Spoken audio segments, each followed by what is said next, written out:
Hello, hello. Now, I didn't stream yesterday because I was tired. No other reason. But I'm ahead a few days, so I thought I could afford it, and I could. In other news, yesterday I did injure my hand. Not terribly, but I'm going to choose to blame my poor play on that instead of taking responsibility for how bad I am. Among other different subject matter now. Last stream, we got up to the cliffs of Calusia. We met with the citizens of Amity. Bunch of other shit happened, called in some favors. Built a megalithic telos with which to grab hold of Mount Gold. Climbed the megalithic telos. Fought Vothri, killed Vothri. It became eminently clear that the light we had been absorbing was becoming a lethal issue. When the Exarch and Kai, I hope you have me muted. When the Exarch revealed that he was Grahatia,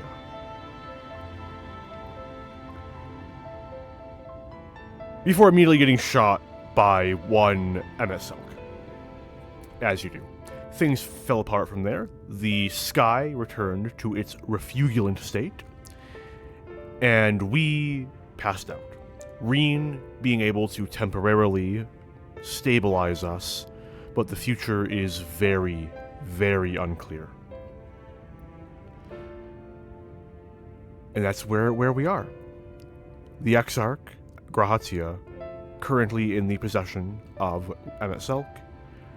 Emetselk having told us to go to the Tempest, and our friends desperately trying to assuage the fears of the people and find any way to stop the Warrior of Light from becoming a Sin Eater. Also, I can show this on stream now. Give me a minute. Hang on. I am passing this up. Hang on. Where is it? Benny G. Videos. This one. Mute. Display capture. You don't see anything.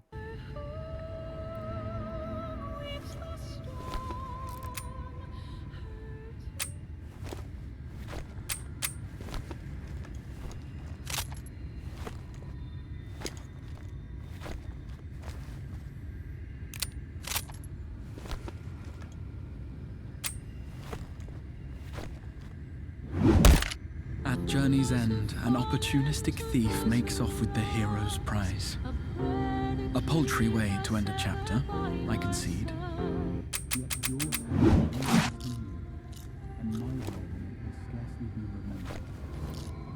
Thank you for fighting for this world, for believing. Farewell, my inspiration. My back! Only those who possess the royal eye. I fucking love absolutely everything that this guy puts out. Non-stop bangers. All of them are amazing. Please God, I need more. Anyway. Turn off this display capture. There we go. Oh, turn back. Anyway. My deep and abiding need to share various memes I found, notwithstanding. Let's get right into the MSQ, yeah? So, I have quite a bit that I'd like to get through today. In a perfect world, where I had boundless endurance, I'd be finishing the expansion today. What I think is much more likely is I will be getting right up to the second half of the last map, give or take. So, we'll see how things go.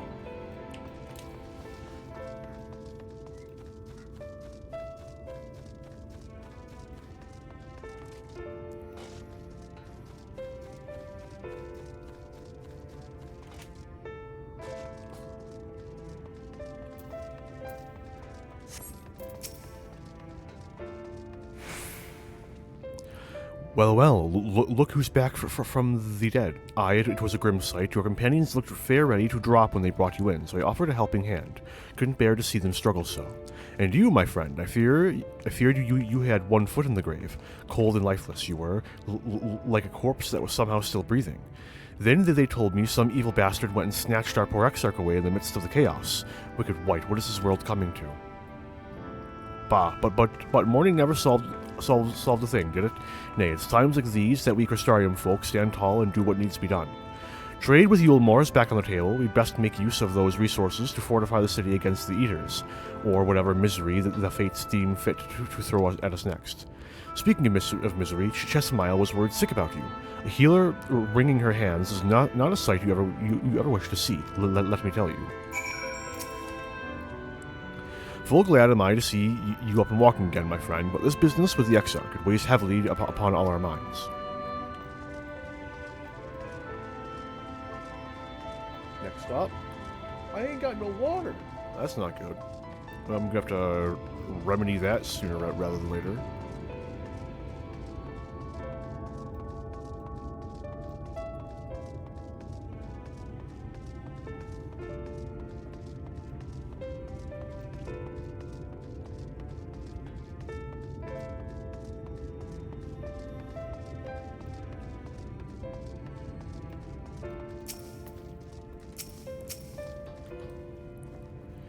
Oh, sweetie, you're alive. No one's been allowed to see you. Even Spagorix Carusians were forbidden from making visits. Reen was kind enough to tell me you were showing symptoms similar to Eater corruption, so I suppose there was little any of us could have done for you in any case. As for your companions, they've been rushing hither and yon, seeking a cure to your condition. I worry to see their faces grown ever more haggard every time they pass through the Crystarium. I shall let them know you're awake, and when they come to see you, sweetie, please do convince them to rest a bit. They won't be helping anyone if they all collapse from exhaustion. Ah, and our own Morin has been little better, I'm afraid. He hasn't left the cabinet, too busy with his nose buried in one dusty tome or another. I wish I could brew you a tonic, sweetie, but I have no idea how it might affect you. No, it's too dangerous. In the end, I can but pray for your well-being. May blessed Shadow keep you, your friends, and the Exarch as well.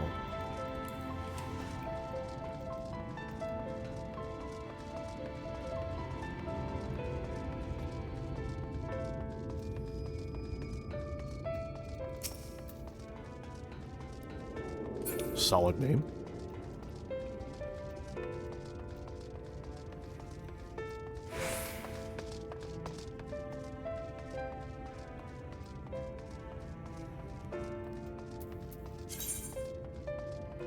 IMO, in my opinion, sprint should not have a cooldown when you're in a city, or its cooldown should be like 10 seconds.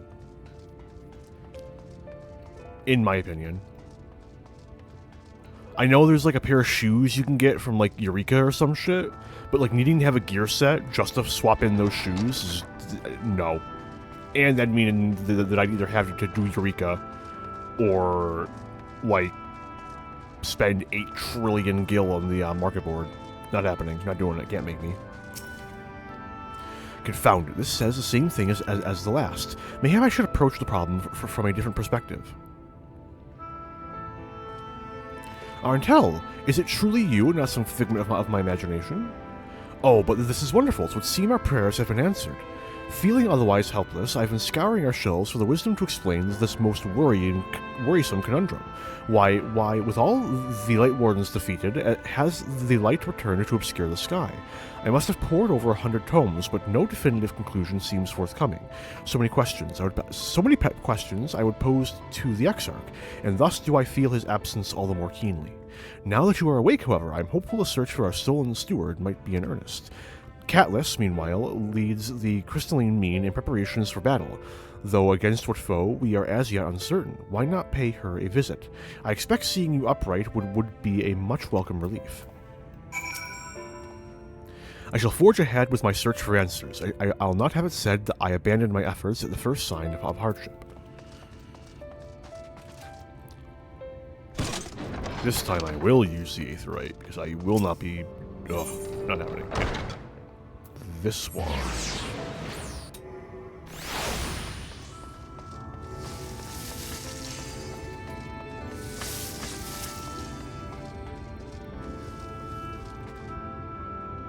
Arentel, alive and well, I see. You gave us all a proper fright. You know that? Not a day's gone by that I haven't heard folk worrying what's become of you or the Exarch. Anyway, I'm glad. Anyway, interesting. I'm glad you've recovered enough to stand. You're not planning on striking out straight away, though, are you? I was hoping to have a better look at your equipment. If we'd been able to provide you with better weapons or sturdier helms, then maybe you would have won the day, and the Exarch would still be here. As such, we're keeping busy consulting each other on new forging techniques and designs and the like. If you could stand still a moment, I'd like to assess the gear we're trying to improve.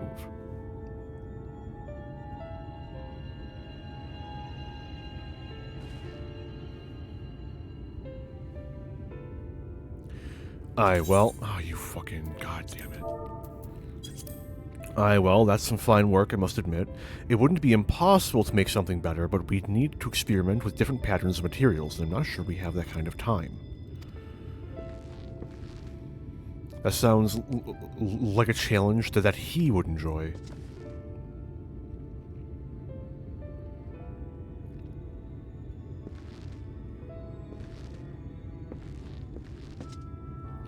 Greetings, Glynard. The Master of the Stairs is running his own errands now, is he? Well, my servers are distraught enough as it is, and I didn't want to crack the whip too hard. But never mind that, I'm thinking our absent genius and his epiphanies are the perfect answer to this predicament of yours. And by genius, you mean old Grenold? He is a man of unrivaled gifts, I won't argue with you there. But what good does his talent do us if we can't bloody find him? No one's seen hide nor hair of Grenold since he wandered off some years ago. You know what he's like once he latches onto an idea. He's probably cloistered himself in some forgotten cave, completely absorbed in his latest creation. I wouldn't even know where to start looking. That does make things difficult. Still, if that eccentric is someone you're destined to meet, I'll wager he'll show up soon enough. In my time at the bar, many is the tale I've heard told of strangely fated encounters, even if a few of them might be stretching the truth just a bit. We'll keep our noses to the grindstone for the time being, but on the off chance you do encounter Grenold, you'd be wise to take advantage of his brilliance rather than wait on our slow and steady progress. This is all talk for when you've recovered, of course. I'll let you get back to convalescing, eh? But before you do that, you're actually the reason I came over here in the first place. I don't suggest partaking of my stock until you're properly well, but if you're passing near the stairs, then I've a regular who's eager to see you. Oh, is this gonna be...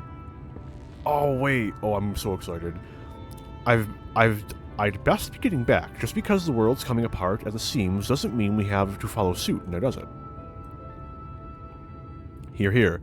We can't forget the heart upon which this city was founded, or the Exarch might not have much of a home to return to.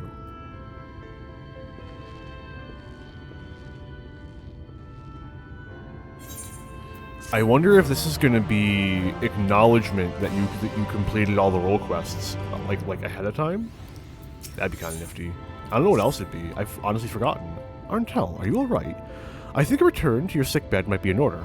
Or you might consider resting a while atop the watchtower next to the rookery. This damnable sky doesn't make for the most soothing scenery, but the Exarch often like to stand there and feel the wind upon his face. Whatever you decide to do, I suggest you do it slowly. You are not yet well. I'm not like to get better.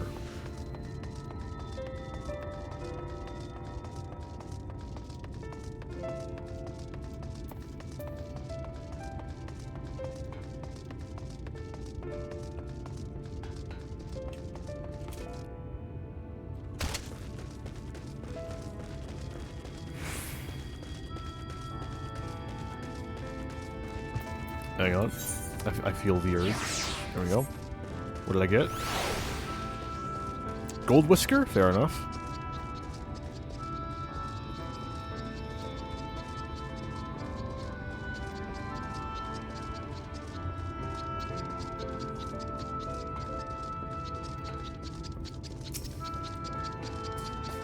Alright, Gold Whisker's not gonna fucking last, so it's gonna make that sound non-stop. Okay, never mind. It's the fucking OMG all over again.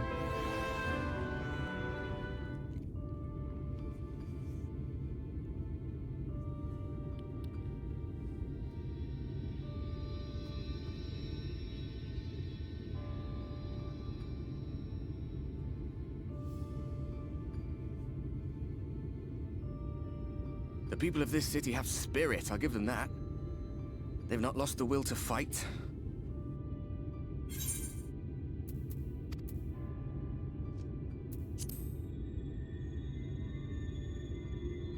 I can imagine how torn you must feel, looking at that sky. Knowing what it means to everyone. And that you're responsible.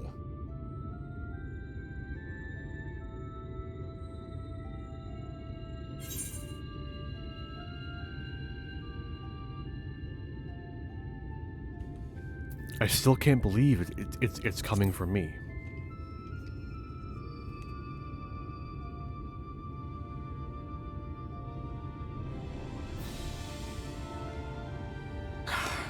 Neither can I, to be honest. But you heard what the Ascians said.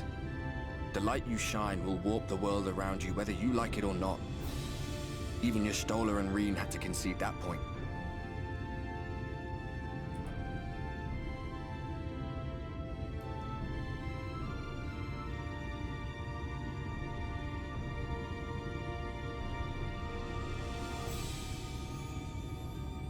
You're in a corner, and there doesn't seem to be any obvious way out.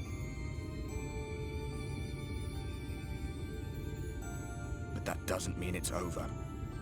However hopeless it seems, you haven't lost yet.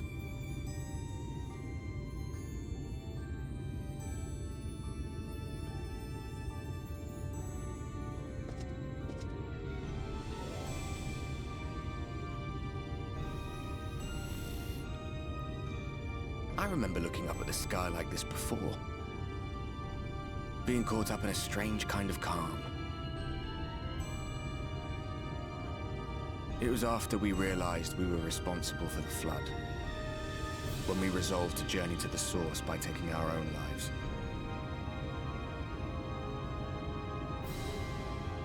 One last sacrifice. One last fight. One last failure. And then the Oracle appeared and, well, you know the rest. There were times in the years and decades that followed when I wondered if we might not have been better off just letting the rejoining happen.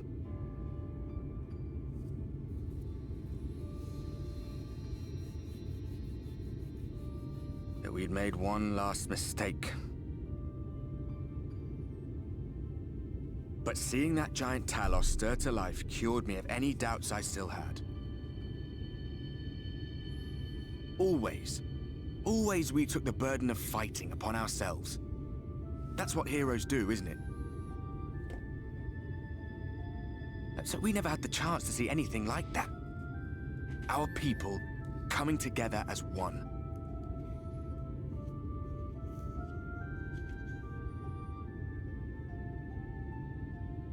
To think that their hope still burns so bright. That they were still so eager to live, they would lift up their fellows, one on top of the other, till they reached the sky. No. We made the right decision. And I can finally feel proud of the part we played in helping this world survive.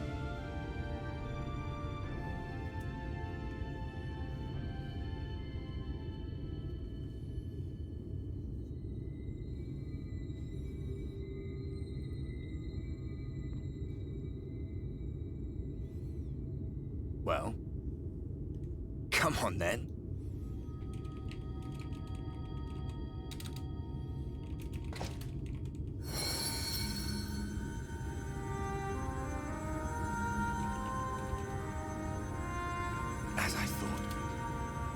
What happened between us was no coincidence. My story may be finished, but the fates have gifted me a minor role in yours.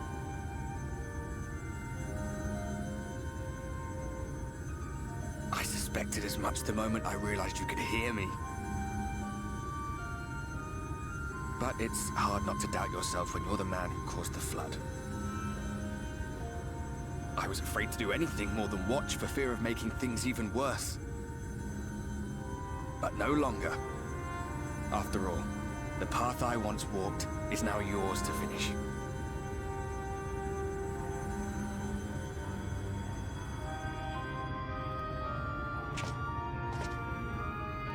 For what it's worth, I cast my lot with yours. If you need a push, I'll be right there behind you. If you lose control, I'll do my best to stop you.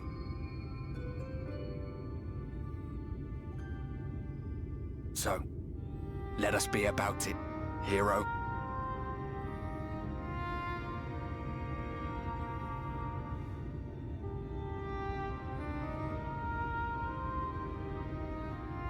Oh, I was worried you were up here all alone, brooding and fretting and wallowing in your woes.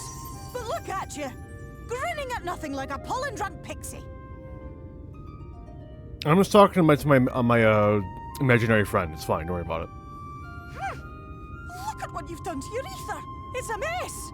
And you have cracks running all through that pretty soul of yours. It's fine. My poor little sapling. Whatever am I to do with you?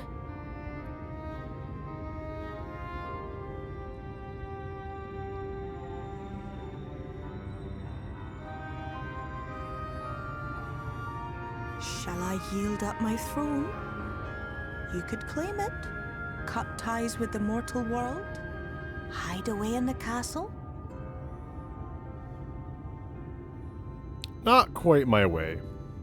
It won't fix the problem, but would it really matter?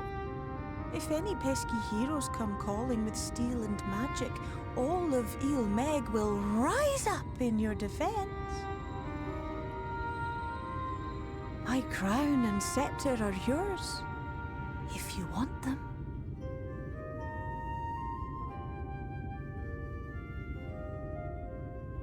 What? Don't give me that look. Of course I knew before I asked that you'd never ever heed such a wicked suggestion. And besides, what would become of my precious and ephemeral flower?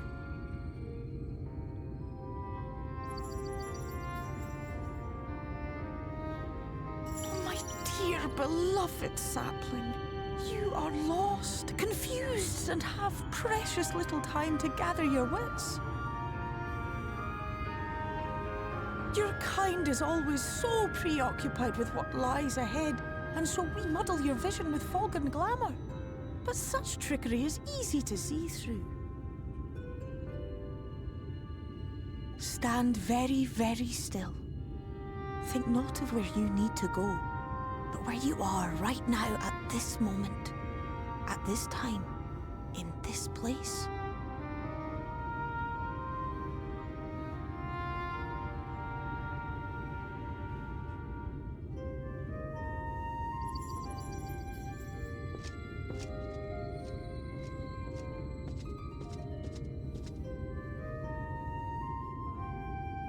Our cairn of crystal. From shadowed hood he watched you go, his ruby eyes with warmth aglow. See yourself as he saw you, and that shall be the clearest clue.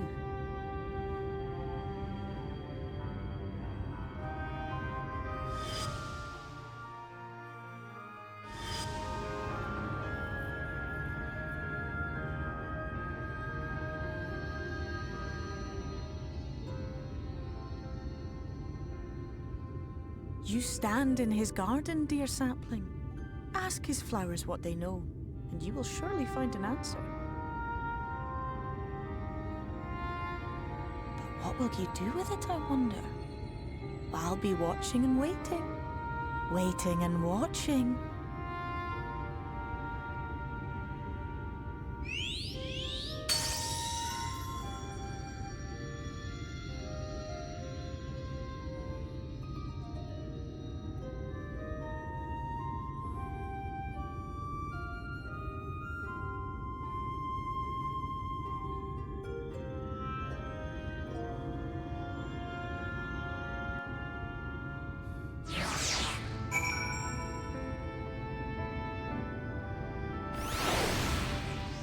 Oh no.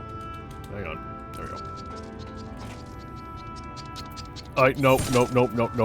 It's going away. Bye. See ya. I'll take it.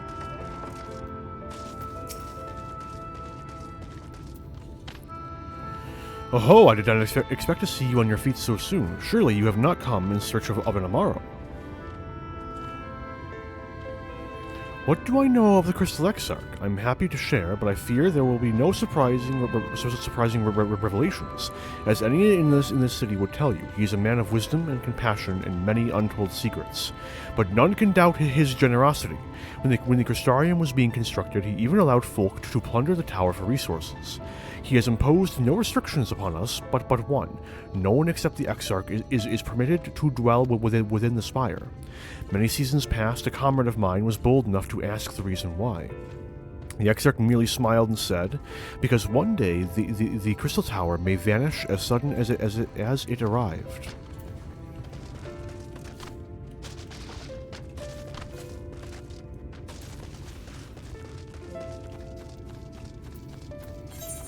Where am I going? Okay, I gotta go to the cabinet.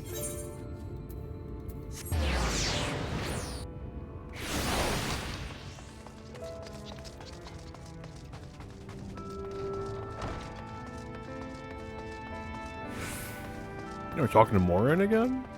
Damn. Oh, was there something else you needed? If you've come for the results of my research into this persistent light, I'm afraid there is little to tell as of yet.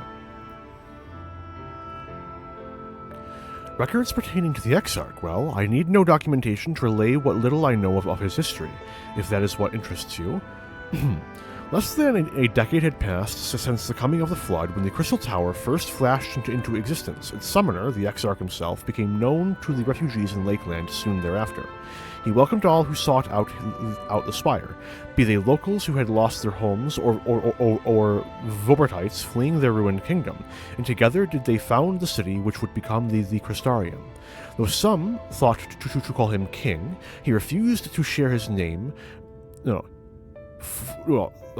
some thought to call him king, for he refused to share his name. But the summoner did not deem himself worthy of such a royal address. Thus did the people consider his scintillating skin so alike to the tower he had summoned, and bestowed upon him the title of Crystal Exarch. As for his true name, well, 'twould seem that is a mystery that remains unsolved to this day. Aye, the Exarch has ever been one to conceal his full appearance, although I have on occasion spotted what could have only been a tail.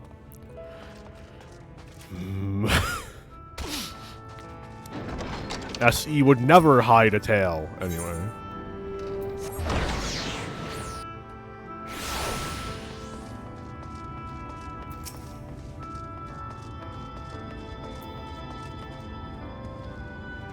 Arntel, it is good to see you awake and alert, my friend. What's this about? You're not writing the Exarch's memoirs, are you? I'm not sure how much I can tell you, considering the avoid asking too many questions, unspoken rule and all that. If anyone has fresh insights to share, then it'd be Captain Lena, I'd say. She lost her parents to an eater attack not long after she was born, and the Exarch saw to her upbringing. Outward appearances aside, those two are like grandfather and granddaughter. I imagine the news of his predicament hit her doubly hard, not that our proud captain would ever let it show.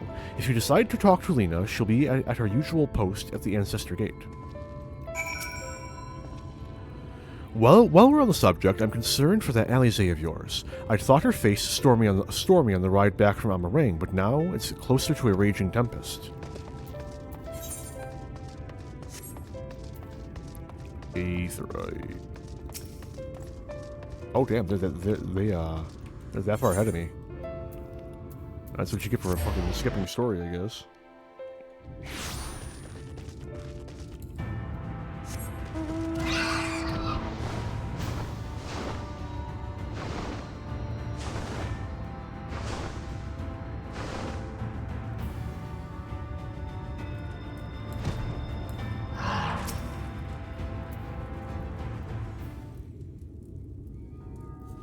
Arantel, I was not told you had awoken.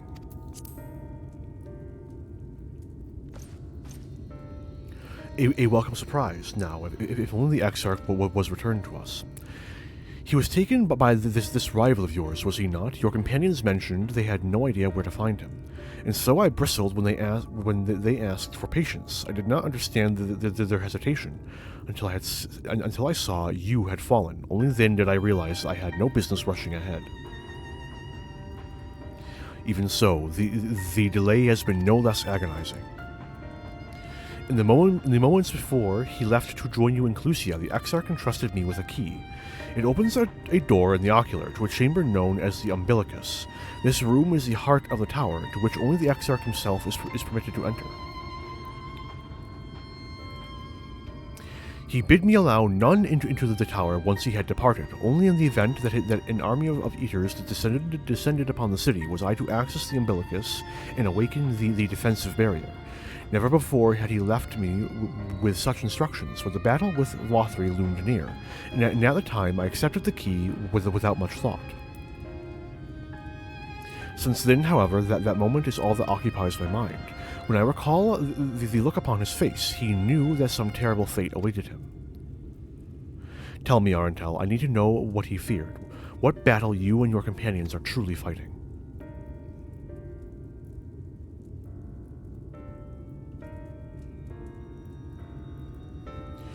Forgive me. I trust in the Exarch, and I should not be voicing these doubts when he is not here to respond to them personally. But you have come to me with a question of your own, have you not? Ah, I see I am not the only one who burns for answers. The time has come to open the tower's heart, though we do not face an invasion of eaters. I suspect the city will be in far more danger if you do not gain the knowledge you seek.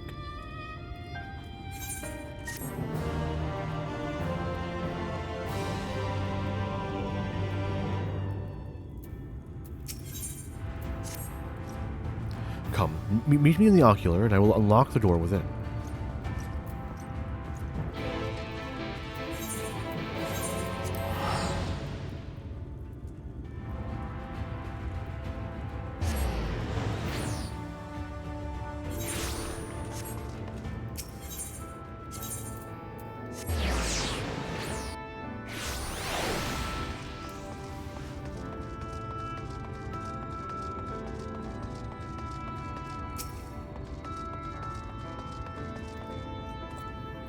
Master Arantel, the captain said to expect you. I read a gate guard. I cannot fucking believe it. I will never forgive myself.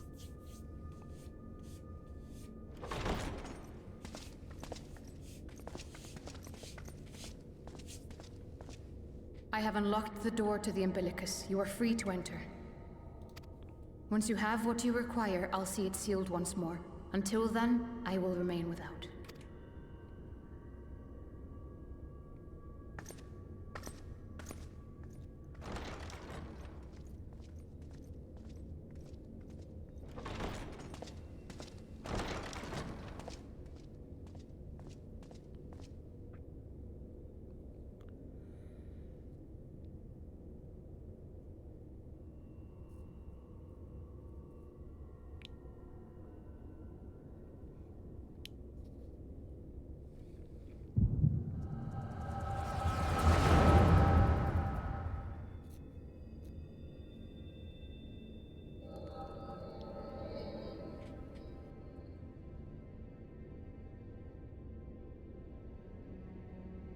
A moment to collect my thoughts, I prithee. Thy true name is Grahatia, then. By thy claims, thou too art a native of the Source, though from an age beyond our own, when the 8th umbral calamity hath visited devastation upon our star, thou hast, by subtle means, reached across the boundaries of time and space to unsow the seeds of catastrophe, ere its creeping vines drag our champion unto an early grave. In essence, yes. A difficult story to swallow, I am sure.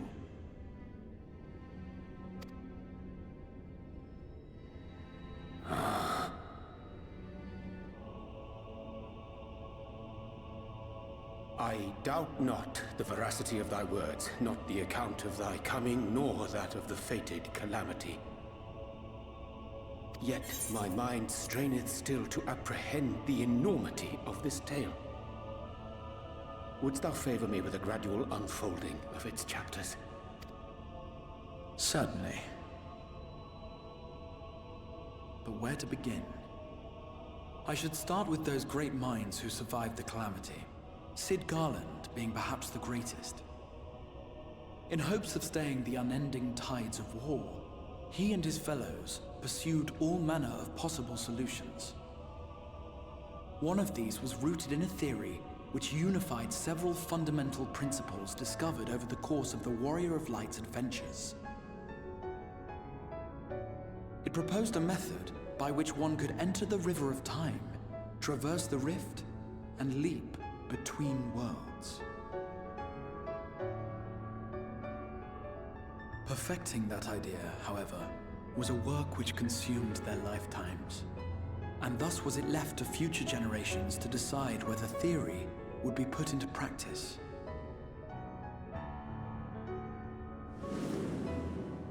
But all the while, the world continued to burn. Hope was a feeble outpost, beset on all sides by thievery and misery and murder. People cried out in despair, "There is no hope, we are finished. Mankind is finished." Then others raised their voices in answer. Though we be beyond salvation, those who came before may yet be saved. We will forge a crossroads and pave the way for a different future. By the wisdom of our forebears, we will prevent this calamity from ever having come to pass.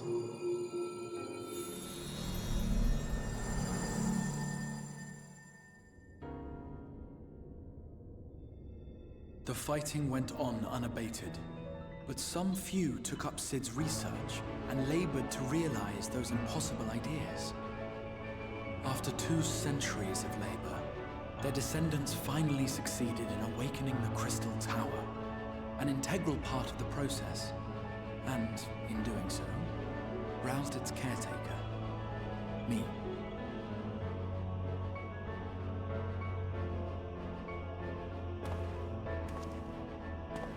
By this stage, scholars had largely established the phenomena underpinning the rejoining, and identified the first as the shard which precipitated the 8th umbral calamity. This grand structure was already capable of storing the energies required to attempt the translocation. All that remained was to augment some few of its functions based upon the theoretical models of Sid and his compeers. And by means of such technologies didst thou effect thine arrival in the first, to an age before this star had joined with the Source.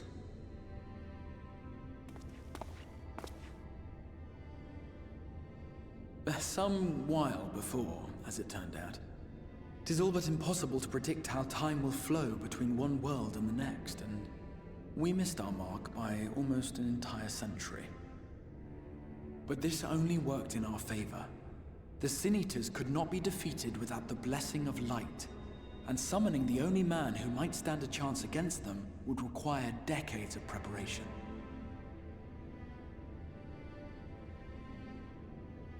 An undertaking of scarce credible endurance. That thou hast kept thy plan from falling into disarray these many years bordereth on the miraculous. Yet howsoever history be rewritten, Thy present self was shaped by events which followed the calamity. Should said catastrophe be averted, the very skein of thine existence will unravel. Surely thou hast foreseen this. I am aware of the consequences. 'Tis for that very reason Cid and his colleagues bequeathed their legacy as an offering, and not an edict. To give all of oneself for the happiness of others, and with no promise of reward. 'Tis a hard thing to ask. Harder still for those condemned to survive in a world which pitted brother against brother. Indeed, you are right to call the execution of this plan miraculous, though the force which held it together was nothing so inexplicable. It was him. The warrior of light has been our unbroken thread.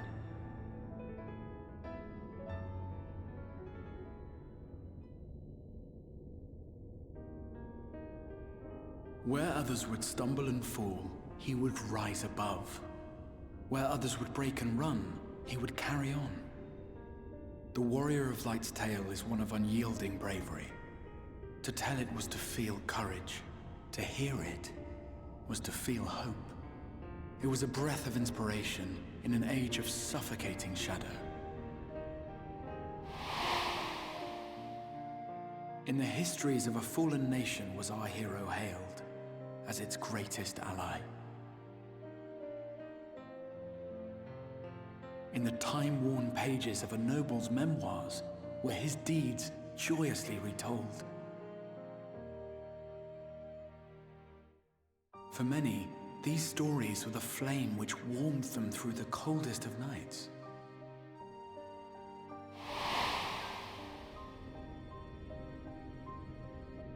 And so it should come as little surprise that the plan found no shortage of volunteers, concerning as it did the warrior of light himself.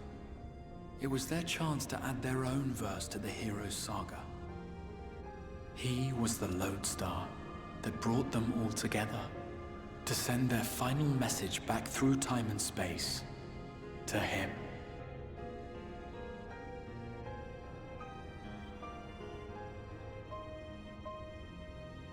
The light of your legacy was our torch in the darkness. Burn bright again and live.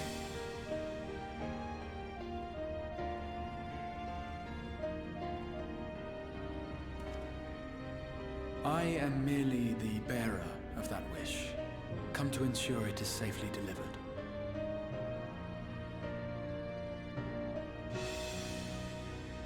Wherefore sharest thou this burden with me and no other? What wouldst thou have me say? That you will be my accomplice? 'Twas you yourself who convinced me of your suitability when you spoke of how you learned of the Flood and of your part in arranging Minfilia's journey to the First. Your actions showed uncommon resolve. 'Twas clear you were committed to the cause of saving this world. I knew I could trust you to choose the right path forward, even if that choice came with a heavy price.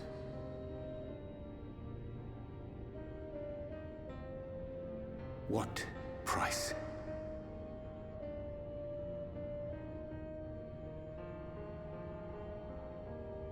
When all is said and done, and the last of the Light Wardens lies slain, I will absorb their corrupted ether, and then I will die. Knowing what I know of your companions, not to mention your champion, they will try to stop me. But in saving one, they would save none. Therefore, I implore you to aid me in concealing my identity and ensuring this tale ends as it must. To this end, I would have you take what I have told you of the Calamity and make of it a portent, a prophetic vision you beheld in the swirling chaos of the Rift.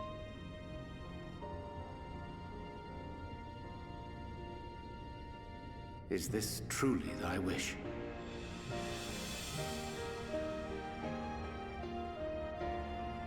History remembered the Warrior of Light, as I knew it would.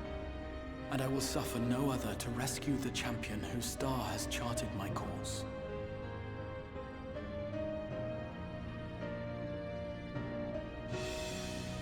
I will see this tale to a happy end, my friend. There has been enough tragedy.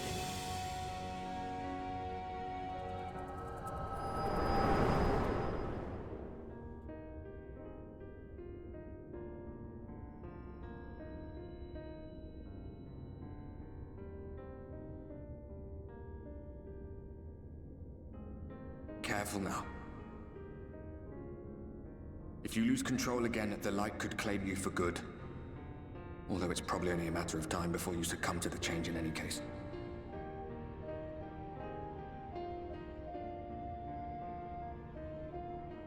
What do you mean to do? I'ma go to the Tempest.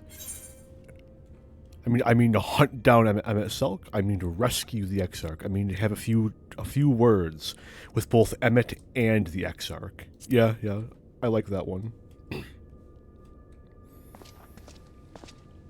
The choice words don't gotta be negative, for one of them anyway. We should be on our way. Dacian mentioned the Tempest, did he not? That's the stormy seas around Calusia to you. His lair must be down there somewhere, hidden beneath the waves.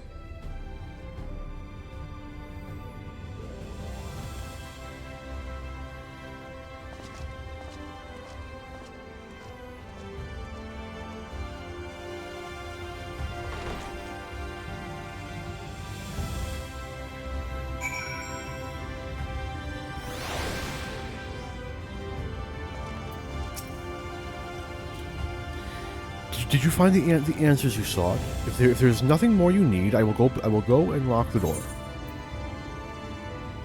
I have some questions about the Tempest. The Tempest? That is the name given to the seas by which Calusia is bound. If you make a request to the Tamers, they will provide you with an Amaro to fly over the waters, but... Do you mean to leave right this moment, alone? I'm not sure that... Nay, I will not seek to stop you. Go with the blessings of the Shadow, and I shall await your safe return. A word to the Tamers at the Amaro launch, and they will lend you a beast to carry you over to the Tempest. I only hope that will be close enough to where you need to be.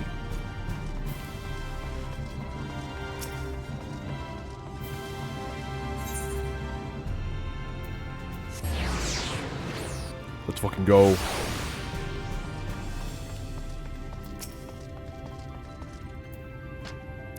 You require an Amaro. Just a moment, and I shall saddle our swiftest beast to fly you to the island. The open water, to the depths of the Tempest, our Amaro can swim, yes, but to reach the ocean floor, I can breathe underwater. It just gotta get me there. I'm sure you've got a train to a flyback.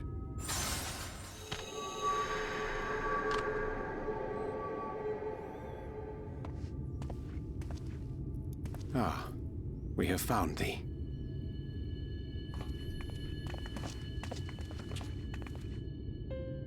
Word reached us of thy recovery, and thus did we gather with all haste.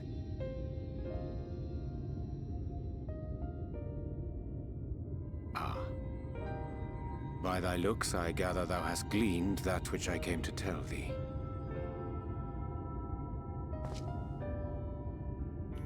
Urianger has shared everything with us. The Exarch's true identity and purpose.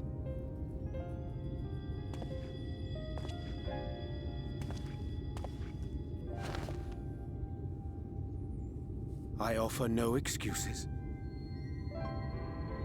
When I agreed to aid the Exarch with his plans, 'twas in full acceptance of the condemnation I would face when my duplicity was laid bare. Yet it is not rancor, but resolve that I sense in thee.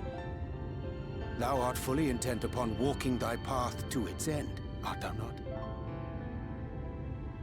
If thou canst forgive my deception, or, failing that, set aside thy displeasure for a time, I do beg leave to follow thee. What strength and wisdom I possess are thine to command.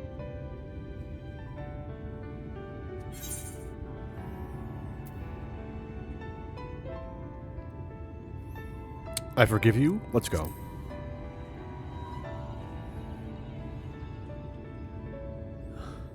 I thank thee.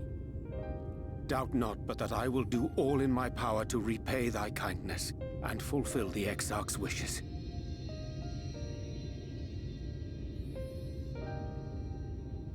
I'm sorry, but I don't think this is a good idea.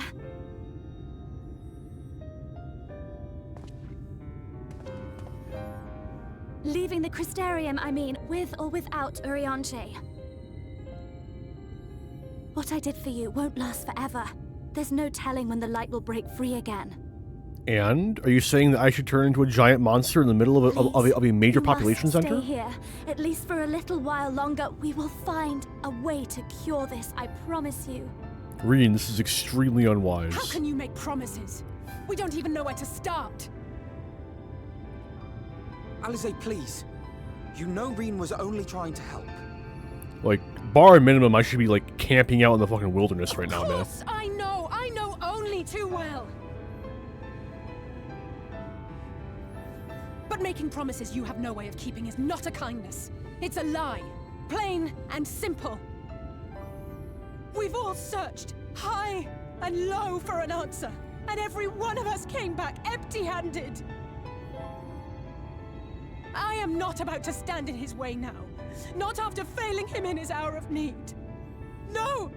The least we can do is...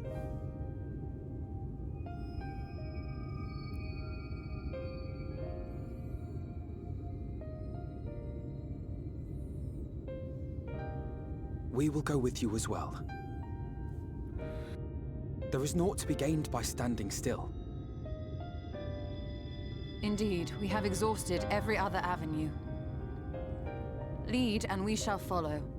If there is any hope to be found, then we will surely find it at your side.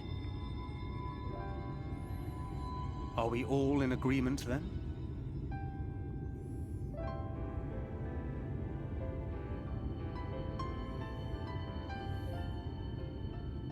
Is there aught we can do to help? I don't know. Well wishes. Though we may not know pack the us whole some story, lunches. We do know you're in for a fight. And while the Exarch's away, it falls to the rest of us to see the Warrior of Darkness is given a proper send-off. You told them! No! Well, not in so many words. Aye, we didn't need it spelled out for us. When the night sky appeared over whichever place you went to, it was harder not to put two and two together. From the moment I heard that you and the Exarch shared the homeland, I had my suspicions.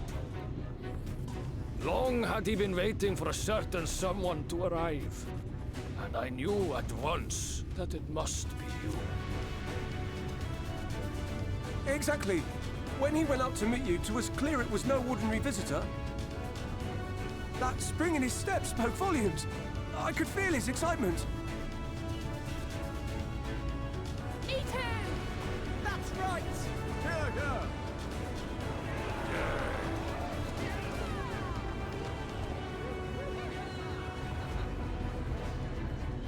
We do not fully understand where you or the Exarch hail from, or why you've all done so much to protect us.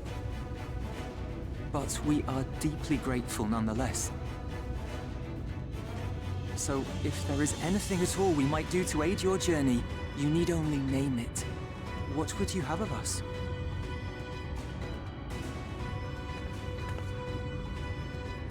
You might have invited them to join us, where there are not so many. Come, they are waiting. What is your will, O Warrior of Darkness?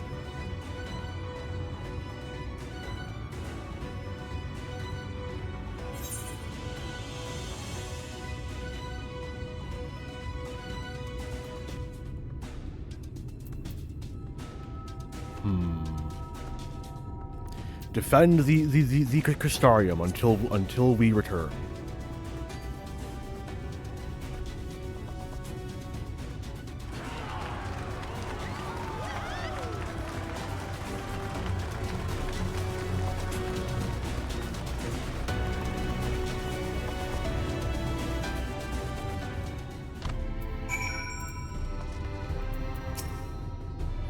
The volunteers who journeyed to Clusia have all been safely returned to their homes.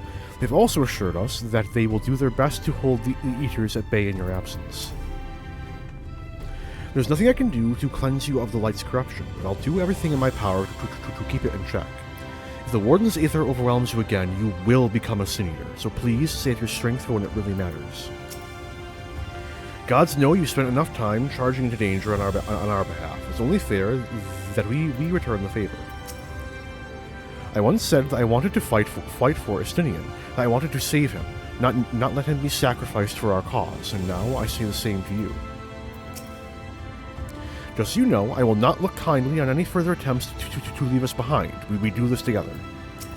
I'm gonna fucking remember that, Alize. Thou didst plan to commandeer an Amaro for thy journey to the open sea. I fear the following dive down unto Amitselk's underwater abode would drain even thy legendary stamina. Thus, during thy convalescence, we considered the most efficacious method of reaching the depths of the Tempest, and I believe we have arrived at an elegant solution. Yet, ere we discuss this step, I suggest that thou dost conclude such pressing business as remains to thee in the Crystarium. Once the sea closeth above our heads, we are unlikely to surface again until our grand deed is done.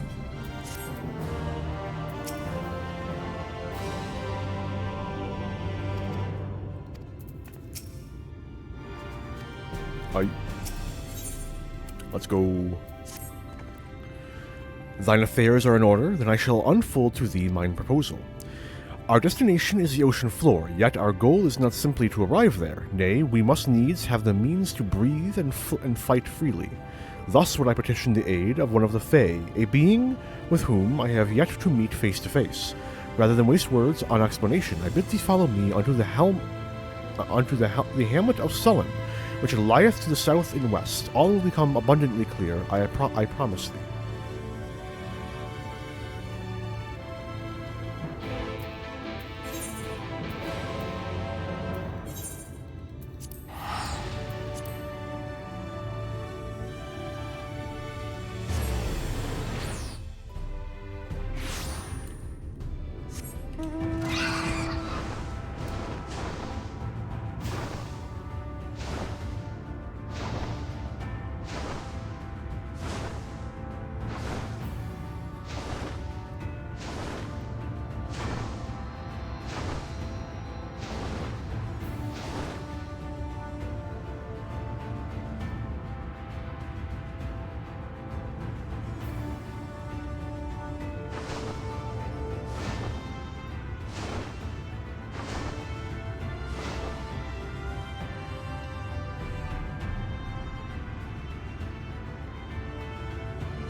There's a Riange. What about everyone else?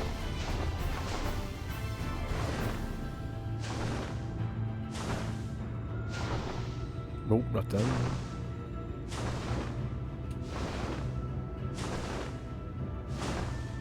I don't think they're here.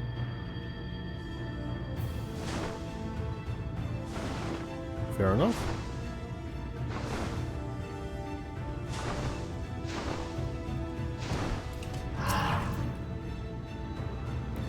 There to the west, canst thou discern the hump of an isle rising above the water? That foliage-covered mass hideth the key to our safe descent. Swim close and plunge thee beneath the surface. Thou shalt soon divine the reason of mine insistence. Though it be much to my shame, I can but flail and flounder where thou mayest glide as a fish. I shall board a boat to the island and spare thee, one and all, the spectacle of mine inept strokes.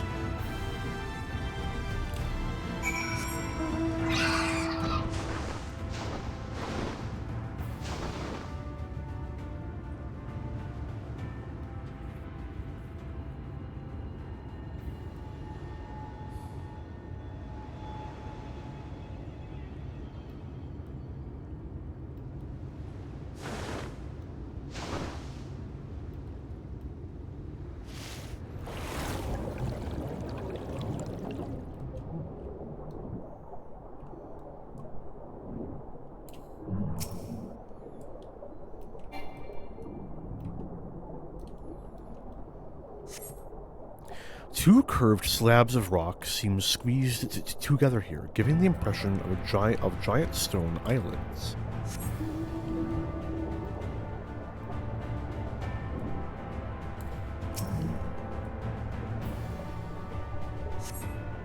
Though it appears solid enough, the rock yields slightly under your touch. Was the surface gently shifting, or was it just your imagination?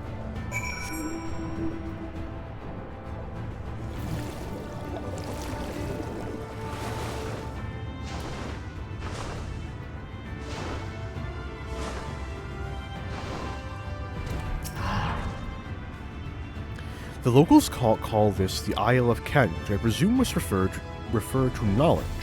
Either that or someone being awfully zealous about keeping his territory. Oh shit, they're all over the place. Right, Alphino's down here.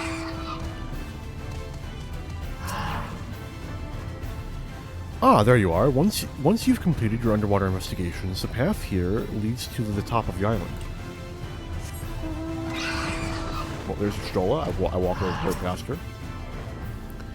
If you've solved Urianje's little mystery, then you can find him further up the slope. 'Twas all rather obvious to my eyes, though I concede I have an unfair advantage.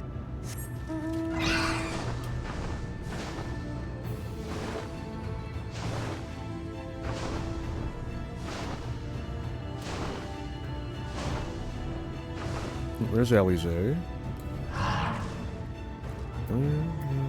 Oh, and there's Reen. Okay.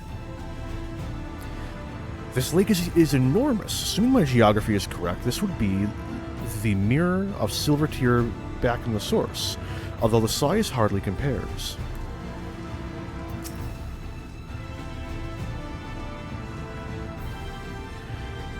Even seeing it up close, I'm still not sure what's so special about this island.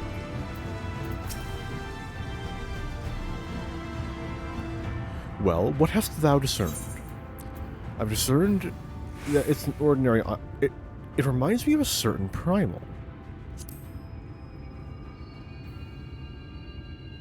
Most perceptive. According to the lore of the Pixies, we are, even now, perched upon the back of an ancient Fey entity. Its name is Bismarck I, the selfsame title by which we know the great feathered whale revered by the Vanu of the source. I would enlist its aid to bear us under the deep, and thence banish the water with an airy sphere, alike in form to the domes which do shelter the hamlets neath the Ruby Sea.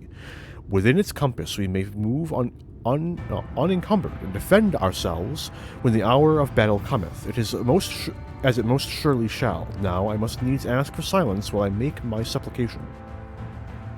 Or, counterpoint, I could call up my contact, the Fairy King. You know, that's an option.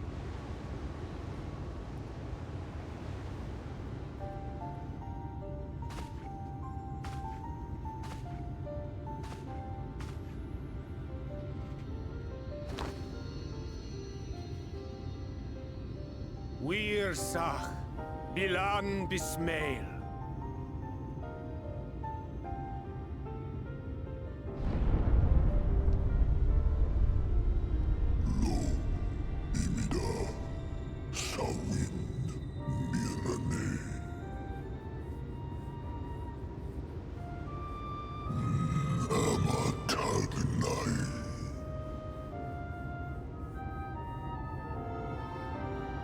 Fallen si lor wislan, ada si alina.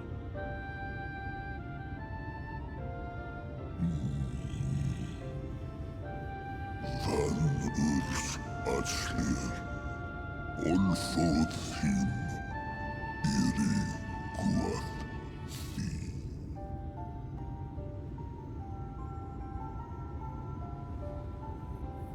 Oh dear.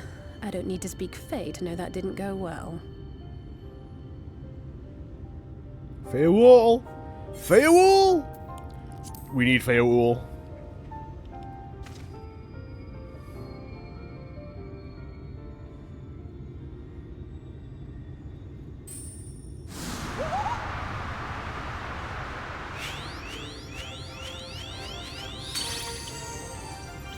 Oh, my snake! someone to call me at last! It won't last, I'm sorry. And where do you go? On a trip? A journey? I knew you wouldn't give up without a fight. Oh, my precious mortal, I shall help you in any way I can. Can you convince our whale friend to take us to the bottom of the ocean, please? I'd appreciate it. Ges bismail win picked. Van dromi drom jakom. Van red rithje.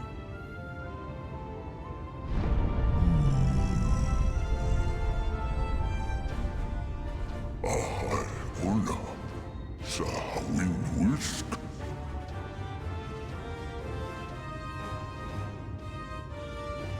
Ismerim, sur vierlo.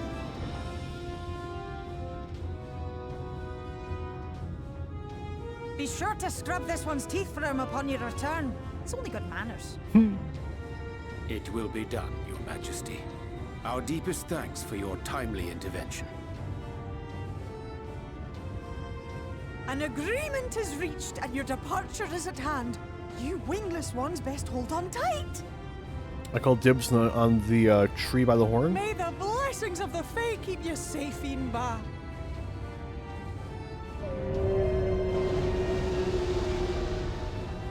Lo fallo ruis. Van in narsitar. Dir sitagnai.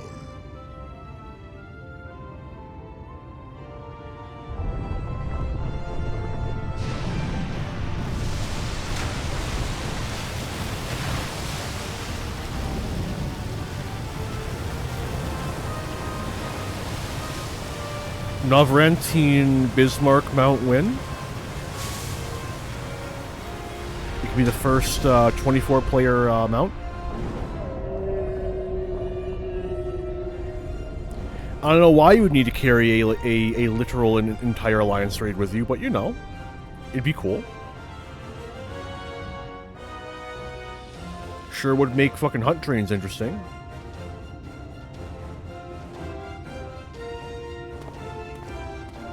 And just like that, it's all gone back to the way it was.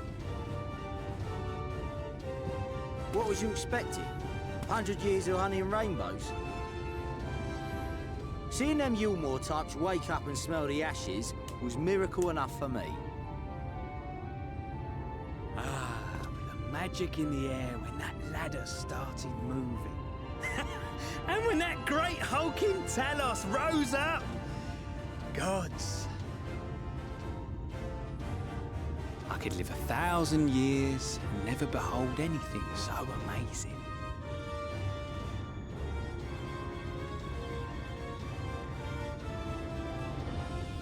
What the? Do you see that?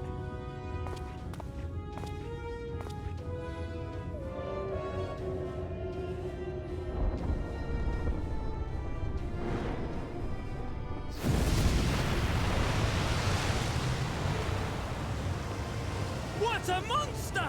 Where did it even come from? A lake in Lakeland, you know.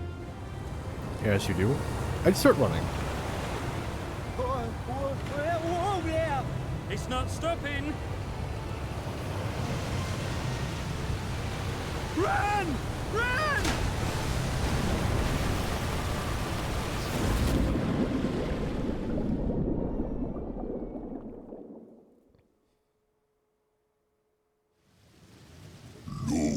Vanana Anna. Tilden Sidok.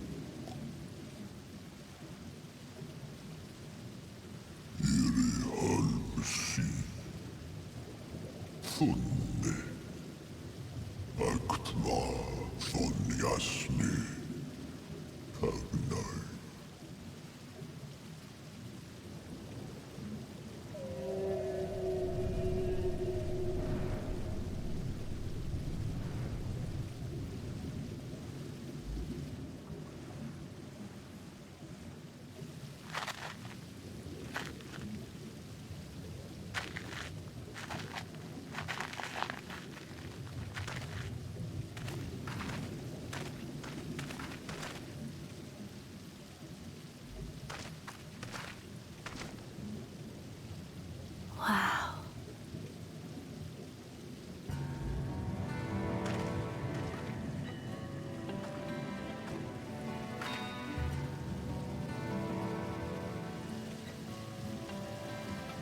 The breath of Bismarck. See how it swells to form a dome beneath the waves? The waters recede. The tempest's floor is laid bare. In defiance of the blinding sky, this place holds fast to its gloom. The last refuge of he who denies the light with every fiber of his being.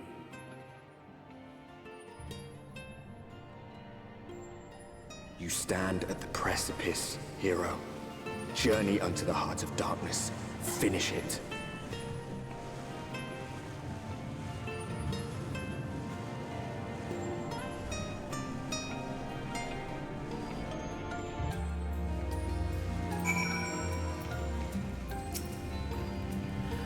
I dare say Urianger endured much playful attention from the Pixies to learn the lore of Bismarck.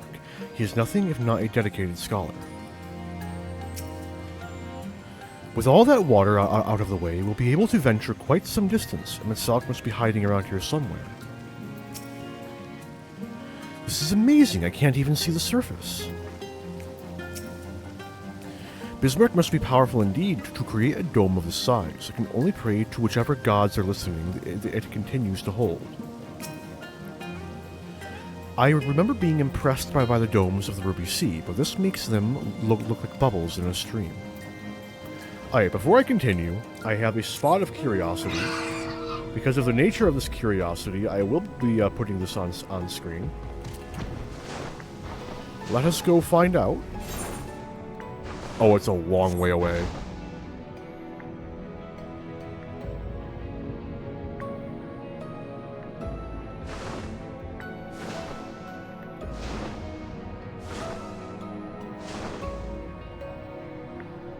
Should hopefully only be a, 4 or 5 minute diversion.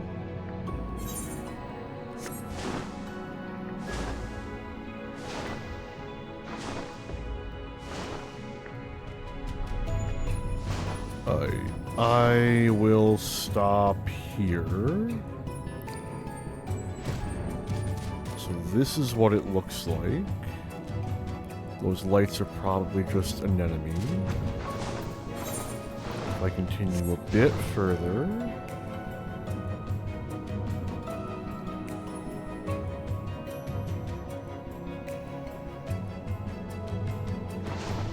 No. Still very blurry. Could still very, very easily just be like more of those anemone type things. Oh wait, curiosity struck again. Then if I go back out here a bit, you very well cannot tell what that is. Okay.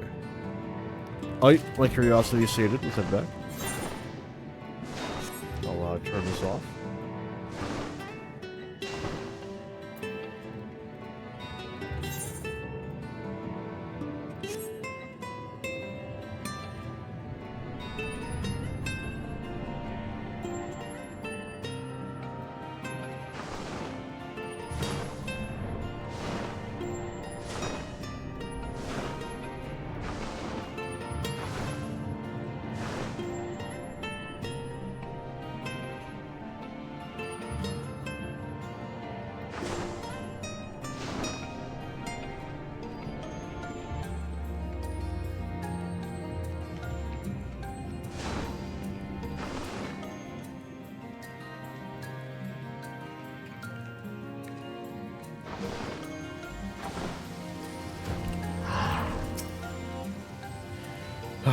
Full glad am I that Bismarck was true to his word.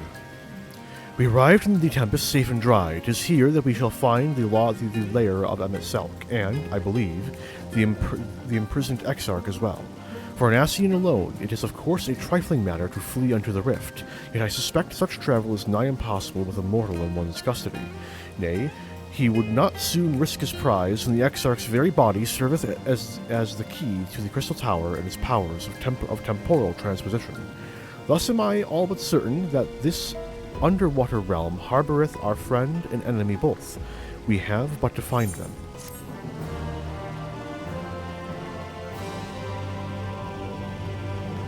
In the event, yada yada yada.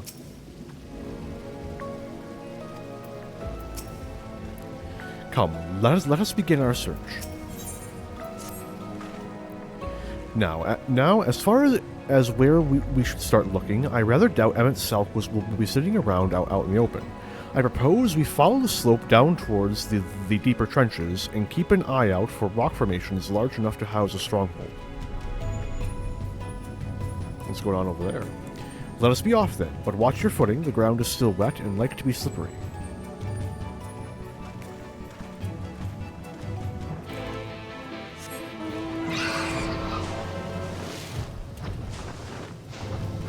Oh, it's some blue mages. Are they leveling? They are. Oh, I hope it's going well for them. They probably don't know that there's a better spot over in Amarang. But, hey yo. Ever works for them.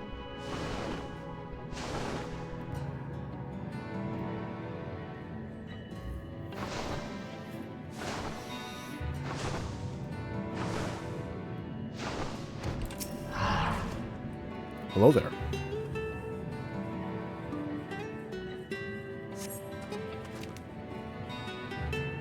Gasp. No, I'm...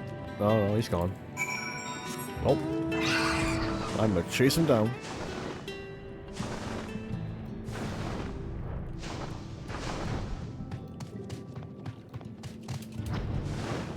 You can't escape me. I'll chase you to the ends of the earth.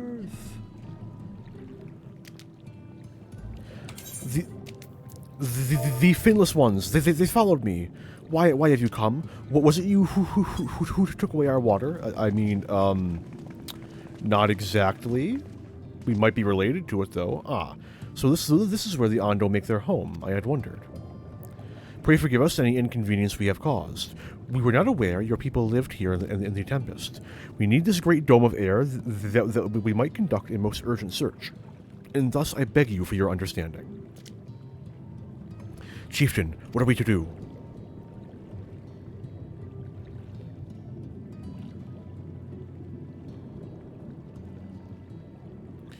Are you the emissaries of the Ancient Ones? The mysteries have stirred. We may have seen the illuminated land shining through the gloom of the abyss. If you are the emissaries, the chosen, I bid you welcome. If you are not, I bid you leave. I am not sure I understand. Would you be willing to elaborate?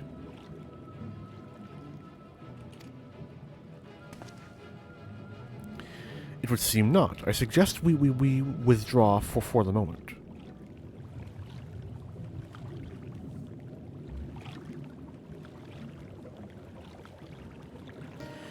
So, what's the plan? Given your condition, I'm reluctant to suggest lingering here. That said, our presently meandering search would proceed far more swiftly if we could call upon the Ondo locals' knowledge. Yes, I'd like to know more about this illuminated land the chieftain spoke of. Could it be Emmett Selk's stronghold, do you suppose? Perhaps he lit the lanterns upon his return. We cannot discuss the possibility, but if these Ondo refuse to dismiss, but if these Ondos refuse to speak with us, Arntel, do you remember the first scheme for entering Yulmore? How I had planned to ingratiate myself by offering lucrative trading opportunities with the Ondo. The individual I dealt with was reticent in manner and curious in custom, but we were able to reach an agreement nonetheless. I believe that with the right approach, we can build a similar relationship here. What kind of approach do you have in mind? That chieftain fellow didn't leave us many options. If we are to tread the swiftest course, then we must needs locate its beginning. 'Tis plain our all too dramatic arrival hath thrown this settlement into confusion. Were we to solve such problems as we have created, and assure our hosts thereby that our purpose here is not hang on, it happened again. Let's go. In IMICIAL. Inimical. Inimical. I do know this word. I just didn't know its spelling. I have heard it said. Aye. We're to solve such problems as we have created and assure our hosts thereby that our purpose here is not inimical to them. They may yet prove amenable to reason. Or amiable. I smell chores, but very well, if it can be done quickly. What do you think? I've nothing better to offer, but I do worry what will happen if the Ondo's tails end up leading us to a dead end. We split up into different groups. I cannot say for certain, but I sense this tribe has a deeper connection to the Ascians than first meets the eye. It warrants further investigation. Thus, I cast my vote in favor of aiding the settlement for the time being.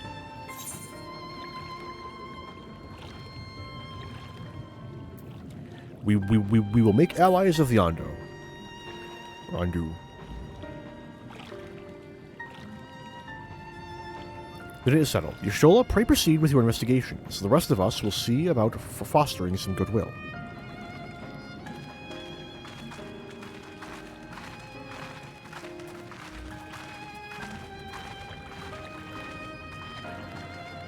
Okay.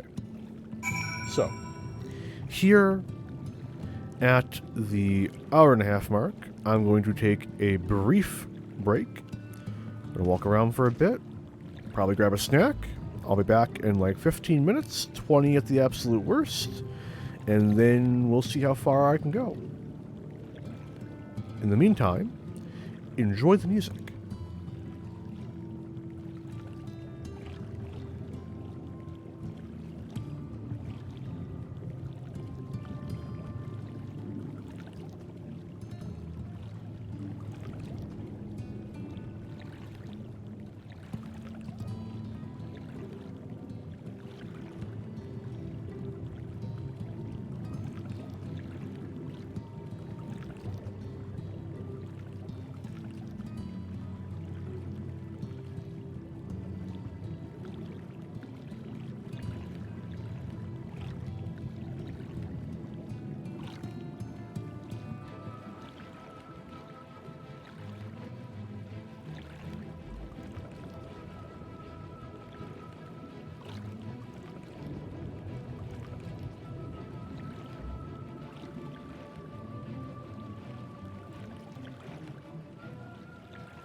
Hello! I'm back. Now, never you mind the sounds of a kettle going off in the background. It will not scream, I can assure you of that much.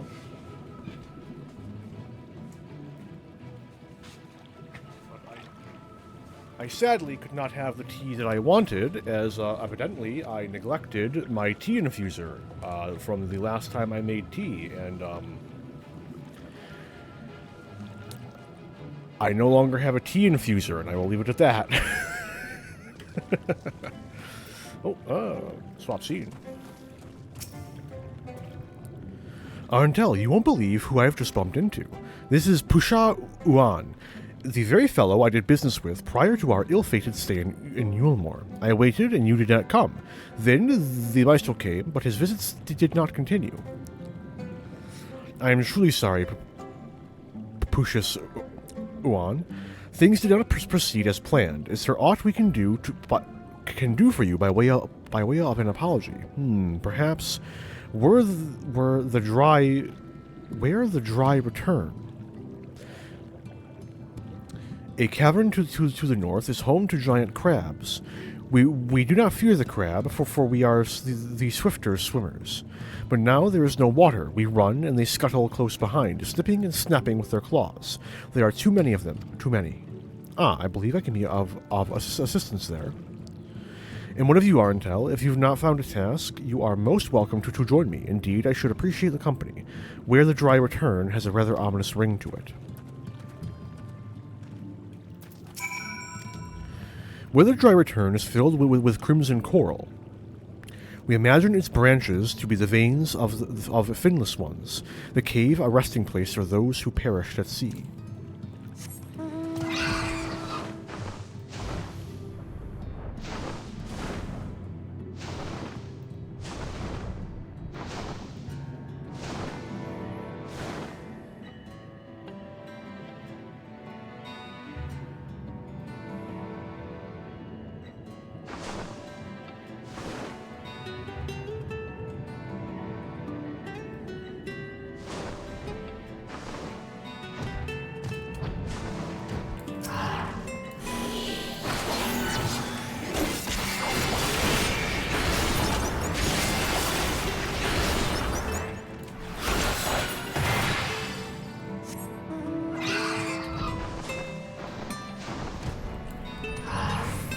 A lookout point, gimme.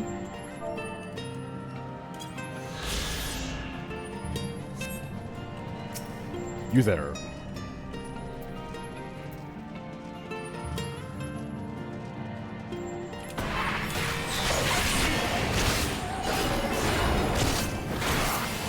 What is the potency on that? 500, not bad.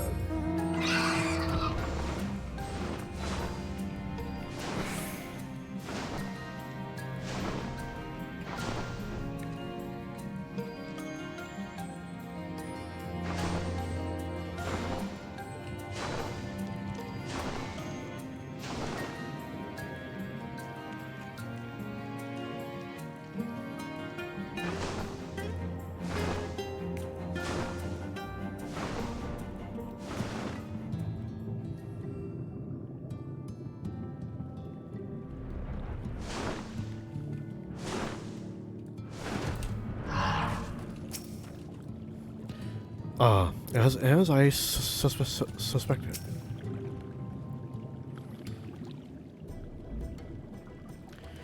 You could crack their shells? You must be stronger than you look.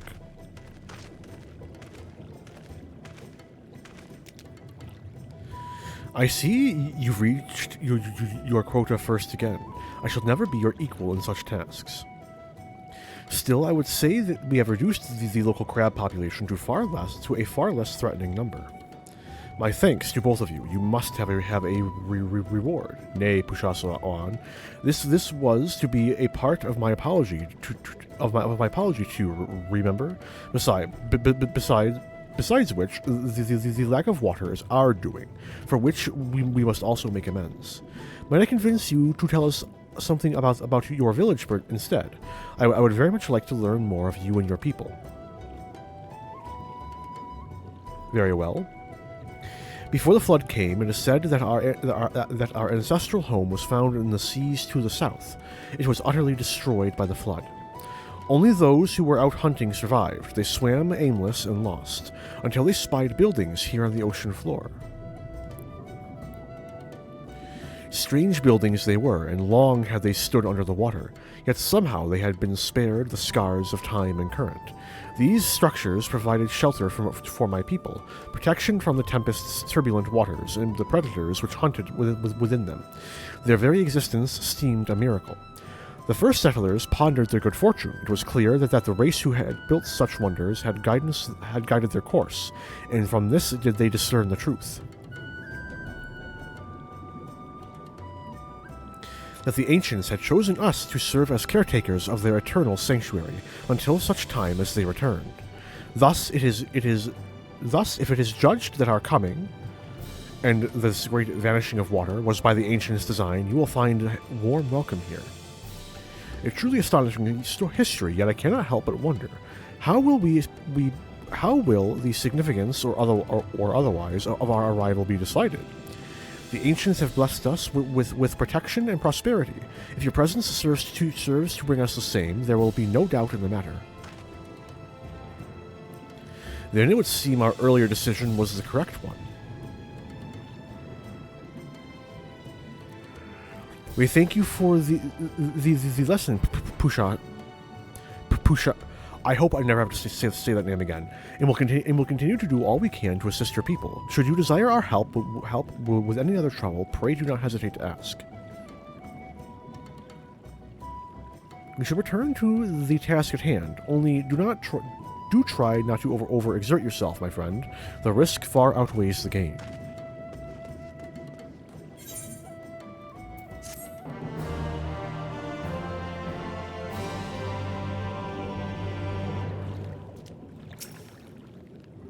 The ancients have blessed us with protection and prosperity. If your presence serves to bring us the same, there will be no doubt in the matter. I'm so glad I read that a second time.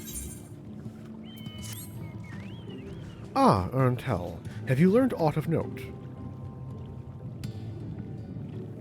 Fascinating, and precisely the sort of information I was hoping to hear. In fact, if you have a moment, I'd like to borrow your eyes to confirm a theory I've been working on. Come.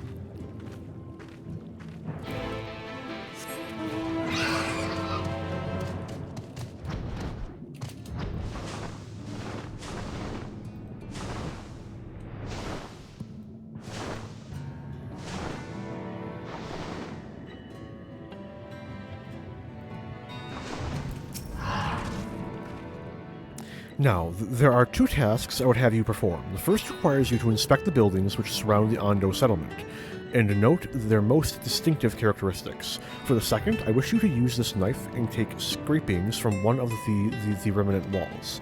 Pray be as thorough as you can. I shall be waiting here for the results of your investigations. 'Tis strange to be here under the ocean. It seems a lifetime ago that we stood amidst the trees of Raktika.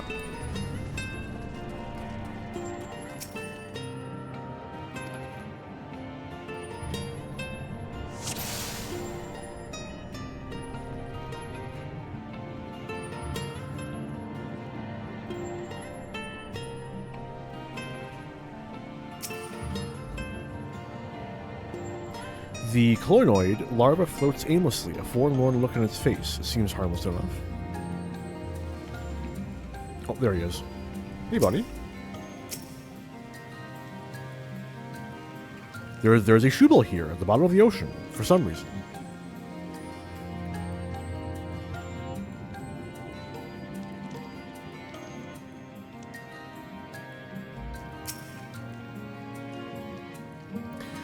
The tall, slender tower features many elaborate windows, the likes of which you have seen nowhere else.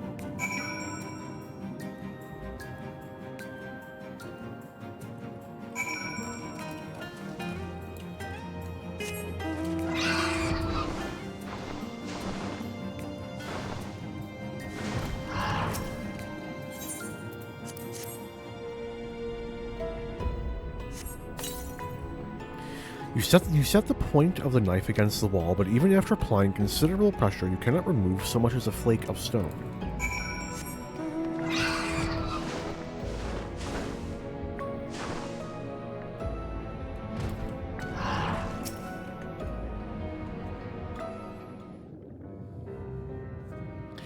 And what have you discovered? The stone is impenetrable and the windows look weird. Yes, I would agree that the windows are most distinctive. It would seem these structures appear the same to both your sight and mine. And yet, you say you could not so much as scratch the wall, even with all your might behind the blade.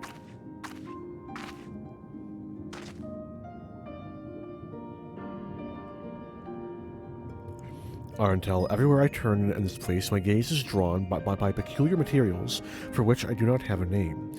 The buildings I had you investigate are prime examples. They may appear to be constructed of ordinary stone, but I assure you it is nothing of the sort.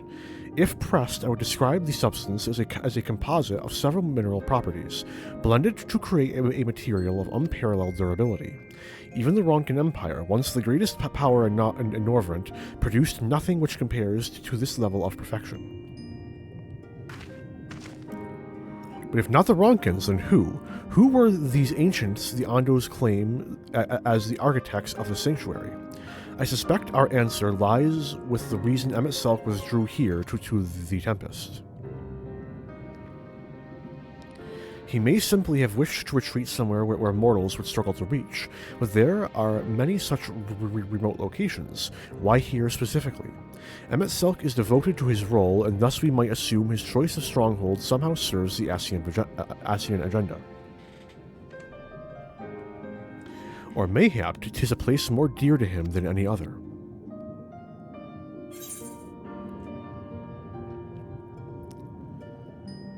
Are you saying this was built by ancient Ascians?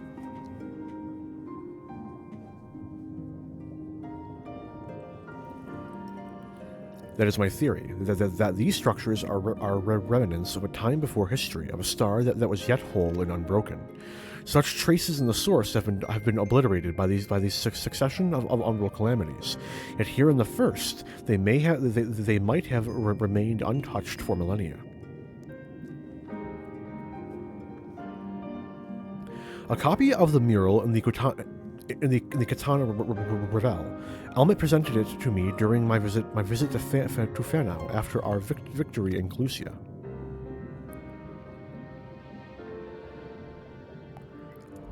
Here, in the first scene, by Emmett Selk's own words, it depicts a city of eons past and the disaster which befell it.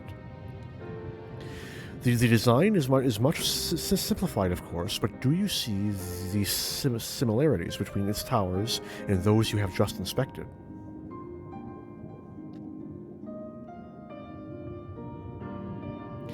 We are close to the truth, I feel. Let us search the surrounds for another tower, one which matches the picture near enough to remove all doubt.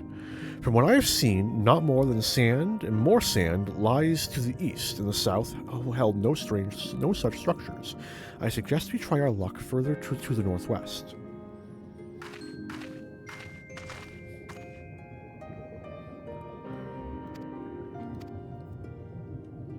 Man, this part's... It gave me and has given many others such fucking difficulty.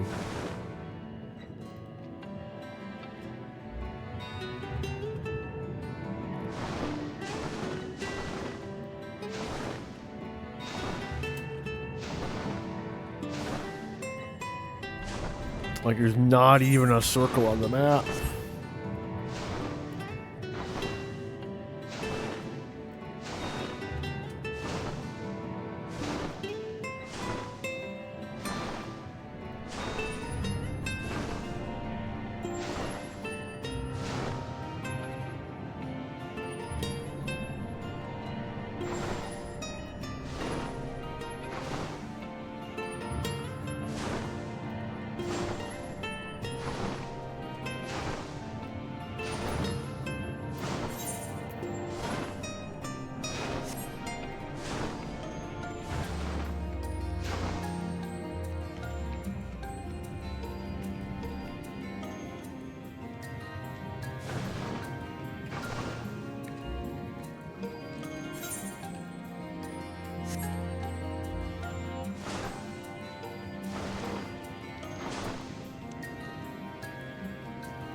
doesn't even repeat Y'shtola's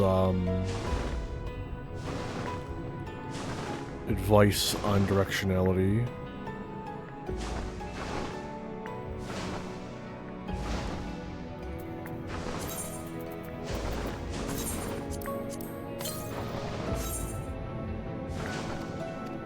Oh, hang on. Massive hint. Just noticed it.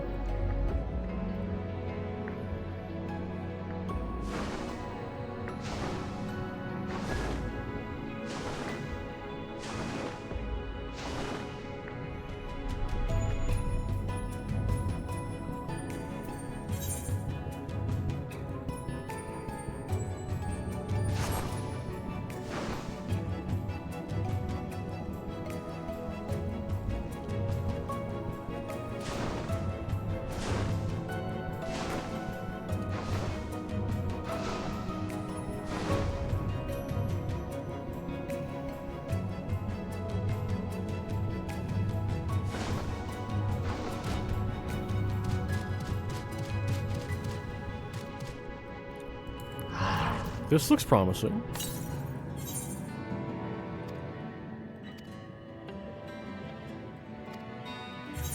Damn.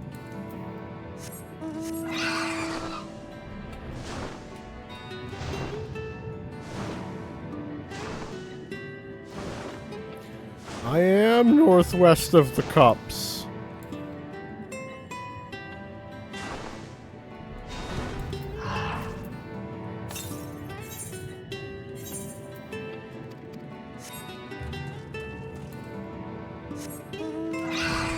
What do you want from me? Ah, there we go. There we go. I found it. Got there in the end. Let's go.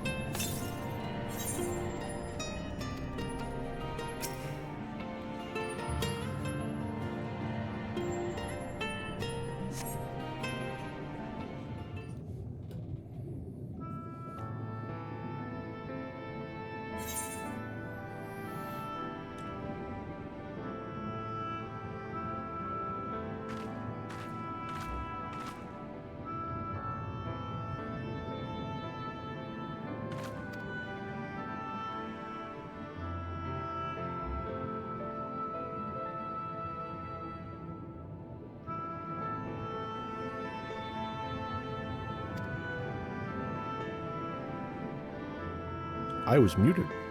Centuries of our history have settled upon such ruins, countless layers of dust and sediment, an entire civilization, its existence forgotten by all except a handful of Ascians. And yet it did exist. They lived here, in this city.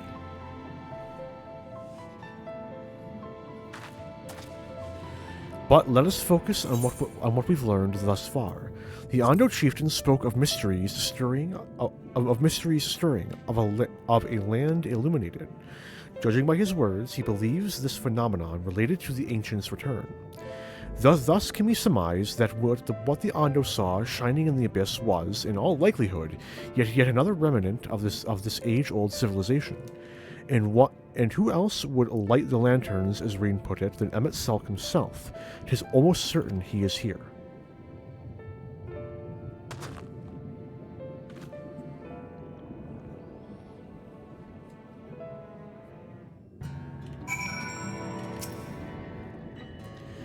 But if we are to find this stronghold in a timely manner, it seems gaining the Ondo's trust remains our swiftest path forward. I only hope our deeds are enough to win them over. Thank you for assisting me with my investigations. I shall seek out our companions and share what I have learned. Much as I would like to tell you to sit down and leave the rest to us, your condition demands that we make all reasonable haste. If you are not too wary, it may be useful to speak with I'm not saying it again, and ask if there is aught else he is willing to divulge.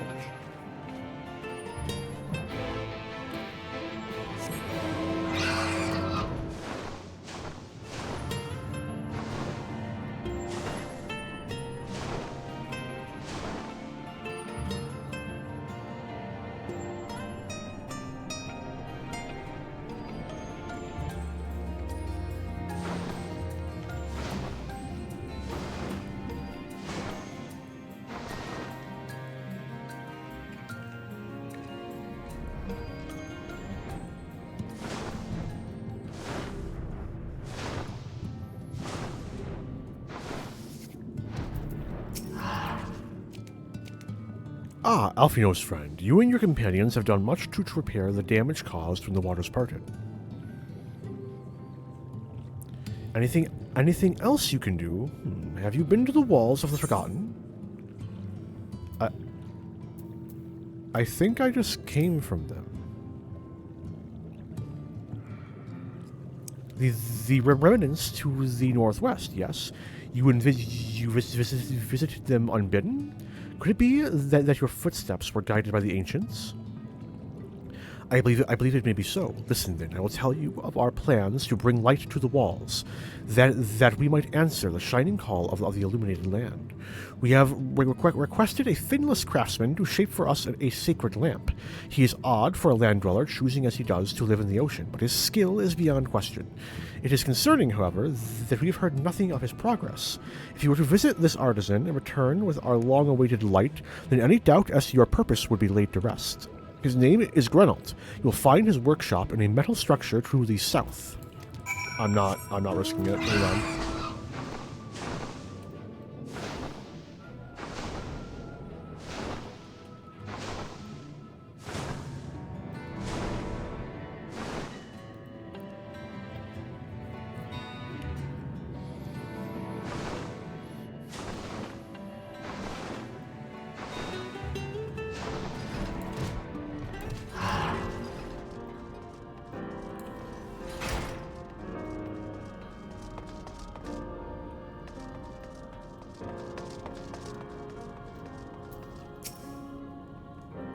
Oh, that's just great, that is.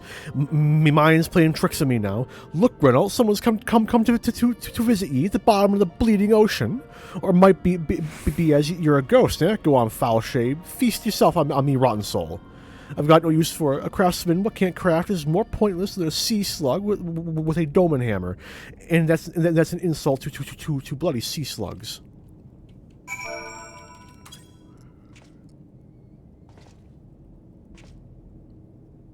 Yeah? You wouldn't be trying to raise me spirits now, would you, spirit? Now what do you'd expect from a servant of the netherworld? Not what you'd expect. Is my tea ready yet?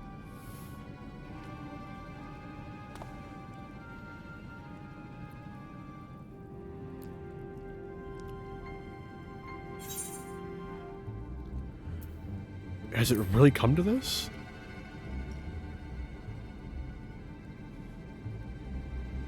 Now go farm 400 fates, please. What's that supposed to mean? Not impressed with what you see, lad? Aye, well, I may have let myself go a bit. This was meant to be me underwater sanctuary, a place where I could concentrate on me work, far from the distractions of the outside world. And yet here you stand.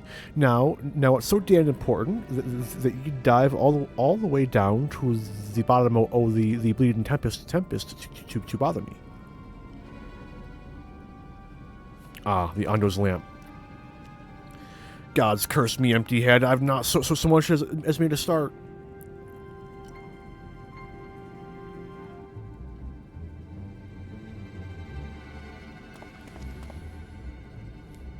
I'm worth less than a sea slug, nay, the slime left by a sea slug. Me delivery dates long past. Me workbench is untouched, and I call myself a bleeding artisan. You've heard their beliefs, have you?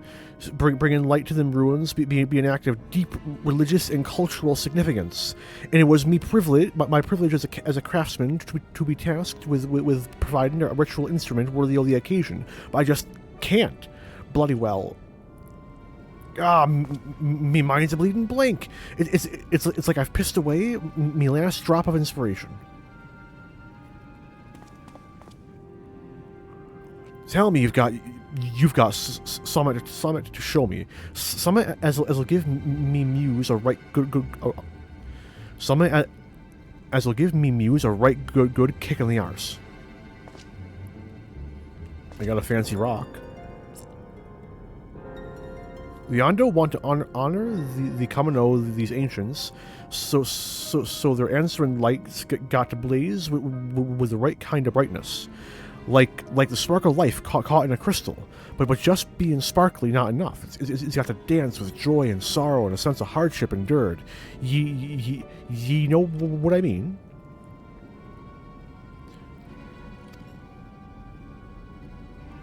Something, something, something, the role quests, which I will get to hopefully before Dawn Trail.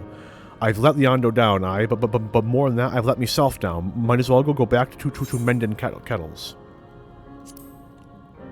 Have a look-see at this crystal, which I totally went out and got right now. But what's that you've got there? Such striking beauty. It shines with heartache and laughter and the transience of life, like the turmoil o history made manifest. I can see the brilliance of the crystal's legacy. I'd never capture such a gleam. Not if ye labored 100 years.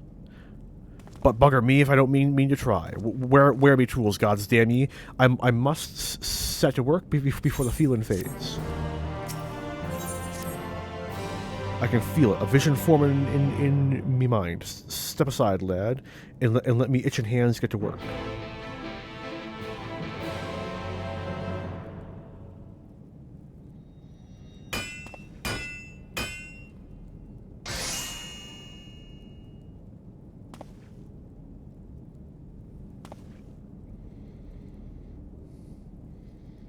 And done.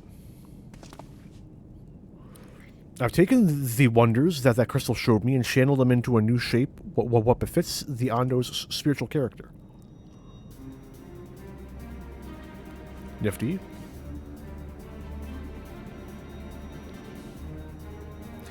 Not a bad job, if I do say so myself. And to think I was this close to hanging up my hammer after studying the craft within the ancients. I've been across the length and breadth of Northrend and gobbled up every scrap of crafting wisdom that I could find. No matter which technique I tried, me work just no comparison. I couldn't even figure out how they put them damn buildings together. A mystery for the ages. That's what drew me here in the first place. I built me workshop, got the forges burning, then lost me bleeding will to craft. Thank the gods for that crystal of yours, or I might never gotten it back. I won't pry into your business, but I reckon your little miracle there has been through the kind of journey that they sing songs about. The echoes, the memory it holds, just speak directly to your heart. I can still feel them coursing through me. The inspiration's not fading away. It's welling up, stronger and stronger. Give me the chance, and I reckon I could weave the Crystal Saga into other things as well. But bugger me, I'd almost forgotten the Ondo's commission. If you could drag that lamp over to Talash Arath to me, I'll stay here and dream up new armaments for you to try.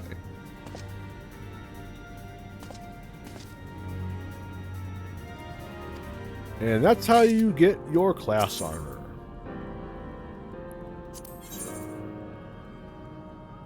What do these look like? I haven't looked at these weapons in several years now. This is honestly a really fucking cool sword that I might have even considered using, but I really don't feel like grinding out Memoria Misria to get it to a glow. So yeah.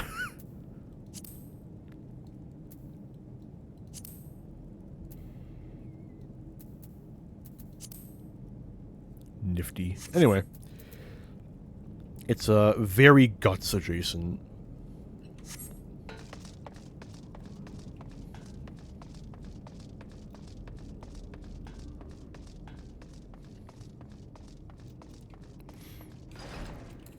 Hang on, I can mount up. This is not a instance zone. Mounts are, in fact, on the table. Okay, is it a key item in my inventory right now? I have to see. It is! This profusion of brightly glowing coral-like branches is most definitely not a kettle. You don't say.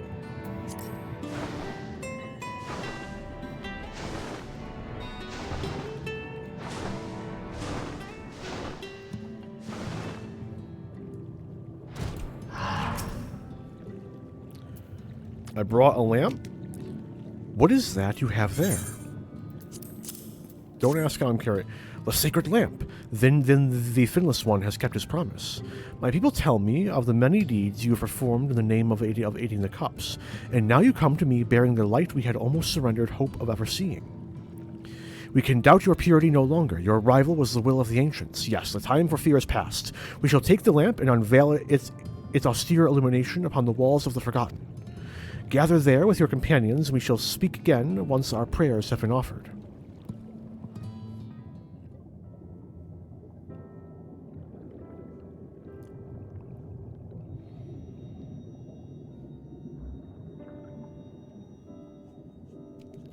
O stewards of the Ondo, we offer up our light in answer.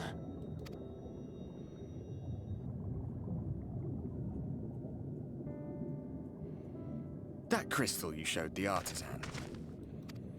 Yeah. Was it... Did it belong to one of my friends? It belonged to all of your friends. I have all of them. They're in my bag here. Want to see? Missed that part, did you?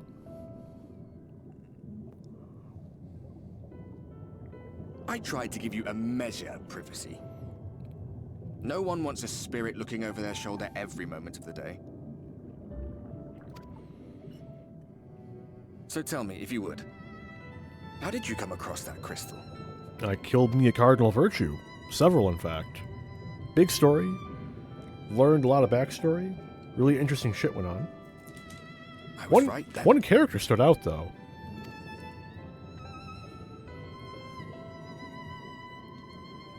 Strange that I should learn such things now, after they're long gone.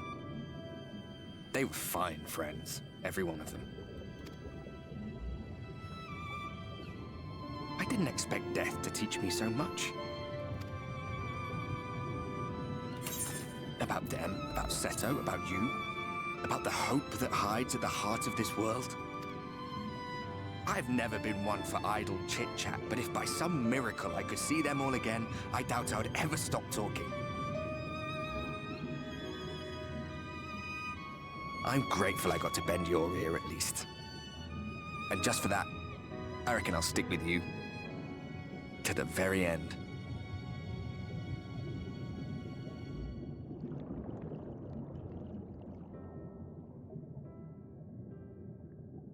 Apologies, we were a little late to the gathering.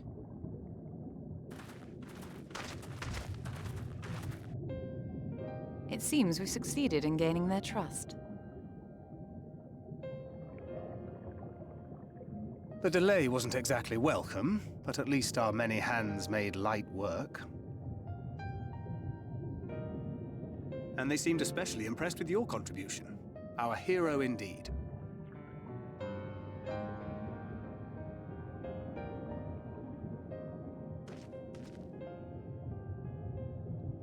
Y'shtola was telling us those structures may date back to the age of the Ascians.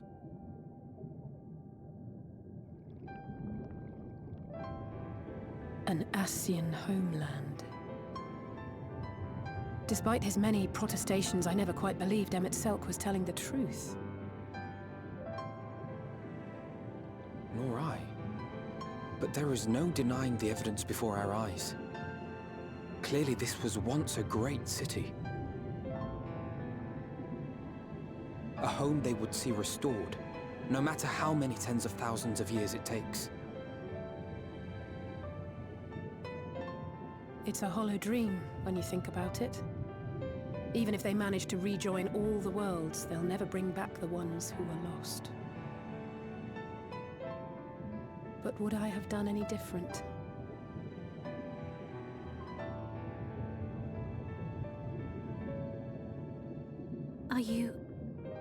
How are you feeling? I'm A-OK.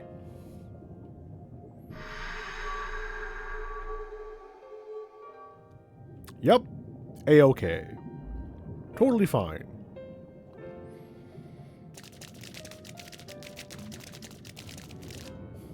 You have completed your devotions? Yes. To the honored ancients have we offered up our prayers and our gratitude. You too have our thanks.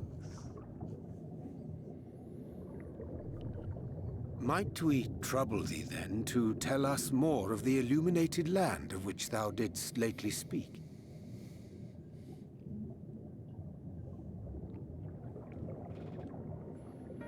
To the west of here lies a great trench. Some days ago, a light appeared in that endless darkness. Curious, we ventured closer and discovered in the depths an entire city.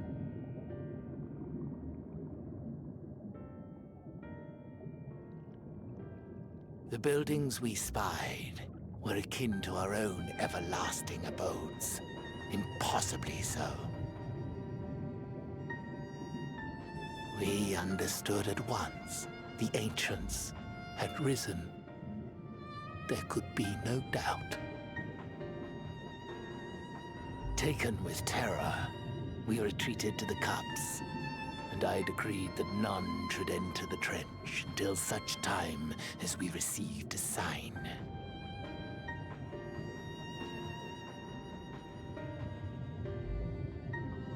Might it still be possible to reach this city of the ancients?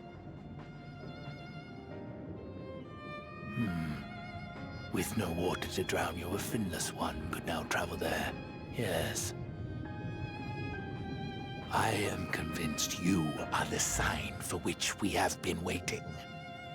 My people will show you the way.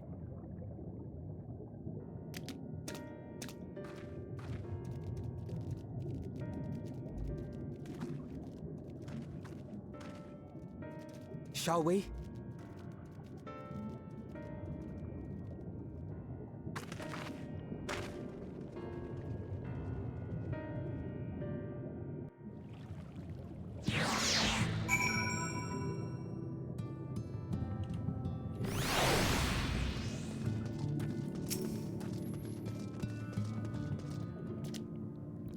The chieftain has bid me guide your steps to the illuminated land.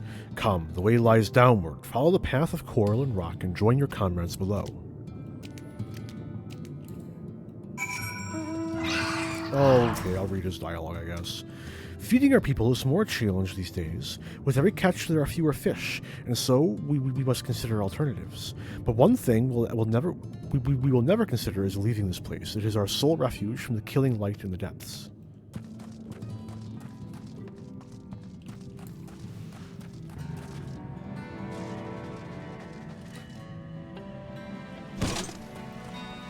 Ouch. Ouch. Emmett Selk hath made himself difficult to reach, yet every step we take bringeth us nearer to his stronghold. Let us not linger, lest the Exarch suffer for our late arrival. Meeting the Ondo was fascinating. They live just like us in some ways, but act completely differently in others. The way they think, the way they play. I'd love to come back here and learn more about their culture, but will the dome last that long, I wonder? During the time I have spent helping the Ondo, I've been introduced to quite a few local varieties of sea life, although sea monster is mayhap the more apt term. Probably best to avoid them if we can.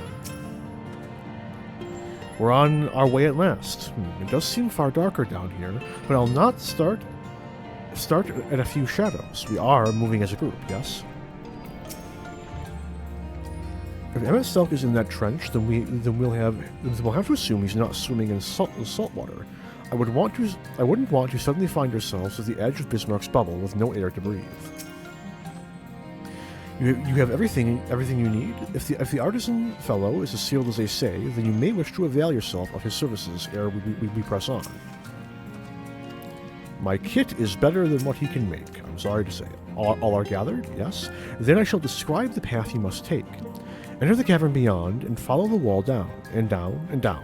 Once at the bottom, find a passage to the northwest. Then continue west and west and west. The way is not simple. Keep your friends within shouting distance and do not stray into the deep. Just before the journey ends, you will find the Caliban Gap, and the barrier will be placed at its mouth. The obstacle will fade should you raise a hand toward it. We have made it so. A most succinct explanation. We thank you for your guidance.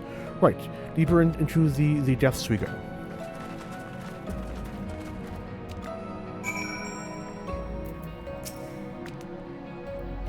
Once in the cavern beyond, you must follow the wall all the way down. At the bottom, you will find a passage to the northwest. Follow it far, far to the west.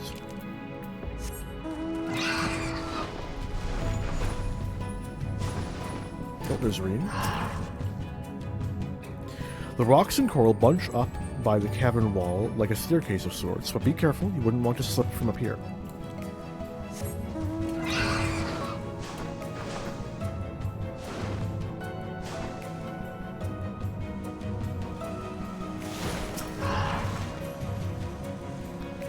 I'd wager these bursts of water could carry you clear to the top again. Not that I'm eager to try it.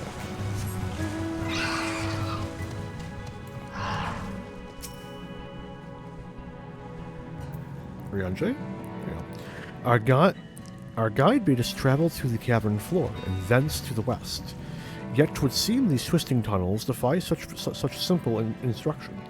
Rather than rely on the direction alone, I suggest we scout with care and relay the path ahead to those who come behind.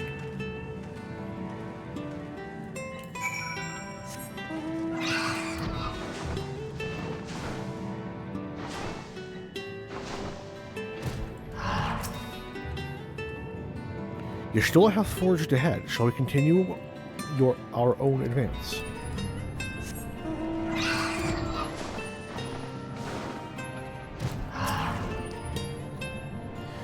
The rock drops off sharply here, but I think the coral thick enough to serve as a bridge.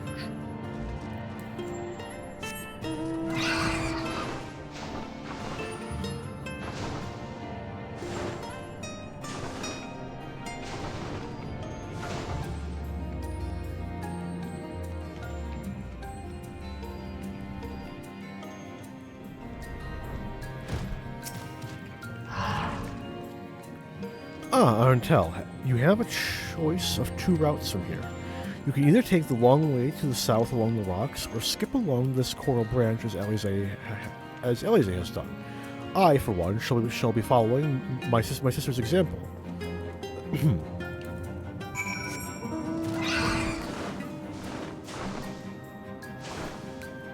Or, alternatively, call him the Amuro. Where is Alize?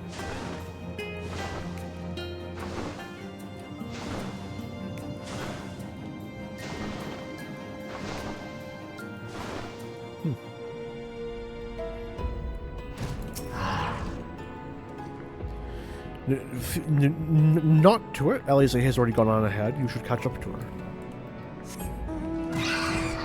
Is that those blue mages? No, it's someone doing a fate. Enjoy your fate. I can't be asked. Way too busy. There you are. Come on. I think I found the tunnel we're looking for.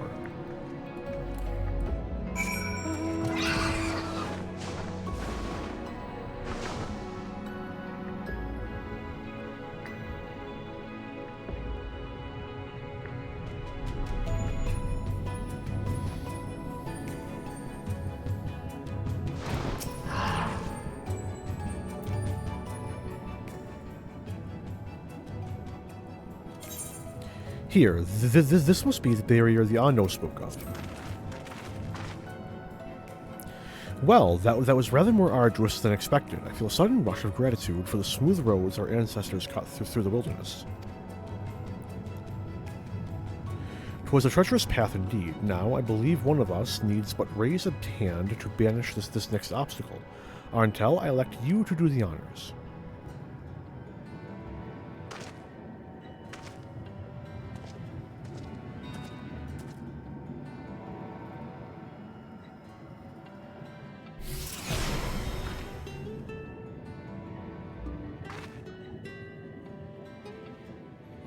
Gone, just like that. I suppose we should head in.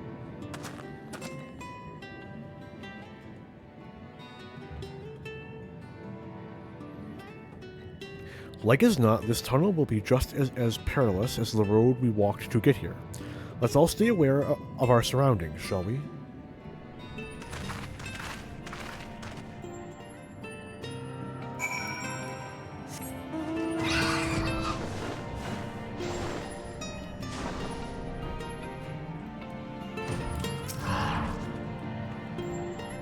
That is a very long drop. Please, no heroic jumps over the edge, Arntel.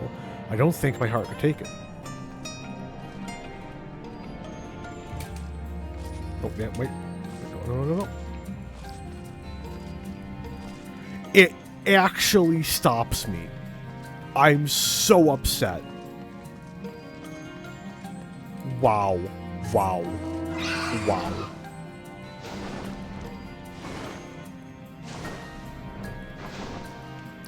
Oh, it's because there's nothing down here. Oh, yeah, that'll do it. There's a tunnel. Hang on. Curiosity has got the better of me. What is here?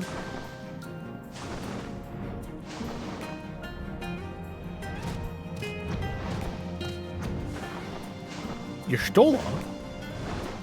Wait, what?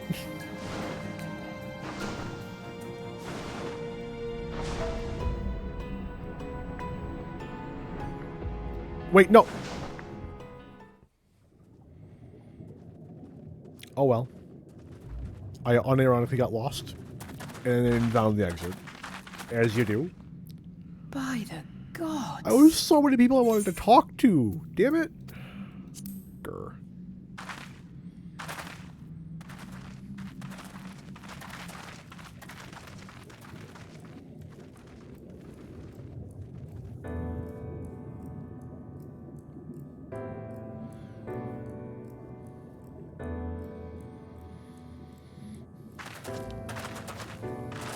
When the Ondo spoke of a city, I did not think they meant an actual city.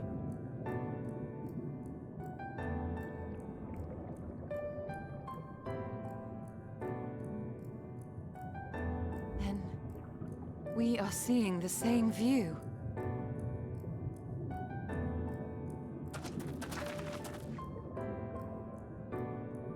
The remnants in the Ondo settlement were solid material structures. But these...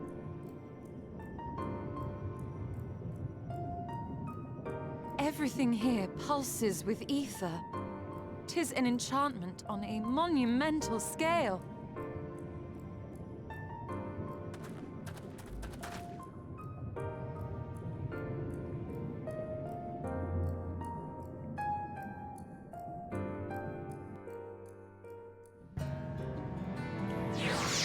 But here, yes, here is my first major checkpoint of this sequence, and is in fact where I decided that I would stop if I did not think it feasible for me to push through until the very end. However, I am feeling quite good, and I think it'd be very pog if I could finish off the rest of Shadowbringers tonight. However, something has come up, which I do need to spend a little bit of time taking care of. So, while it has not been very long since my last break, I will be stepping away for another few minutes. In the VOD, I will be very certain to include timestamps to skip this shit. But yes, I shouldn't be gone too long. So, you know, but in the meantime, very good music. So, you know, there is that.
Okay.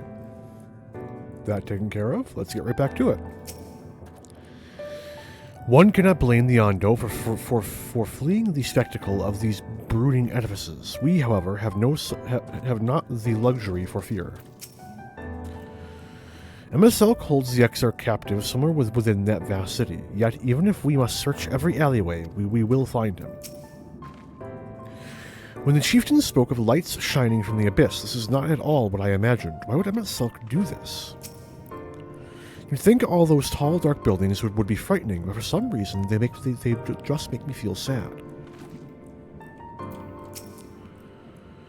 It's big, I'll grant you, but cluttered city streets are far more conducive to infiltration than wide open spaces. This will work to our advantage, trust me.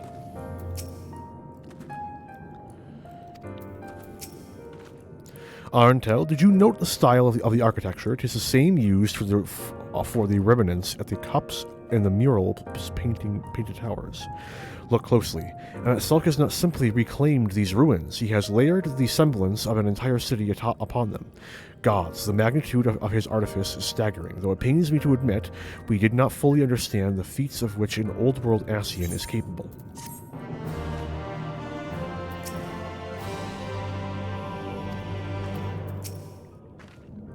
We have found our destination, but how to descend into the city itself?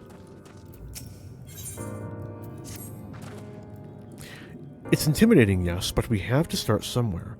Why don't you have a closer look at that tower to the southeast? We might be able to reach it from the edge of the trench.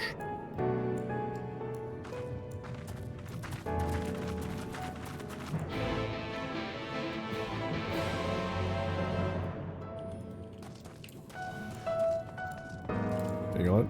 There we go.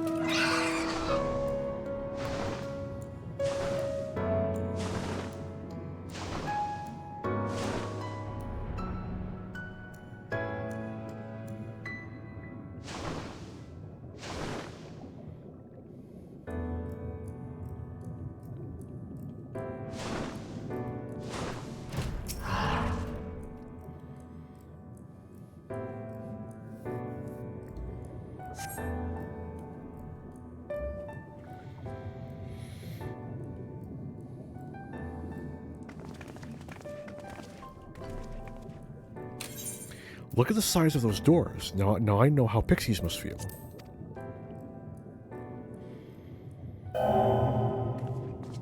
Arntel Melfriend recognized. Welcome to the city of Amarat. Will you be riding the lift? What did the building just welcome you? Mayhap it is not so passing strange. Did Emet not invite Arntel to visit his abode? 'Tis plain thy coming was expected.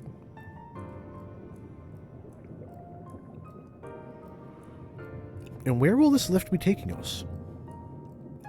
The lift services every level of Akora Heights, but is presently configured to convey passengers directly to the ground floor.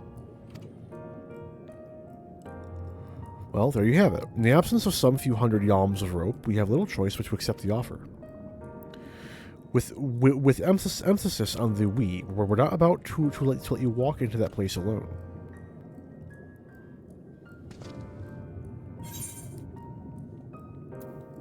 Ground floor, now. As you wish, the lift will arrive shortly.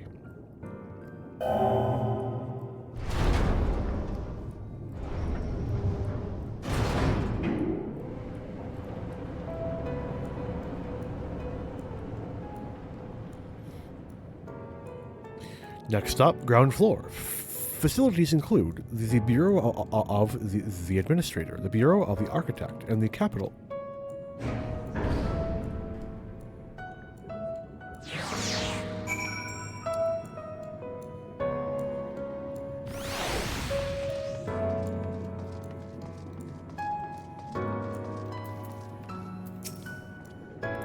If mine eyes do not deceive, we stand in some manner of communal square.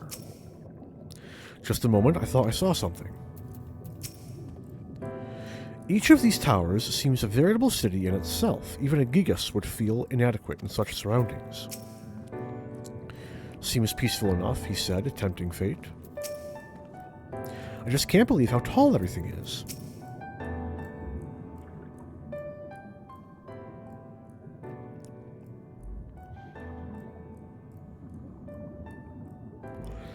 It's only at this distance that you start to realize just how big the buildings truly are. What did that voice call the city? Amarat? Look, over there. It's a ghost. Is that a person? No, my mistake. That's a giant. It doesn't seem to have noticed us yet. Giant or no, a resident of this place may have much and more to tell us. I say we make the first move. Yo. Hang on. There we go. Oh, no, you can't just... Ugh.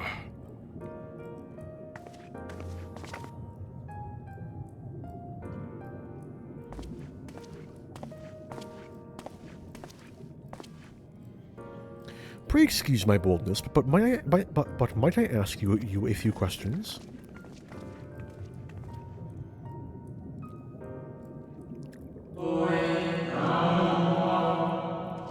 Oh, what adorable costumes! Are you children on an excursion? This district has much to teach you. How odd! This sounded like no language I've ever heard, and yet I understood every word. Just as he understood us. Very, very close. I actually intend to push all the way until the end, but we'll see how it works out. Which district is this exactly? You must be lost, poor things. You stand in the Polylarate district, wherein lie the institutions most vital to the management of our star.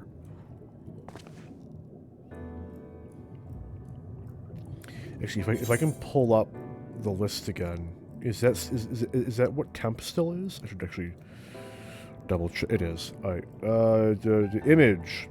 This is the full stream plan from when I took the picture up through finishing Endwalker. I've managed to skip a few streams by just completing more than I planned, but but if I can stick to that list more or less, I will complete everything I want to. with the exception of some of the super side content before Dawn Trail comes out. Can you tell us where to find Emmett Selk? Ah, I see. You've come to marvel at the workings of the Convocation 14. Hardly surprising, I suppose. The whole world holds its breath as the final days draws near, and our brightest minds race to implement their plans.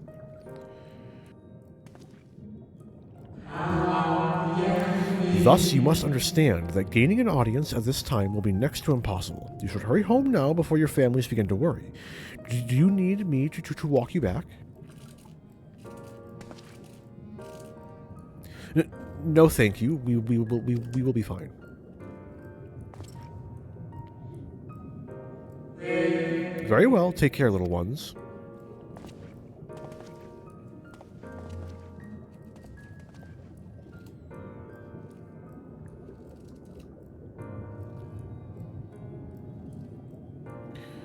What was that all about? To my eyes, these people appear as arcane entities. I suspect Emmett Selk wove them from aether, much as he reconstructed the rest of the city. The final days.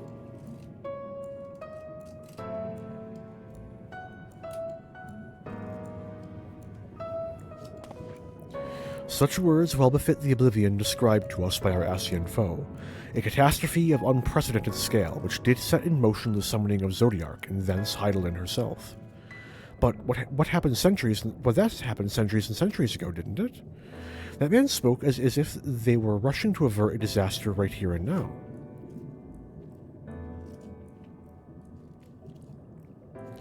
Unless, for these people, the distant past is the here and now. I believe thou hast the right of it, Master Elfino. This ethereal Amarat and its residents appear to be phantoms of a different age. Emmett Selk hath resurrected a memory, a moment in time from before the star was sundered.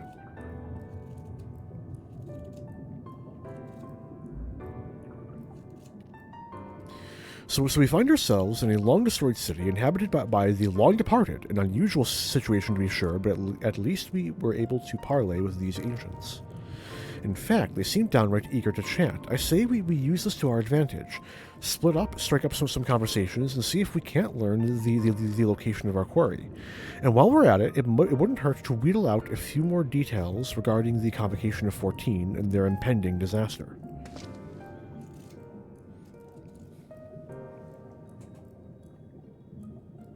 My tea should be done steeping. But is it cool enough to drink?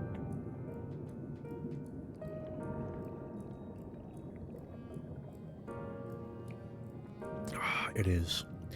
To mingling then. Let's meet back here when our jaws start aching.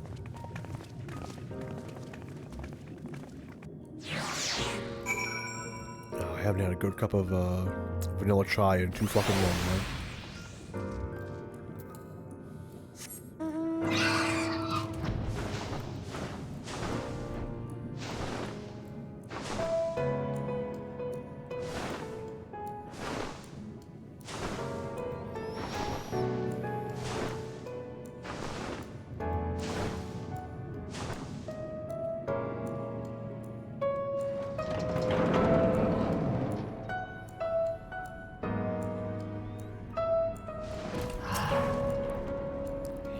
It would seem the hall is host to a most precocious visitor this day, and what, pray tell, be the subject of our discussion, young one?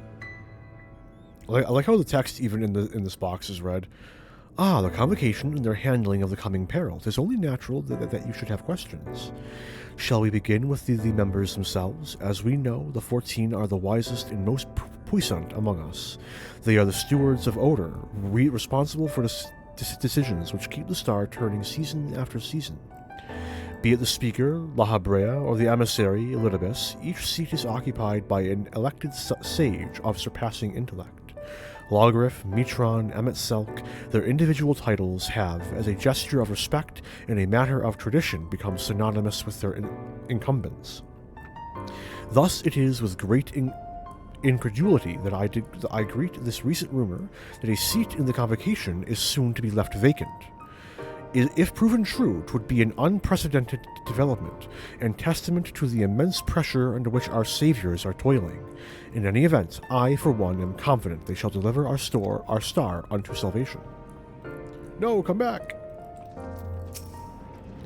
I have high expectations for you, my little debater. If you ever wish to hone your skills with a spirited conversation or two, I should be overjoyed to engage you. I feel like that dialogue is from a Yellow quest, and does not have anything to do with the current MSQ.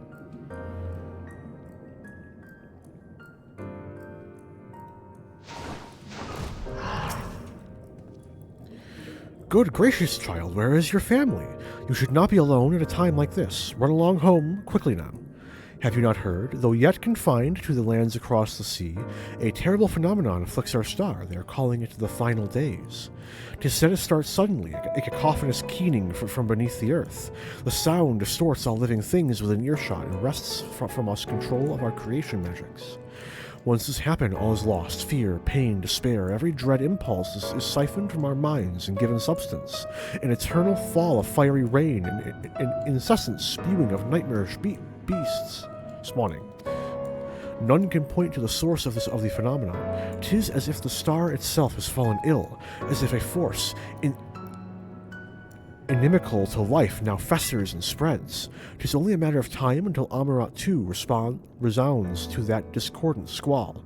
You should stay with your loved ones, child. Stay with them.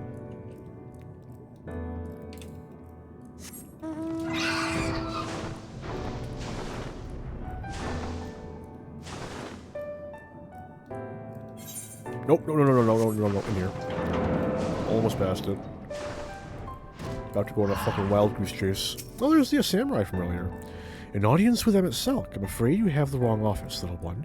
And besides, he'll be far too busy to field the questions of curious children. Surely you have been told of the looming catastrophe. Every resource available to the convocation must be spent upon ensuring our world survives. They have yet to make an official announcement, but it is said the 14 are moving forward with a plan of scarce credible proportions. One which promises to grant will to the very star itself. They will invoke our mightiest spells of creation to birth an entity of all-encompassing magnificence, and then they will rewrite the laws of existence. 'Tis a huge undertaking, and it must be completed ere the corruption spreads this far. Thus I say to you again, do not hold out hope for an audience.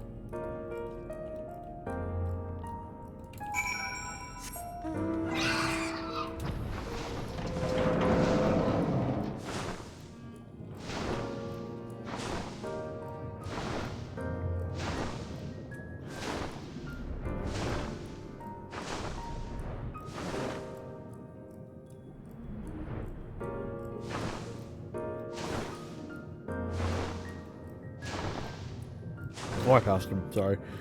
I thought I saw some stuttering. Oh my god, my bit rate. Hang on. Holy shit. So that's why I saw stuttering. Alright, we're gonna give this a minute to recover.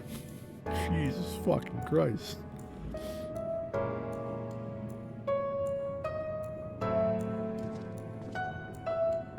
So anyway, yesterday I got around to pre-ordering Dawn Trail. I got it. Key. No key problems. Very, very good. Got my earrings basically instantly. Also good. Now, unfortunately, I have, like, no use for those earrings. All my combat jobs are at 90, or 80 in the case of Blue Mage. So the only use that earring is going to see is helping with the push to get Viper from 80 to 90. Oh man, like the first 4 hours of the Dawn Trail stream is going to be a ride, man. But seeing as I do intend to do like 2 back-to-back 6-hour streams, ooh. I would go longer. I would go, or more so, more accurately. I would do one continuous 12-hour stream, but then I don't think I'd be able to upload the VOD to YouTube, and, oof. And, like, I ain't got any video editing software to do it, you know, manually. Split it in half. So, as the plan stands, I will start the Dawn Trail stream right when the servers open back up. We will all log in together, sit through that queue, howsoever long that should be. I will do something else in the background if it looks like the queue is going to be obnoxiously long. And then I will just kind of hold out. Then I will immediately go and unlock Viper. Once I have unlocked Viper, we will level Viper all the way up to 90 via the use of many techniques.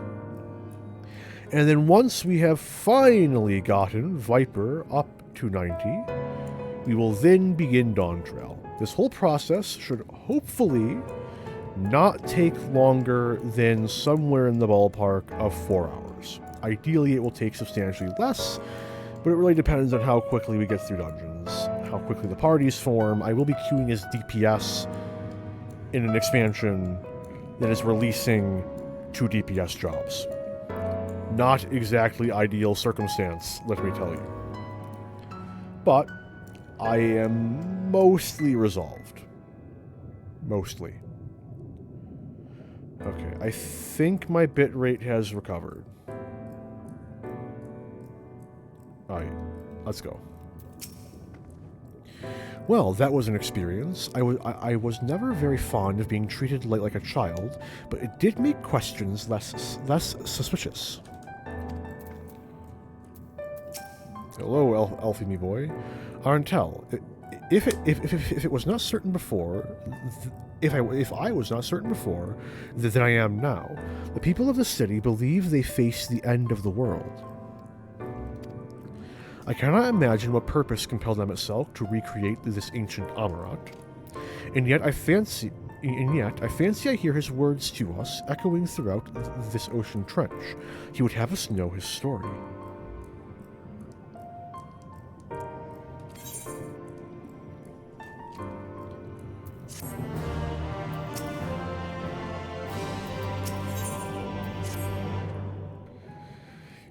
We can compare notes once the others return. Hopefully, then, our next move will become clear.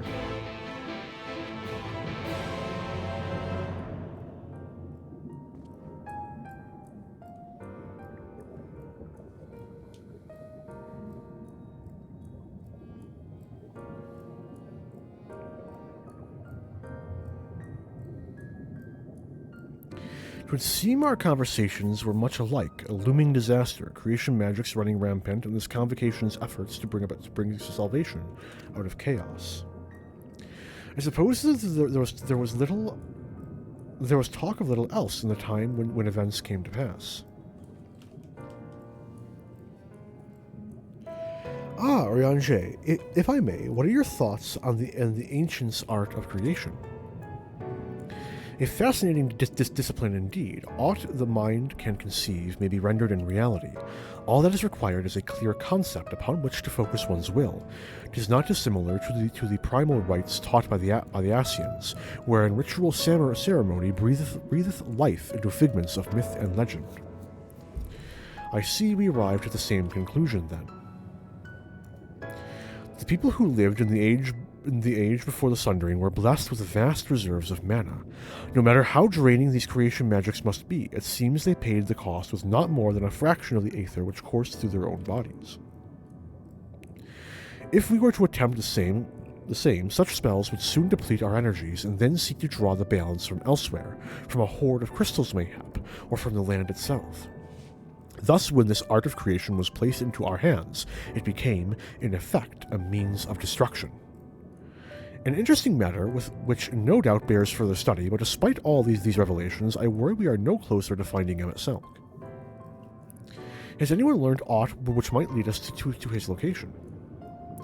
Not directly, mayhap, but from what we've heard, it seems the Convocation of 14 is sequestered in the nearby Capitol building. When we went to see for ourselves, the attendant wouldn't let us through without a writ of permission.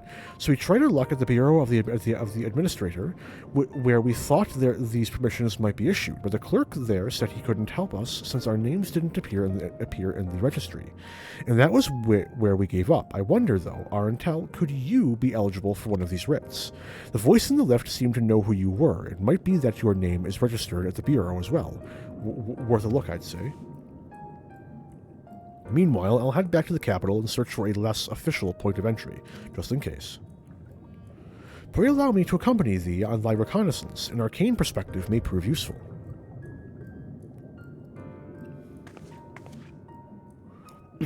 I think I'd like to speak with more of these ancients. Maybe they know something that they could help cure Arentel's condition. Would you mind coming with me? Of course I don't mind. Just lead the way.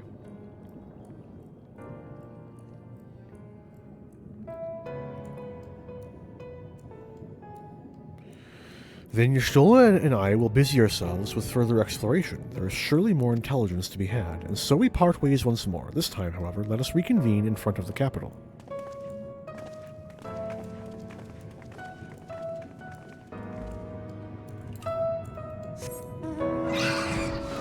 Look, there's a part of me that wants to go fly around the entirety of the city and see if I can spot an Alizé and co. But like, I'm gonna have to pass because I don't want to. Because Amarat big, man. Amarat big. I do not want to spend the next hour and a half of stream just hunting down for the others. I will check the Aetheryte Plaza though. And they, especially then, just find out that no, they didn't bother because they also realized Amarat big. Yep, no one. Fair enough.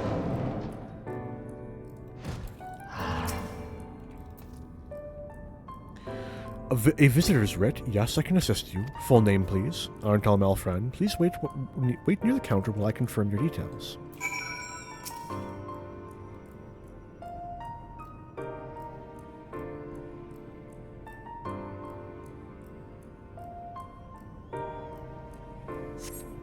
Arentel Malfriend, your application is ready for collection. As your residency was approved by Emmett Selk himself, further forms of identification will not be required. Here are your application documents. Submit them at the Bureau of the Secretariat, and the clerk will issue you with a visitor's writ for the capital. Thank you, Ghost Friend. Big up. What is that shop? What do you sell? I will exit New Game Plus if I have to. Oh, it's a Fisher. I'll pass. Appreciate it. Bye. So glad that Emmett Selk made a construct purely to assist us in fishing. Thanks a lot, bro. Appreciate it.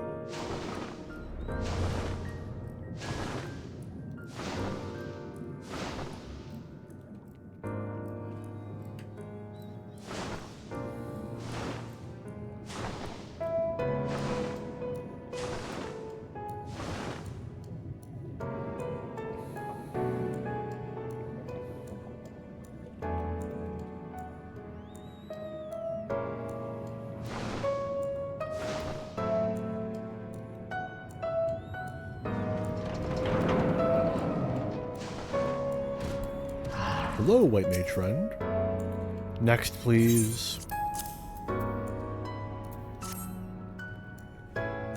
How big do you think those are? I'm imagining the Warrior of Light literally carrying around a sheet of poster board under his arm. Visiting the capital, are we? Please take a seat. Your name will be called once your application has been processed. I finally get to feel what being a Lalafell is like.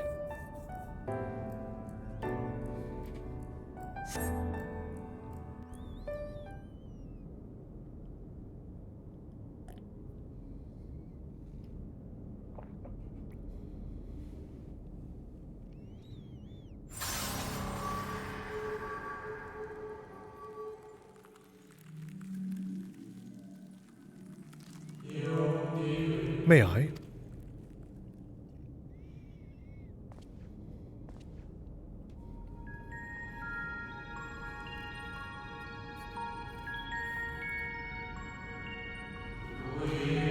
You, I think, are from a time beyond ours. Have you followed in the wake of Emmett Selk? Nay, there is no cause for alarm. I am simply a shade, here and not here. I know only that my name is Hythlodaeus, and that this city is a recreation, a phantom moment plucked from the well of history.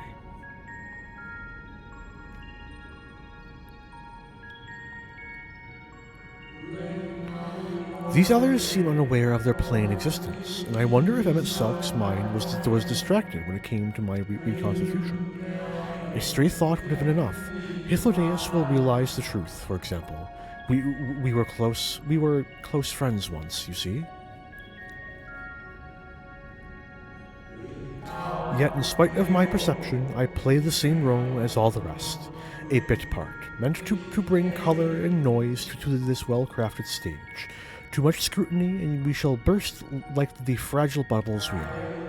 Thus, I tell you again, my presence is not to concern you. I wish only to share your company whilst we wait.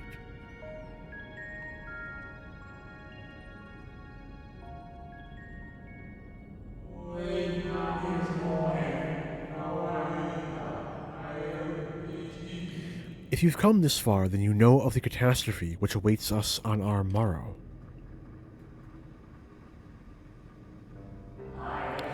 The final days, what began as isolated incidents, soon swelled into a world-spanning threat.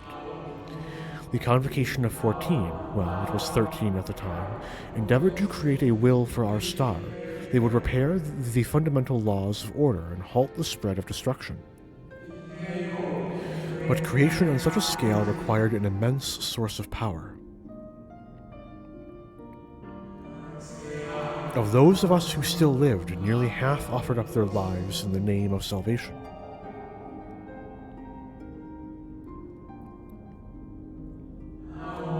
And from their sacrifice, Zodiark was born. Just as we had hoped, he reached forth and halted the march of oblivion. Yet, on how the star had suffered. Yet, oh, how the star had suffered. So many species lost, the land was blighted, the waters poisoned, and even the wind had ceased to blow. Once more did our people give of themselves to Zodiark, another half of our race sacrificed to cleanse the world, to ensure that trees and grasses and myriad tiny lives would sprout and grow and flourish.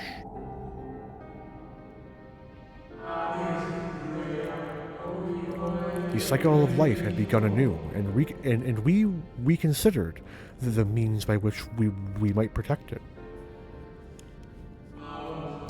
The Convocation decided thus: we would nurture our world until it was bursting with vitality. Then, when the time was right, we would offer some portion of its living energy to Zodiark. In return, he would restore to us those brethren whose souls had fed his strength, and together we would resume our role as stewards. There were, however, those who disagreed with this plan. They argued that enough had been sacrificed to Zodiark, that this world should belong to the lives newly born.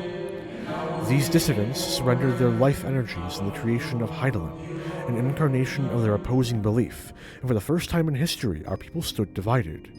Know you, then, how this conflict ended? The Sundering. I thought you might.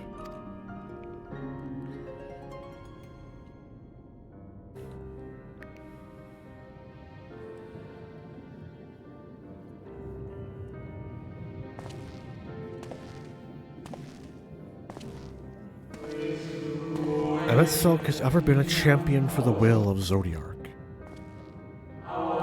The original plan may have been set back by millennia, but he will not. But he will have not abandoned his course. He will pay the price for our return by whatever means is necessary.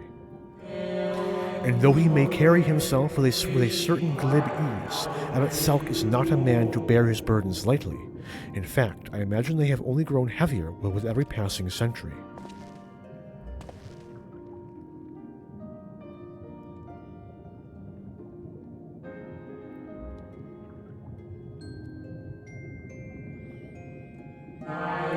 'Tis truly a terrible weight he has chosen to carry.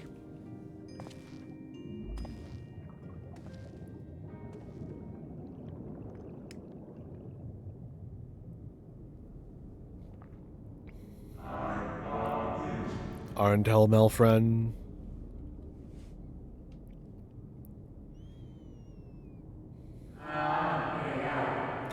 It seems your turn has come. Pray, do not let me keep you.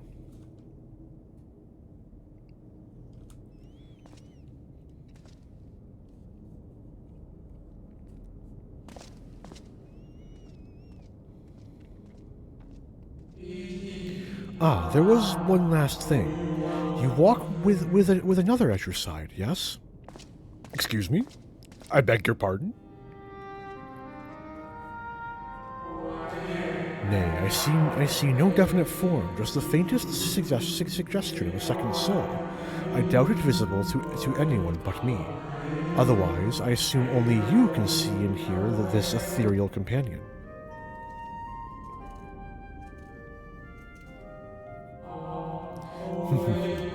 Your connection is hardly a coincidence. In our time, the two of you were one. The color of your souls tell the tale. A hue that distinctive cannot be mistaken, no matter how thin the soul is spread. Ha! This is just the kind of fate I might expect for one such as he. Surely Emmett Selk has recognized the hint of him in you. Arentel, Melfren. Fare you well, my new old friend. May you find what it is you seek. At this moment, we do not know for certain who he is talking about. I thought I'd just point that out, as you do.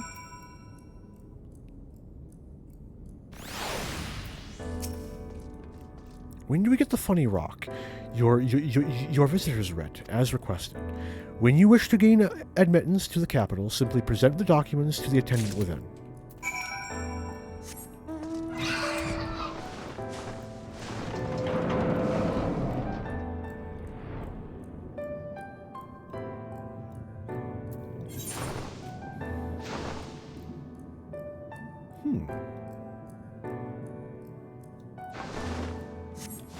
Slightly odd. Not an equestrian. Maybe that's an instanced area.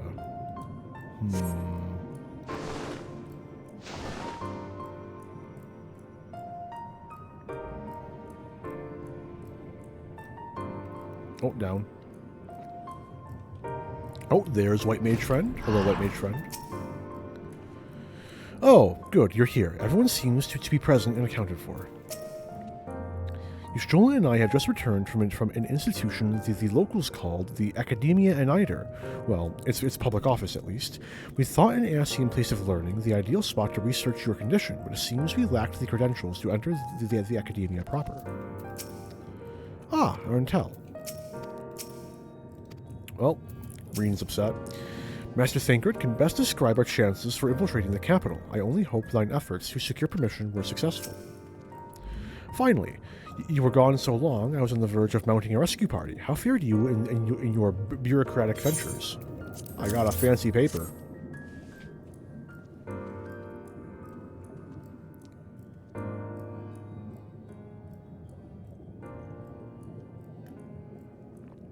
Ah, I see my instincts were correct. And a good thing, too. Urianger and I weighed our chances of breaking into the capital, and an official entrance is by far the most attractive option.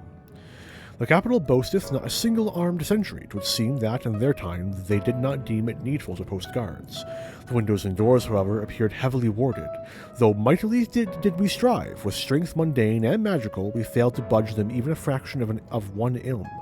Mayhap 'twas simply the case that Emmett Selk's recreation did not extend to their usual function. We didn't try everything, of course, but we thought it best to conserve our time and energy for more pressing matters. Speaking of which, Reen and I tried asking about a cure for you. The problem is, these ancients didn't exist beyond Amarats today. They will happily tell you their own tales, but whenever we attempted to explain our situation, the conversation quickly became muddled.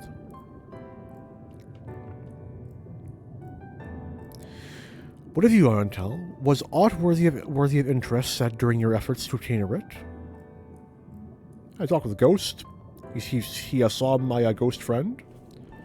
We share a soul. That's kind of nifty. A great sacrifice of life in exchange for their brethren's resurrection. And you say all Ascian's scheming had been leading to this.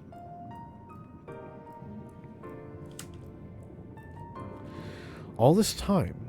But if they still mean to enact this plan, then things won't end with the rejoining.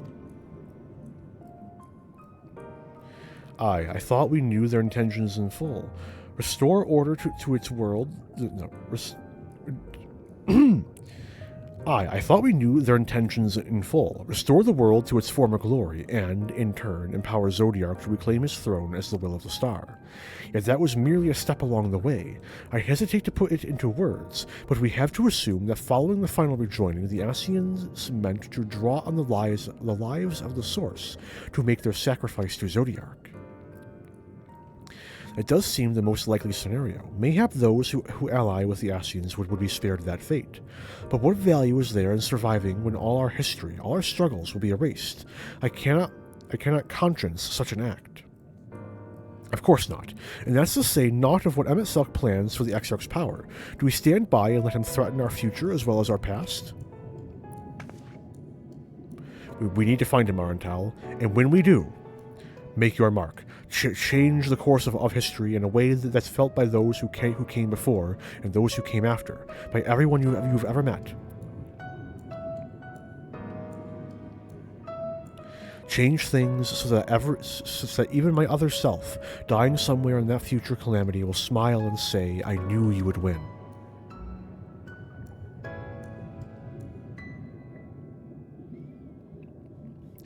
Is fighting Emet-Selch the only way? Usually is.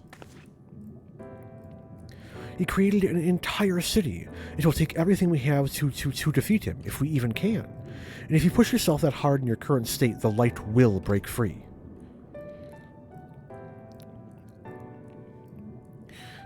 The decision to press on lies with you, just as it lies with each and every one of us.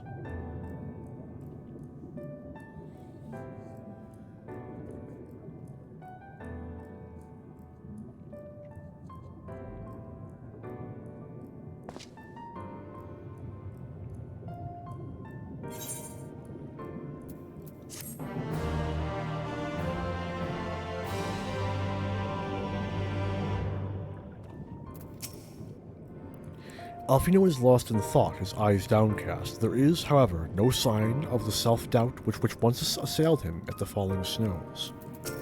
Do not target Alfino again. Yashilla meets your gaze with a strained smile. You seem to recall her wearing that self-same expression when speaking with Lys and Runar. Urianger glances your way, his expression hesitant. You see the struggle as he agonizes over the words he wishes to say. Thinkert stares quietly into the distance. He seems calm and assured, his easy stance born of confidence rather than false bravado. Reen appears to be brooding over her choices. Her faintly trembling hands betray her mounting trepidation.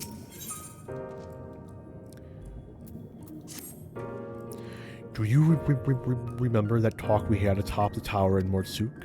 I'm still of the same mind now as I was then. I don't abandon you. You don't abandon me, and together we make a difference in this fight.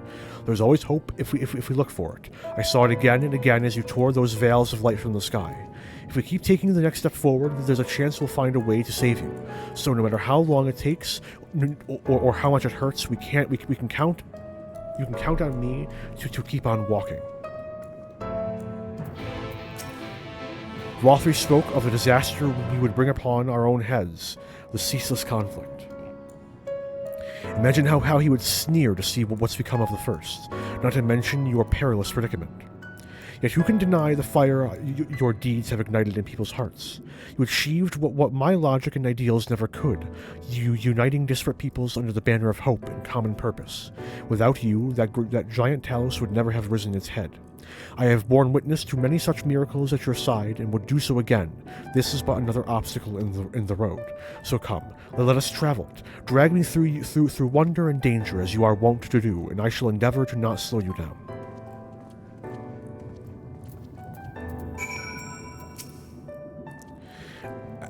As well thou knowest, if we are to usher Emet-Selch unto his rest, we must needs bind his Ascian soul, and then shatter it with overwhelming force. The former task requireth orasight, and such have I prepared, upon the Exarch's asking no less, though 'twas ever mine intent to provide said boon. The future whence our noble friend doth hail is a world fallen to Ascian artifice, and he would not see such grim history repeated. In a sense, Emet-Selch's destruction will be the culmination of the Exarch's efforts, a reward for all he hath endured these many years. Yet even as thou stridest into the jaws of peril, forget not but that his fondest wish, and that of many others besides, is to see thee survive unto the morrow. 'Tis in pursuit of that happiest of outcomes that I do pledge to remain at thy side.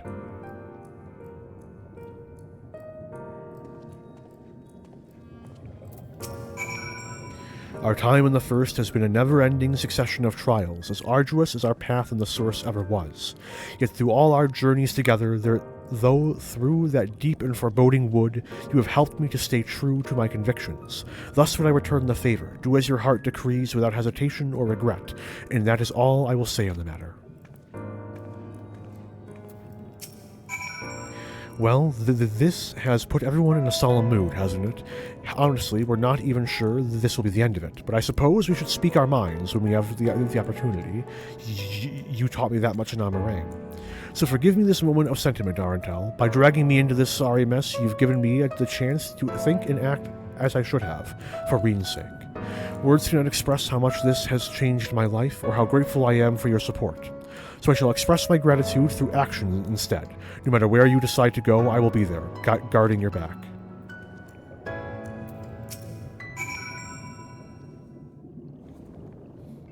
I require more tea.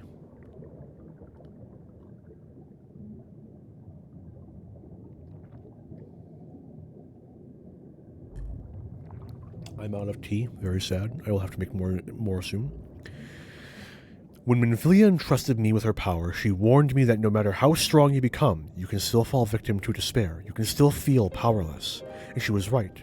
After you collapsed on Mount Golg, my hands wouldn't stop shaking. If I made a mistake, if I failed to bind the light within you, I was terrified you would die. Even now, you could be moments from turning, and I wouldn't know how to save you.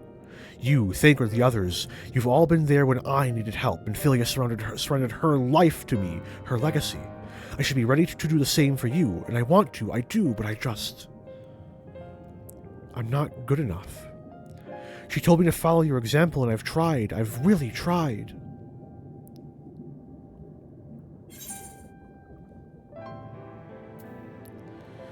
Then you shouldn't hang your head.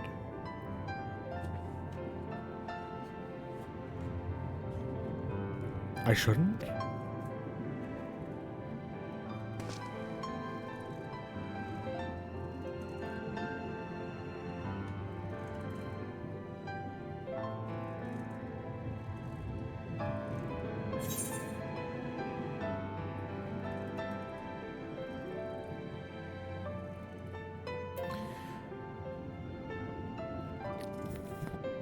We must all keep looking forward, like the heroes who never gave up hope for this world.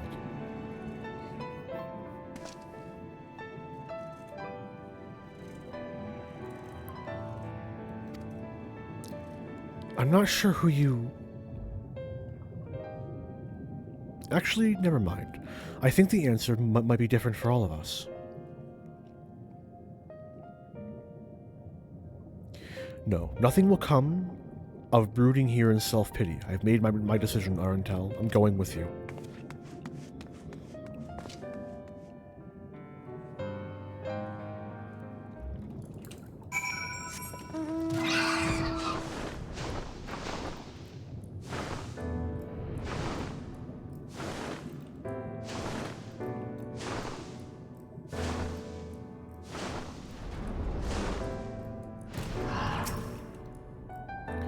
Welcome to the capital. All visitors must present an official writ of permission before admittance will be granted. Here's an official writ of admittance. Your documents appear to be in order. You may proceed into the capital, but any guests you may choose to bring with you must remain in your vicinity at all times.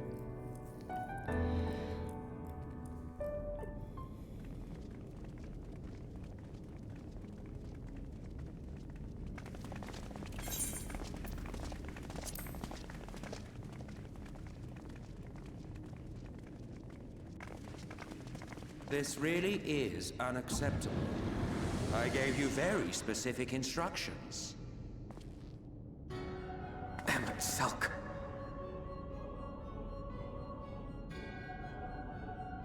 My invitation was for an abomination, ripe with the power to bring about the world's annihilation. Not this half-broken thing. Whatever am I to do with you? And I see you insist on keeping the same familiar company. Are you so lost without them? It is not he who is lost without the familiar.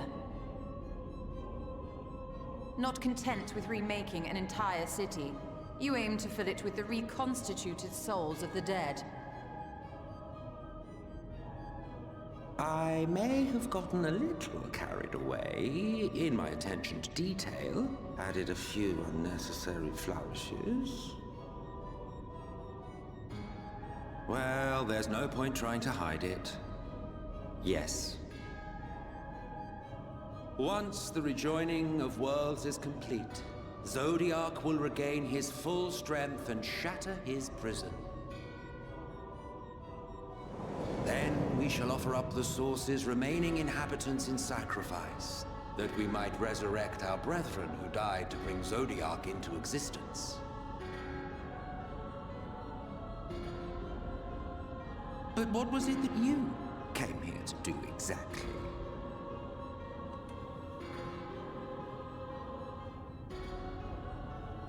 I love it.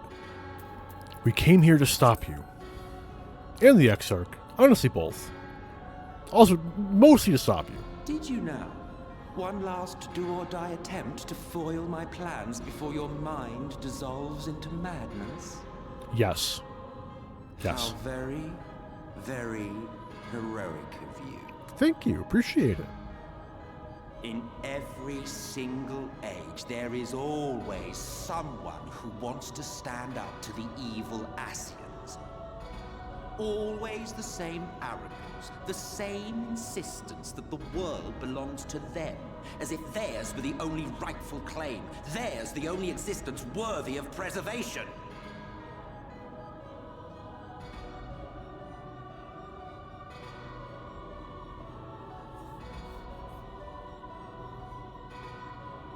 Even now, after everything, you refuse to see reason.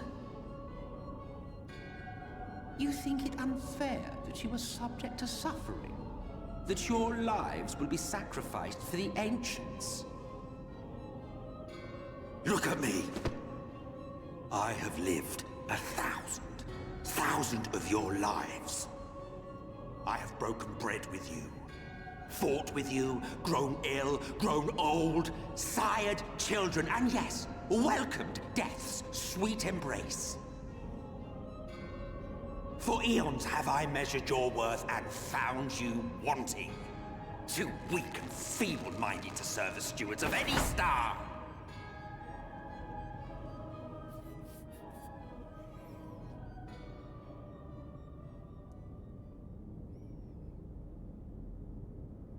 Have your recent spats with Vorthri and his Sin Eaters taught you nothing?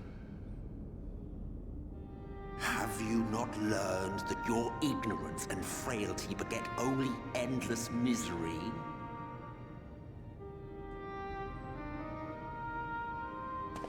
How long do you mean to perpetuate this farce? How much more must I endure your bumbling interference? Let us imagine that the laws of reality are again undone, and the world faces true annihilation. Do you honestly believe that half your number would sacrifice themselves to save the other? Of course they wouldn't! And if you had witnessed history unfold as I have, you would reach the same conclusion.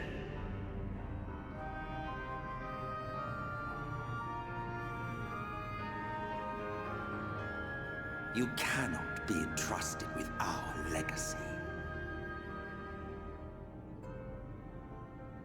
I will bring back our brethren, our friends, our loved ones. The world belongs to us, and us alone.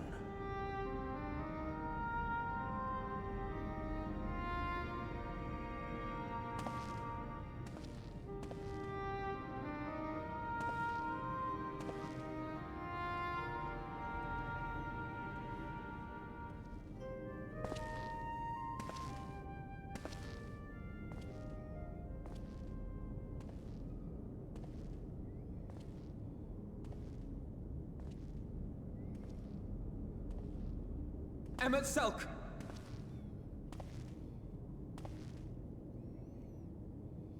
We understand, truly, but it makes no difference. The ones you love are in the past, while ours are here in the present.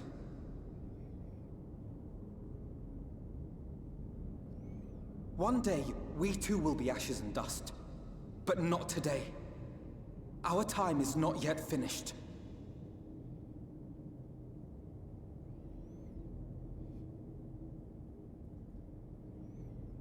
We share your conviction, and that is why we will not abandon our course.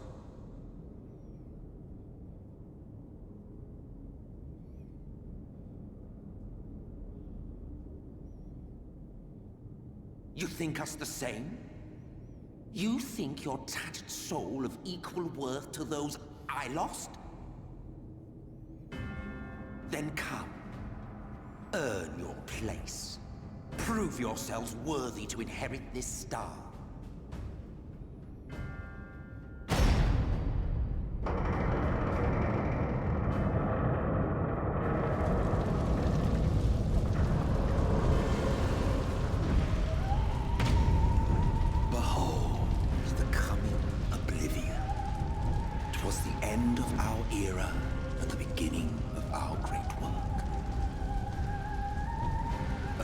Backdrop for your final judgment.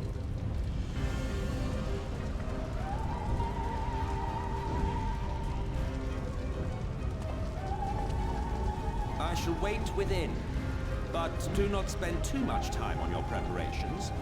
There's no telling how much longer the guest of honor will last.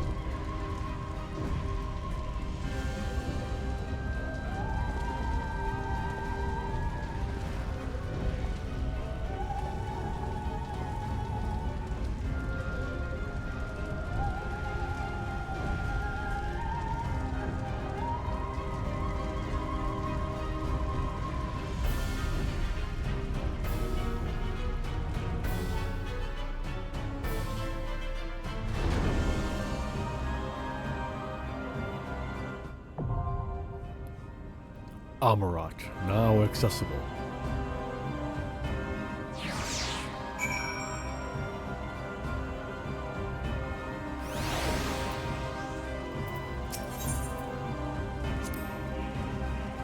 In those final days, 'tis said that monstrous beasts were set loose in the city, terrors made flesh by sorceries run rampant.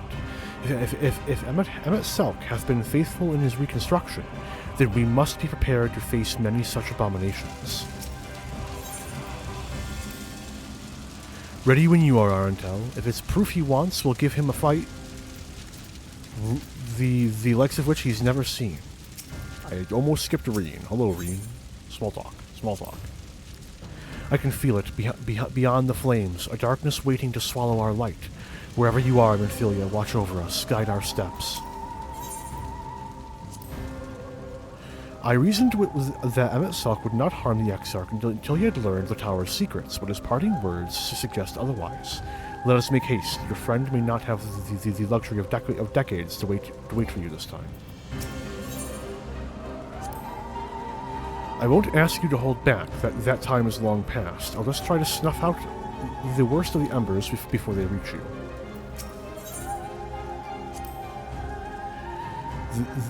Just say the word, Arentel. However harrowing the scenes that await us, they will not sway us from our course.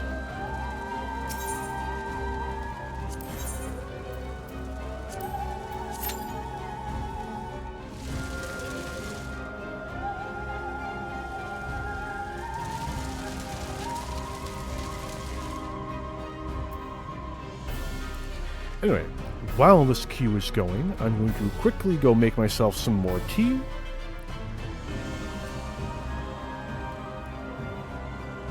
Please do not pop, because this is literally a fucking white man.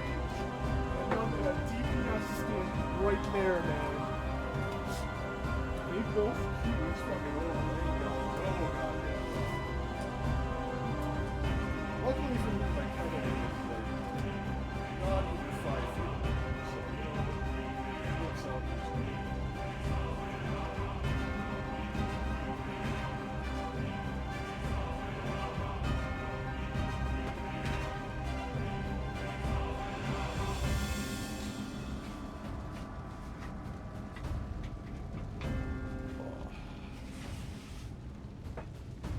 Alright, I got some more tea.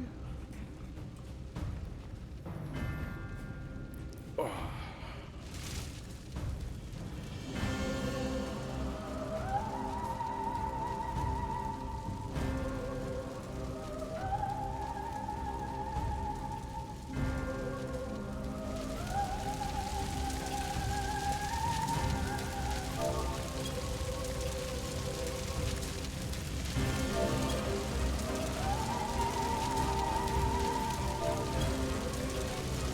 There we go.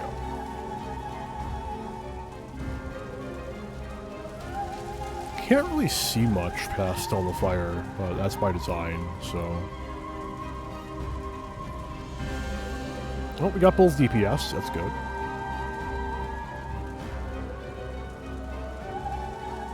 We lost him and got him right back, very cool.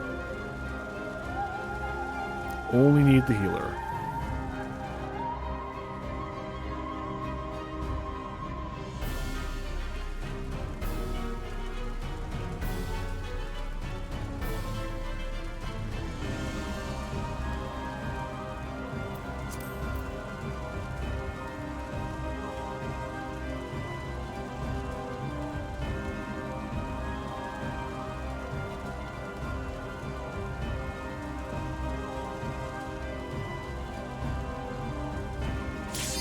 Hey, there we go. Nice quick queue.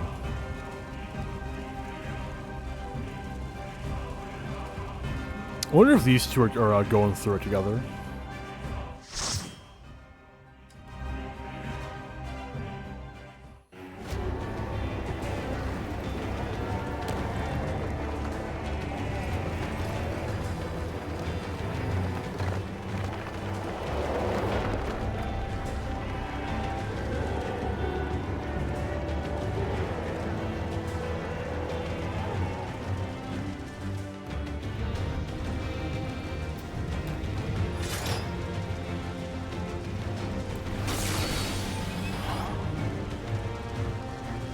Welcome to the final days of Amarant. Got a couple of first-timers. This could be fun.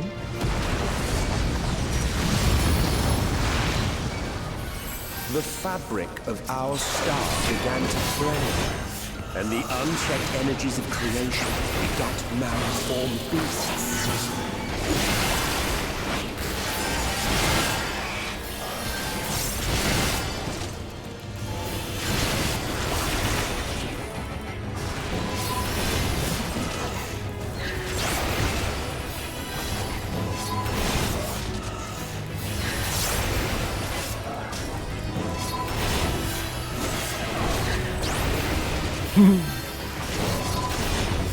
I'm reasonably confident that everyone else in this party is not me. This is the first time going through, so that's just really nifty happenstance.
Uh-oh.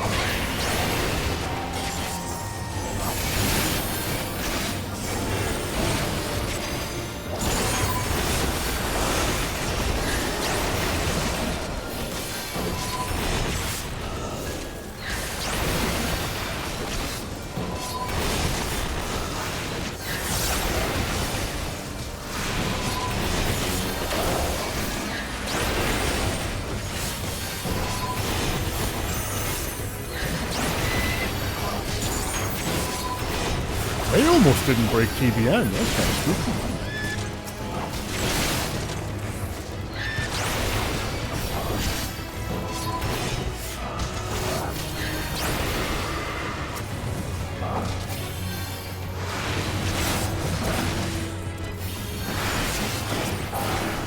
Just as prayer gives rise to primaries, our dread made manifest our deepest fears.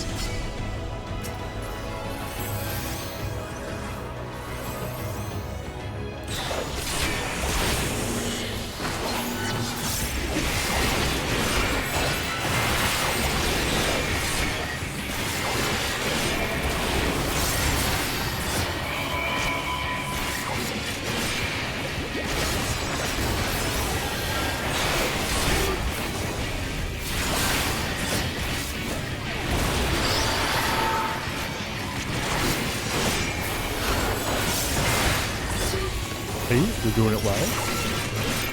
That being so far in, it's not ideal, but hey, what can you do?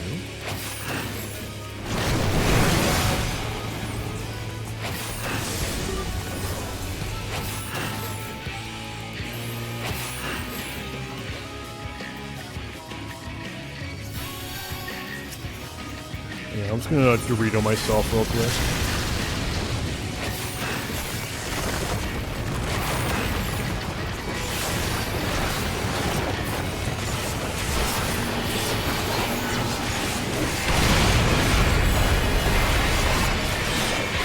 Whoa, whoa, whoa! I didn't get snapped off. That's good.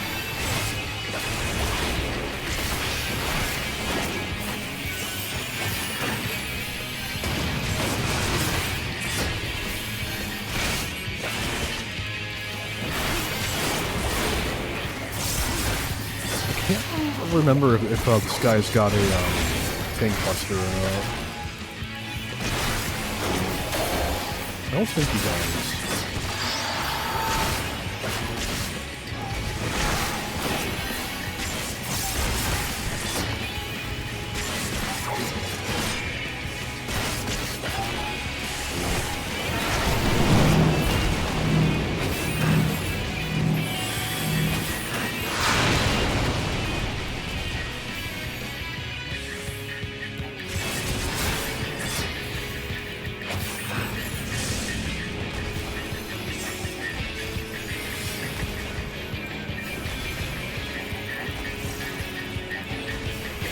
Oh, they're trying so hard. They made it, they're good.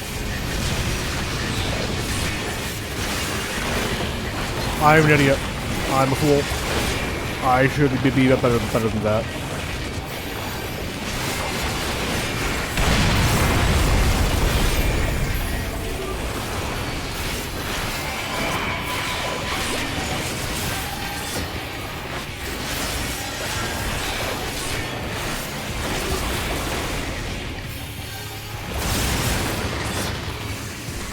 And there we go.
the land buckled.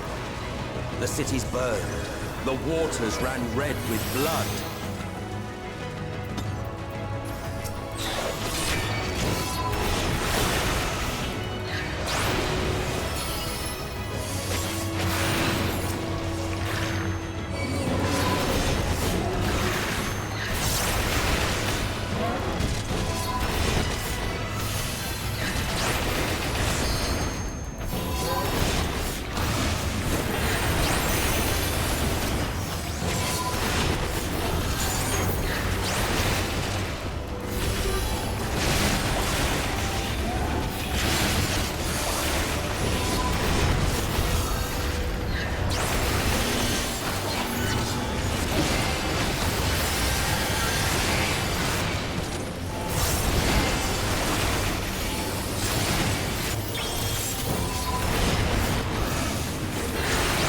Oh, spooky, spooky.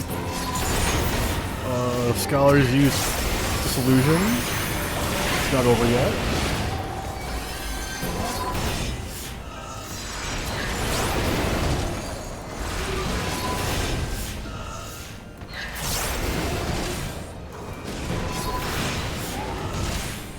Oh, it's over, you asshole.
This is far from the worst of it.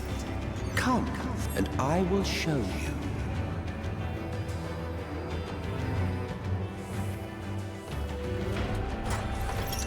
Just a little further. And you will see the end of a world.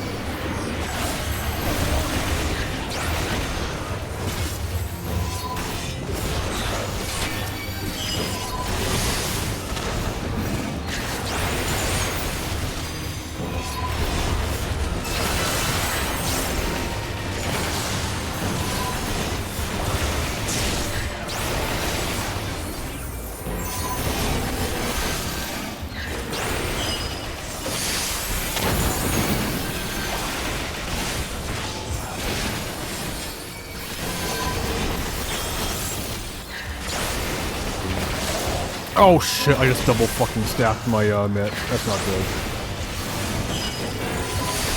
I'm sure we'll be fine.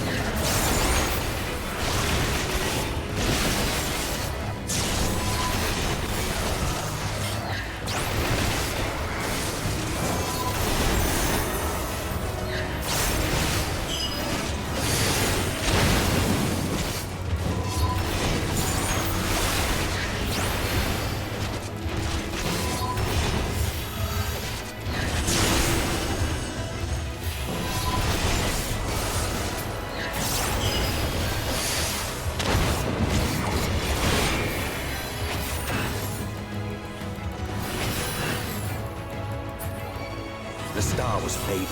We saw we had to read its laws anew.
And our goal loomed a final misbegotten fiend.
Alright. This fucking scholar's doing amazing, though. No shit, man.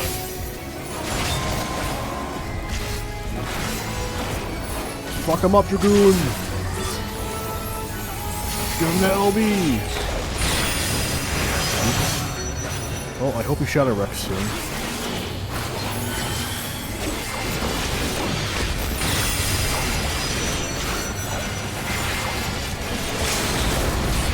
I mean, that looks good.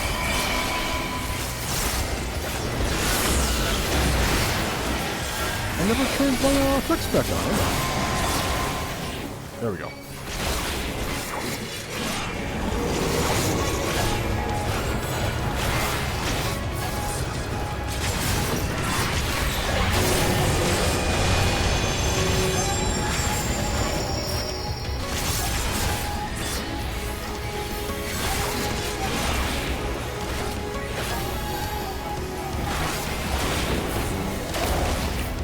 There we go. That was a fun party. I love running stuff with I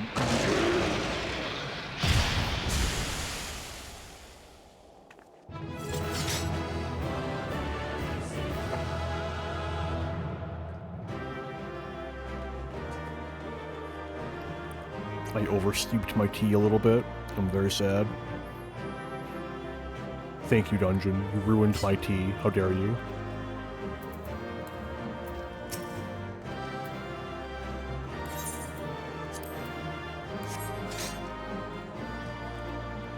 Say something. Not for despair, nor fate itself. We shall not falter.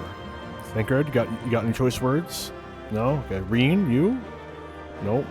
Orianjay, maybe? This is it. The first and final end. The unwinding of life itself. Oh shit, I didn't roll in the loot. I'm an asshole. Greed and... Good. I hope whomsoever got the shoe bill enjoys it. I don't need it. I already have it. I ain't gonna try and roll on that. All new people this dungeon, I ain't fucking them over like that. I'm too nice a person.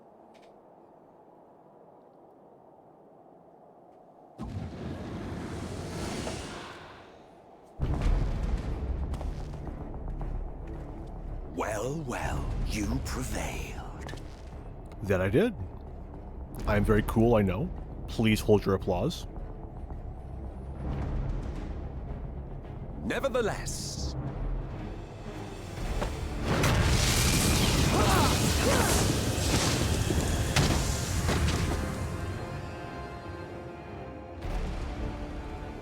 your performance was underwhelming, and I remain unconvinced of your worthiness. Oh, you tower over your misbegotten ilk, no doubt. But should I bring my full strength to bear, well, you would be as leaves in the wind. Are you sure about that? The gulf between us is a reflection of the disparity between the world as it was and what it has become.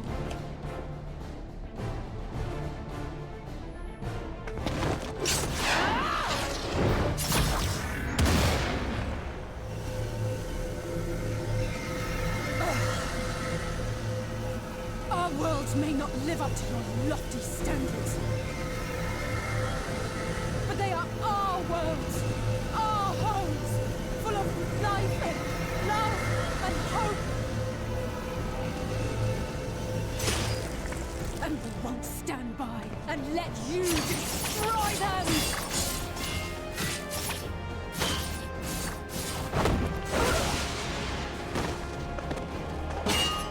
Alize! You are a mistake. For we who have known perfection, the shattered source and these shards are ghastly mockeries of the true world. The ephemeral lives you exalt are pale imitations, utterly devoid of meaning.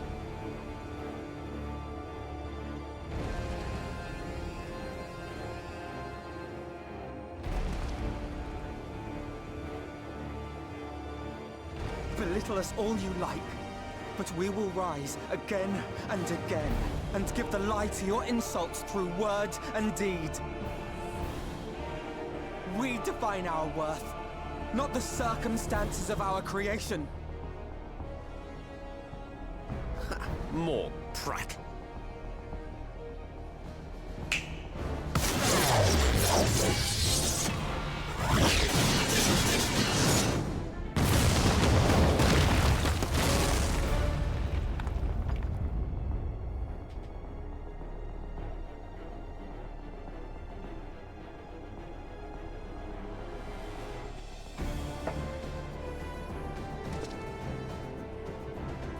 Fool.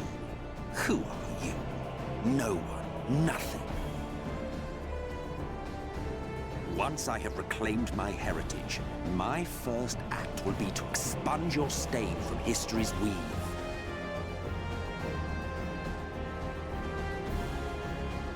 My world will have no need for heroes.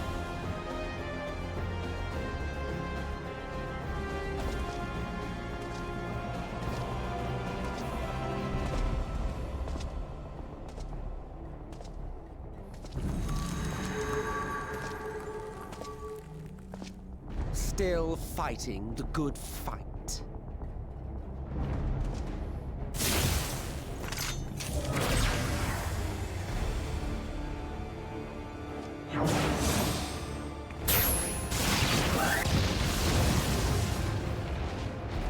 It is true that all we hold dear is fated to fade away.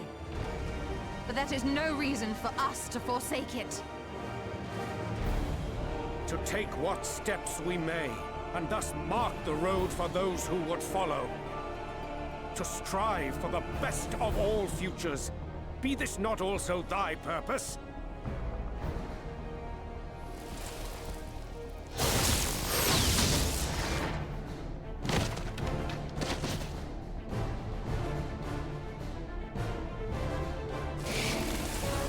Do not presume to speak of my future.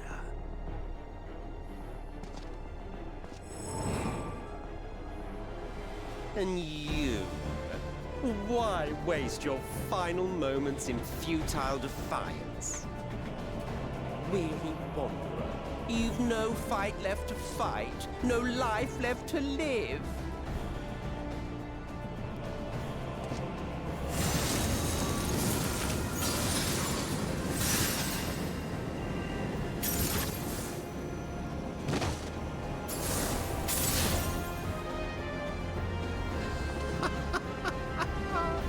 You see, the light will not be denied. Surrender to your fate, and let the transformation take you. Rise up in madness and fury. Devour the vermin infesting the land which is rightfully ours.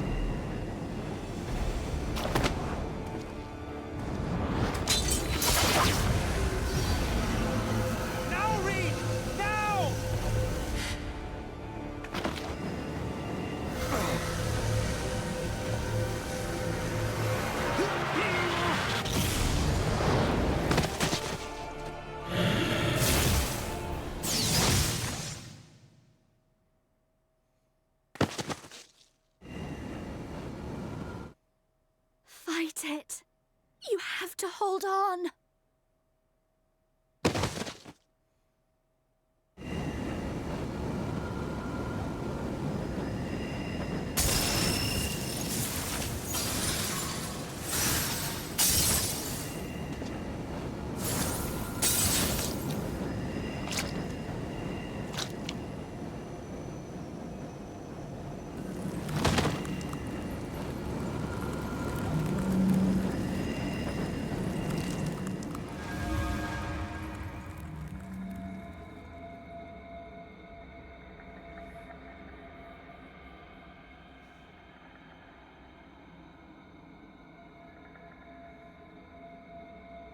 If you had the strength to take another step, could you do it? Could you save our worlds?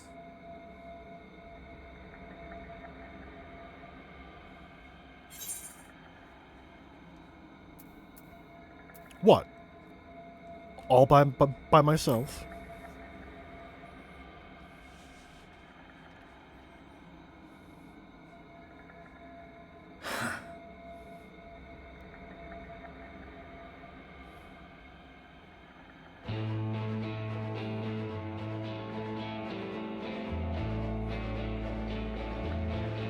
Take it. We fight as one.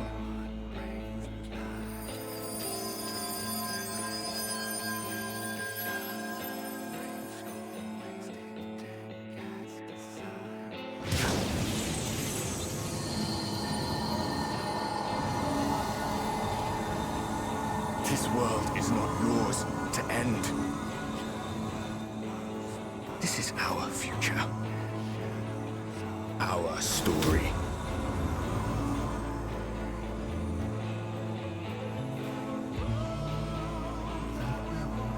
No, it can't be.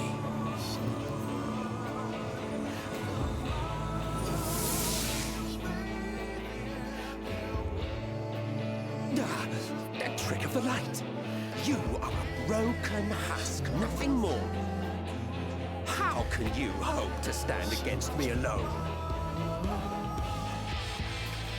We stand together!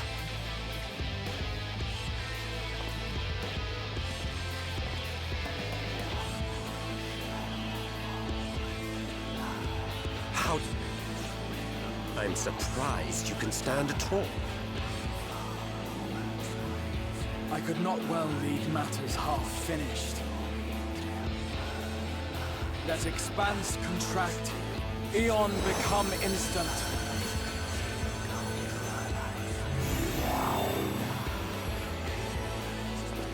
Champions from beyond the rift, heed my call!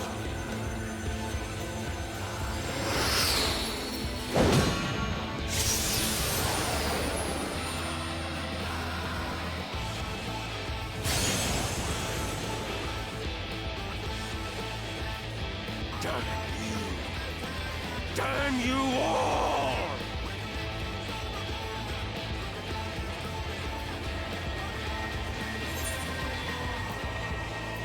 It ends it ends this day, one way or another. It ends.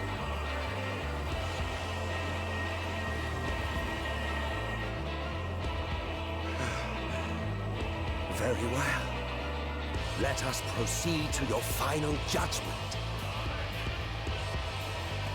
The victor shall write the tale, and the vanquished become its villain.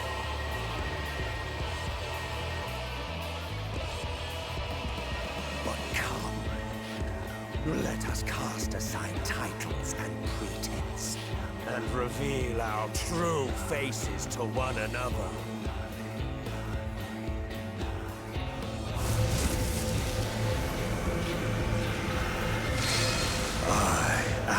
Hades, he who shall awaken our brethren from their dark slumber.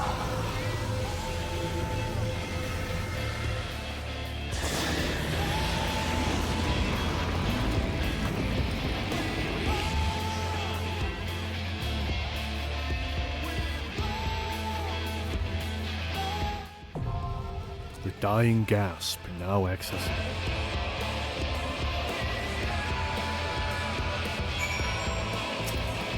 And now, we walk to the end. 10 minutes? That's a little scary. I hope it's not 10 minutes.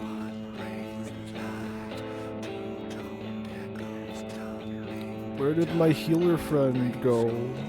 What about all those DPSs who were doing it for the first time? Where are they? It was a voice cutscene. We all left at roughly the same time, unless they're skipping.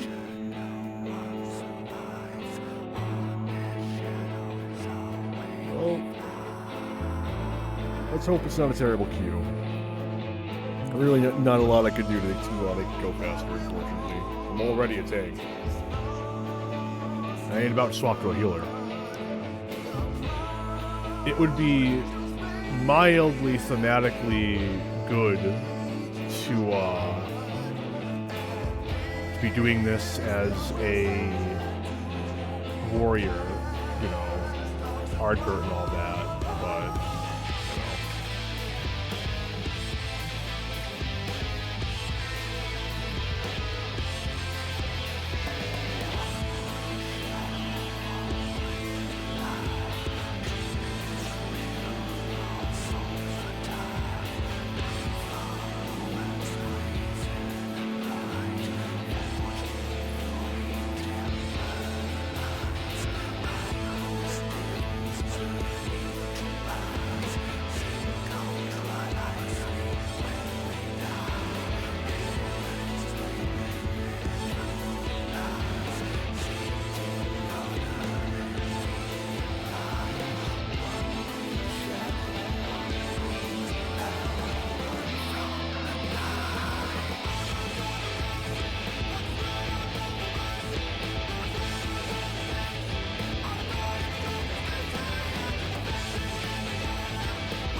Well, let's take a peek at Steam. What options do I even have? I unfortunately beat Act 1 of Inscription, so... And I really don't want to subject you all to watching me do Act 2. I'm worse than dog shit at... What happened to my other screen? That's a little weird. I fixed it. Yeah, I'm worse than dog shit at Act 2 of Inscription. Like, it's not even a joke. Nope, nope. What? Why is my second monograph? I'm not a fan.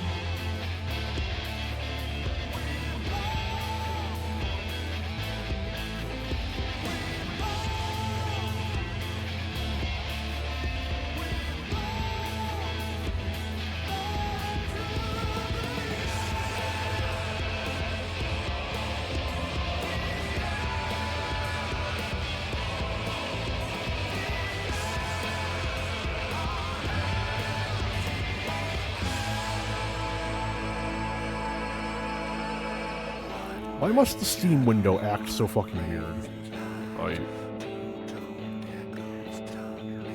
I downloaded Borderlands the pre-sequel earlier because, you know, I've owned the game for like almost 5 years now and I've just never downloaded it, never touched it. Yeah, it's really obnoxious to play that on PC, isn't it? So you either have to deal with, like, being unable to fucking aim because you're using a controller, or being unable to fucking use your goddamn menus. And it's not a good time. Why is it designed like that? Like, imagine releasing a fucking PC port this fucking obnoxious. I'm not impressed.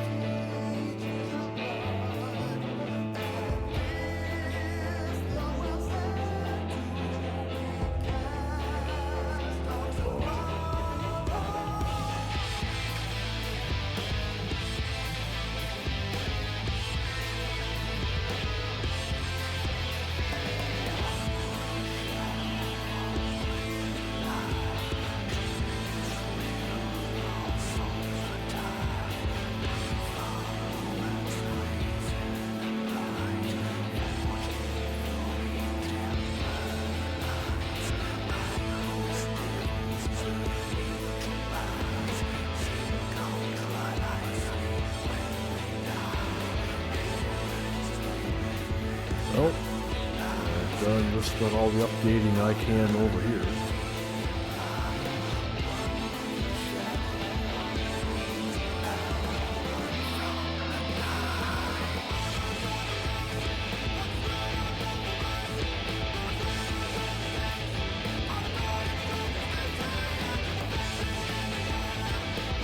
Hey, we got a DPS! Let's fucking go! That's what I call progress. We're getting there. We're getting there. It may take us all night. It may make this a 7-hour fucking stream. But we will get to fight Hades. I'm confident.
Pretty soon I'm gonna have to, like, go somewhere else just to have a slightly different sound playing.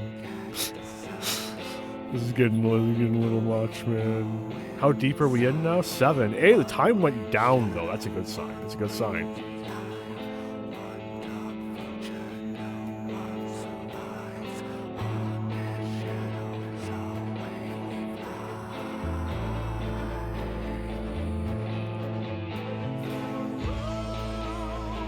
I am curious who got in before me.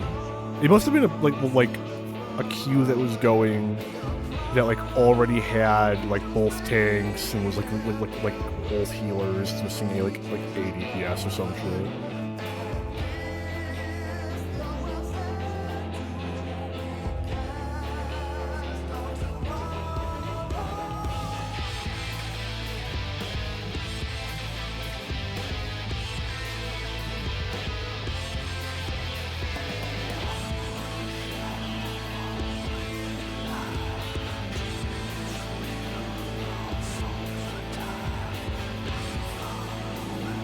We keep losing and then regaining our DPS.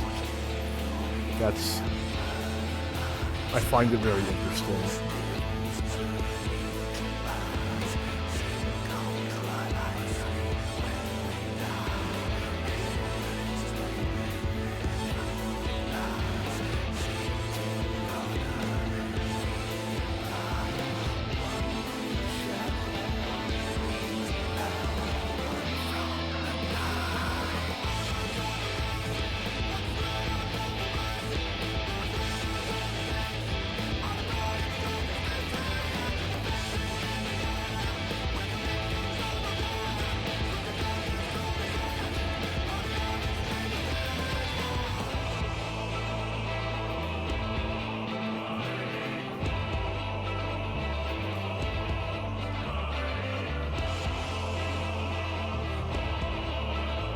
Oh, we're up to 2 DPS. Progress continues. We're getting there.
kind of wondering if you could see the shoe bill off the edge somewhere.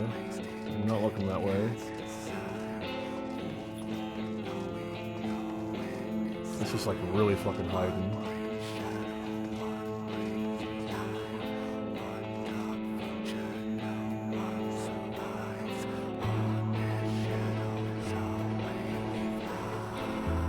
I'm pretty sure. No, it is centered. I think so, anyway. Kind of fucking annoying if it wasn't, though.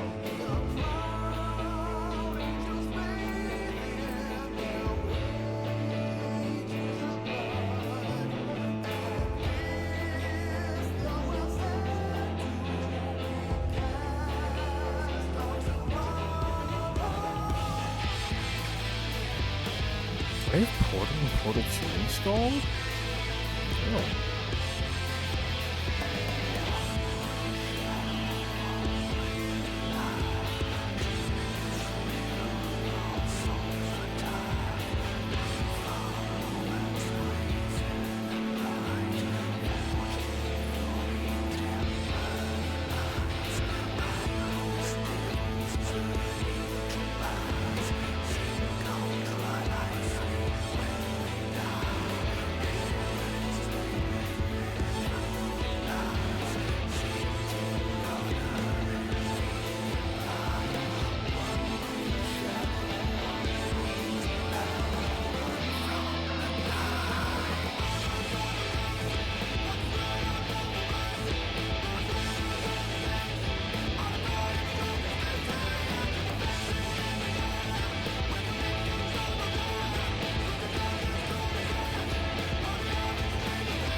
Oh, 13 minutes, man. Hey, there we go.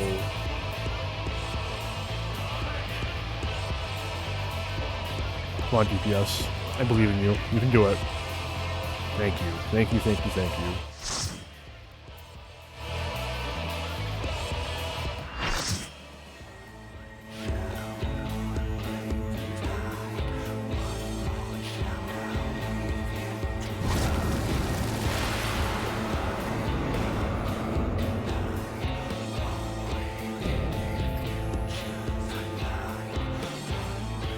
Show me your vaunted strength, and I shall expose the lie of your fragmented existence.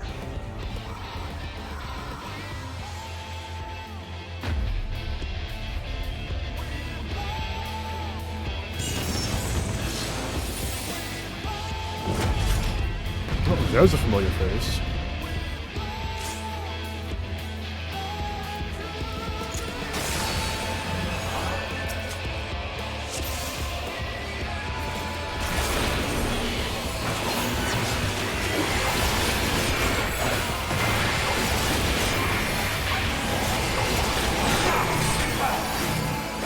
Uh-oh. Uh-oh. Ooh, got off that. Okay. Ooh, Ninja's dead, though. Was he inside my fucking circle?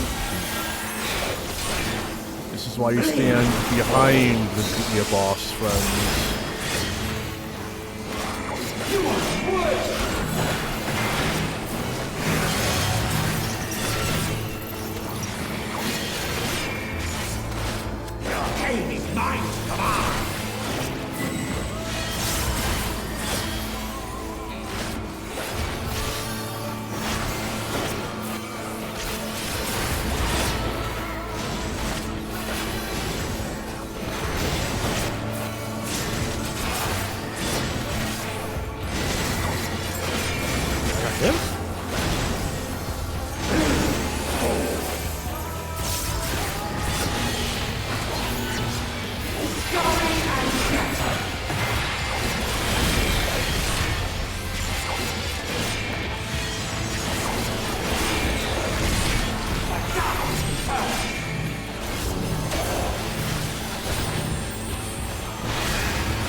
the dragoon is here.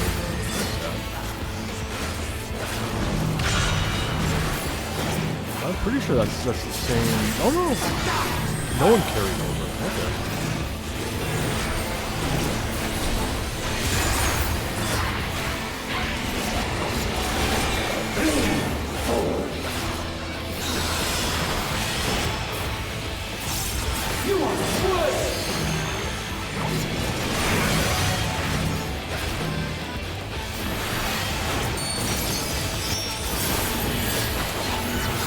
Oh, you bastard!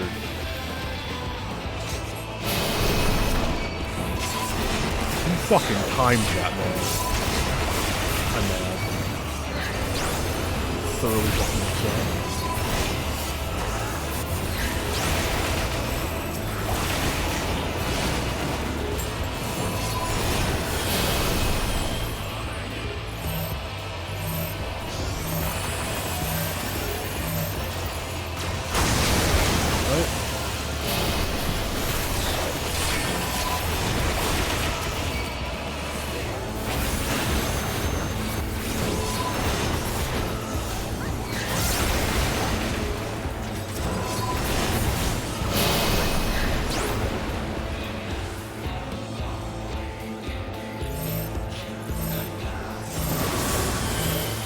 No, get away from me!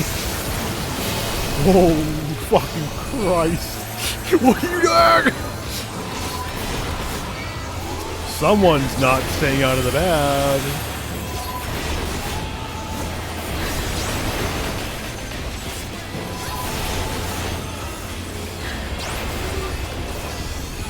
We're okay. We're not dead.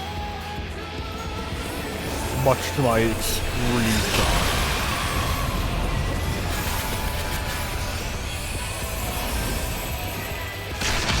Impressive resilience. What it matters is like all eternity to break your stubborn wills.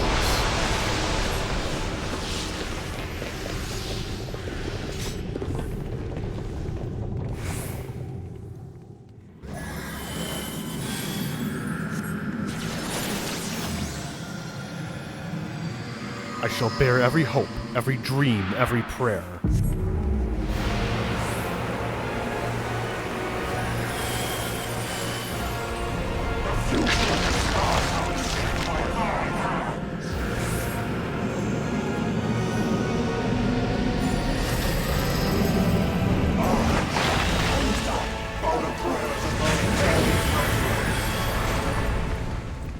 Behold, a sorcerer of hell, tremble before their glory.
Oh, that poor ninja got fucking clipped, man. He was so close.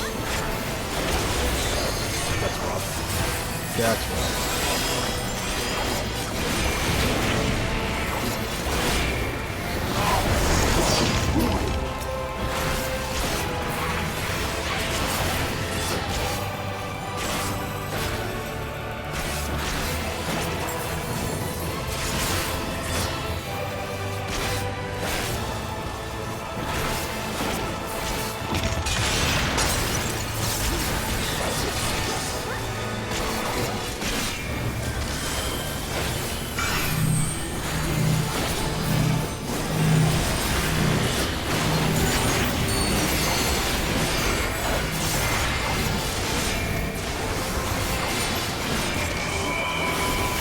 Hades is like a rare boss, so it doesn't really matter if the aggro balance is back and forth.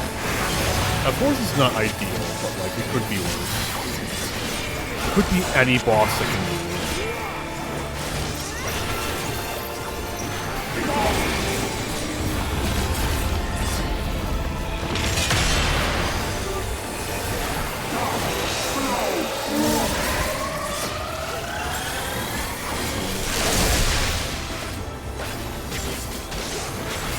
Even his tank busters hit off both guys.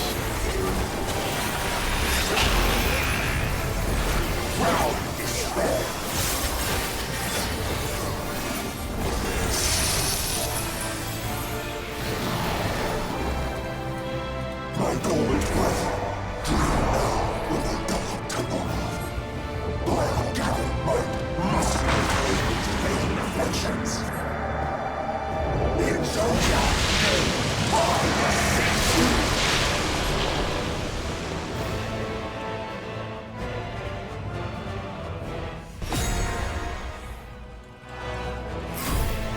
oh, I'm missing a finger. I can't do this. I can do it. Ooh, Ninja, come on, man, you can do it. No, Ninja, no! I even gave my remember all keys can be used for mashing prompt. If he drops in the chat, I'm gonna feel so bad.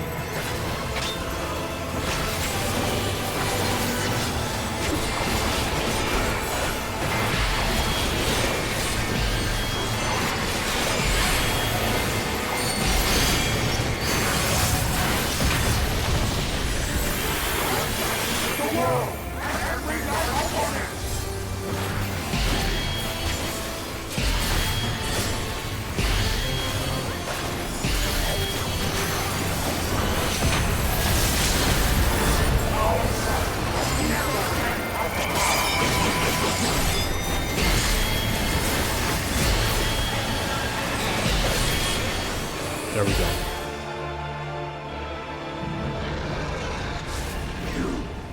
you have no power over me.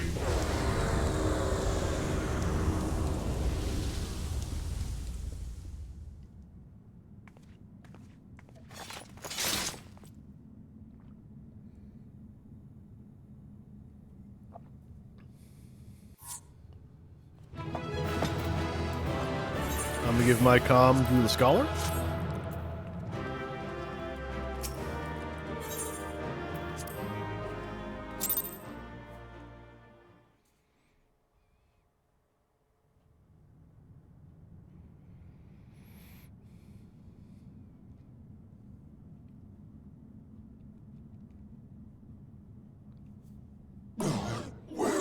Not killed. Should I surrender this fight, what will become of it all? What will become of our dreams?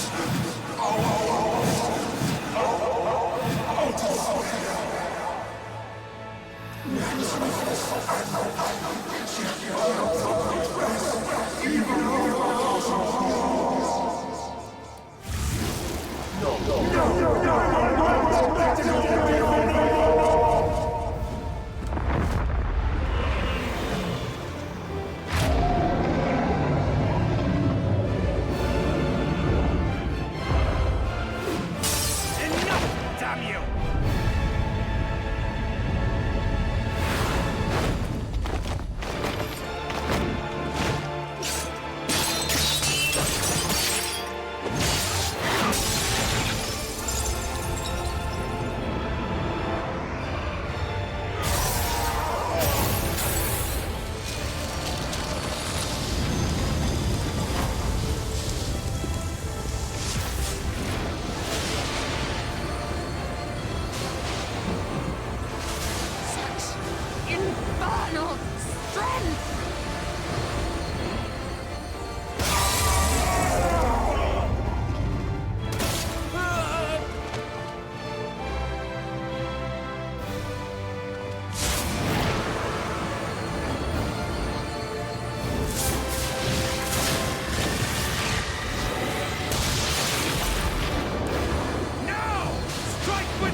Remember.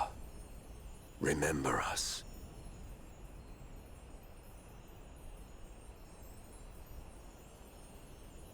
Remember that we once lived.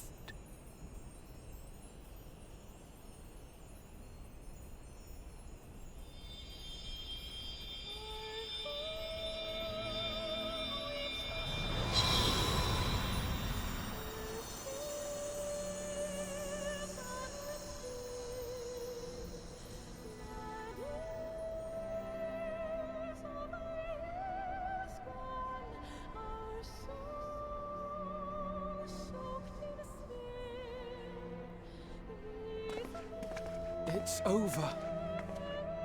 Emmett Selk is no more. More importantly, how do you fare? I'm feeling 1/14th stronger. It's kind of crazy, man. What dost thou see? His ether. It is as it used to be. As a disciple of Zodiac, the Ascian was the darkness to your light.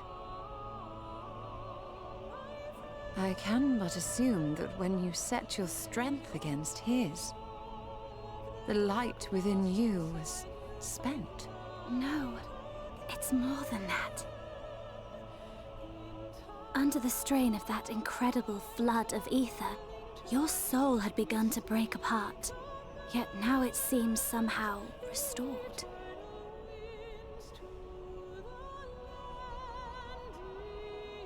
I tried to help you before the battle, but Emmett Selk stopped me. So, how did you... exactly what did you... Can you tell us what happened? Got some help from a friend.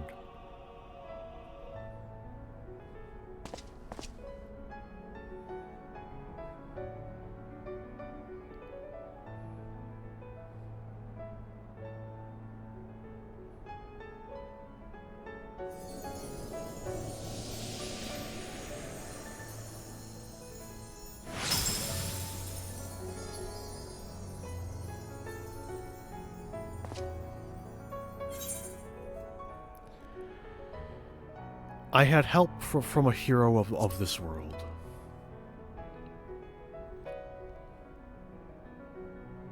I see.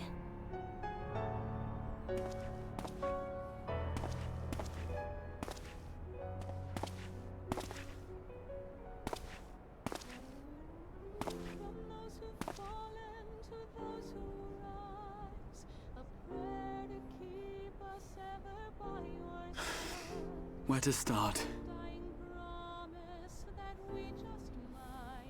I believe I owe you all an apology.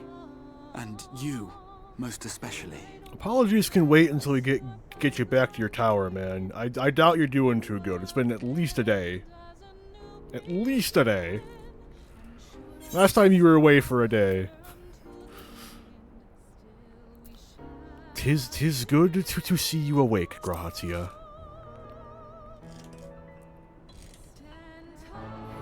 Let's make the catboy cry. Yeah.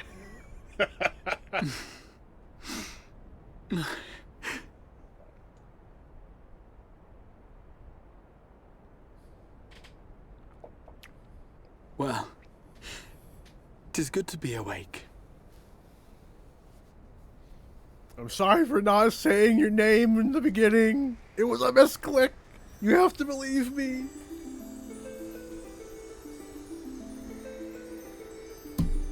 Oh shit, it's punched my goddamn mic. Love to see it. That's like what? 8 times today?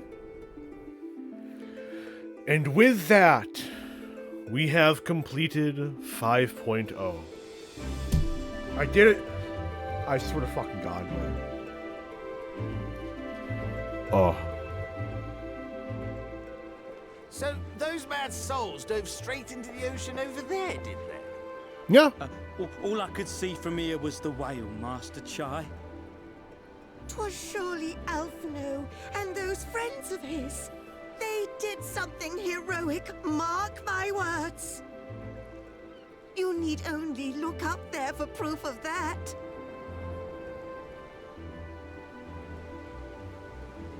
As you say, my love. They're sure to be back. Any moment now. Any moment. Surely. Surely. Any moment.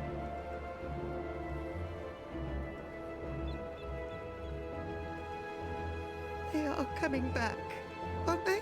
I couldn't bear the thought of...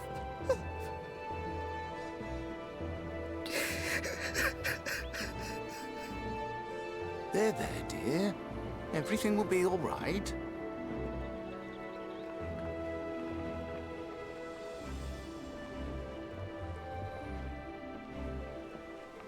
There, look! Over there, over at the beach!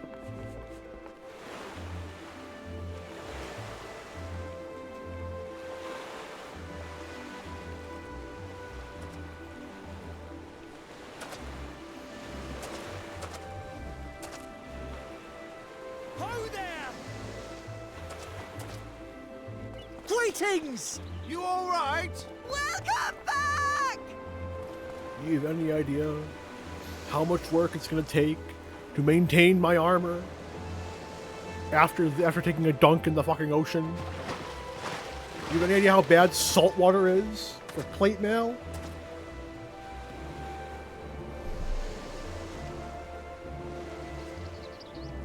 I didn't think we'd be swimming the whole way back. Heavens. Heavens. Take me. Alphino! Oh, hells. The Alizé can breathe underwater. Right? Yeah. Wait!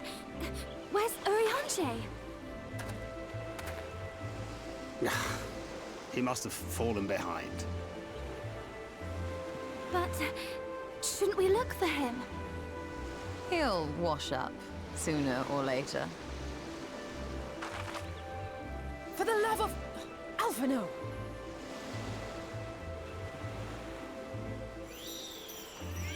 Welcome back, dear ones!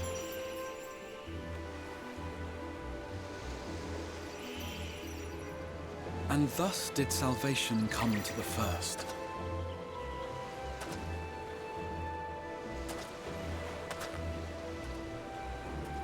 The lamps of Amarot will fade along with Emet-Selk's enchantments, and the depths shall be as once they were.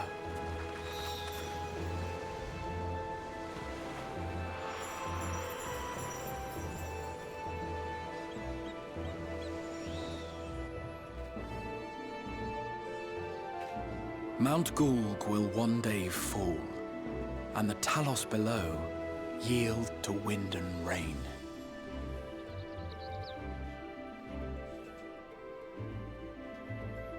This tale, too, will fade with time, passing into legend as the world heals and moves on.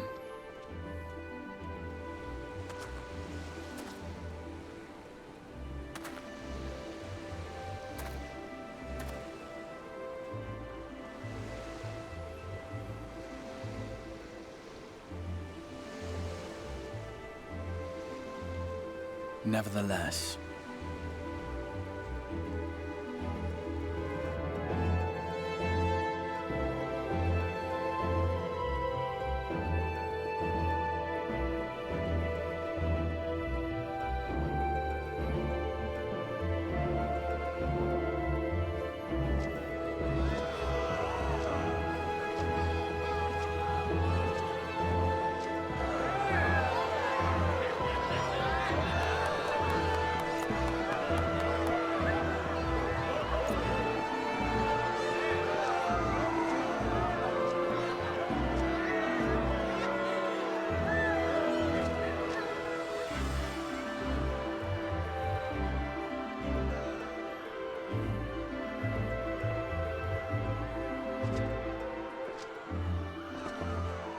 as ether obeys the cycle, as death and decay gives way to new life.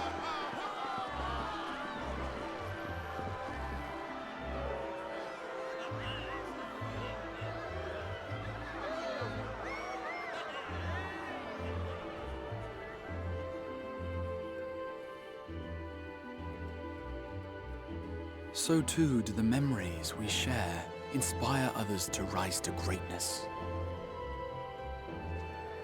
For we who walk before may lead those who walk after.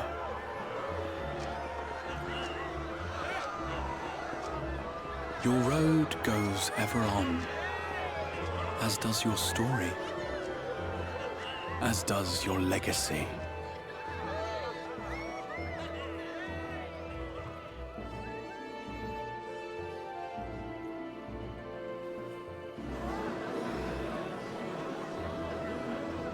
Such is the hero's lot, to touch the lives of countless others. Excuse me? You're the Warrior of Darkness, aren't you?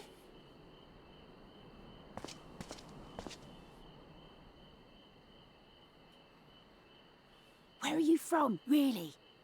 And how did you get to be so strong? I ate my greens.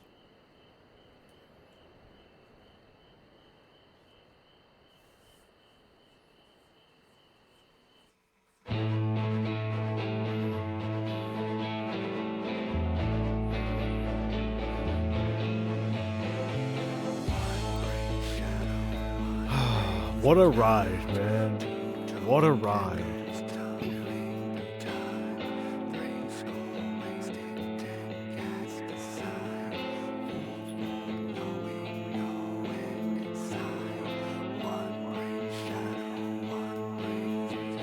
And with that, truly this time, we have completed 5.0.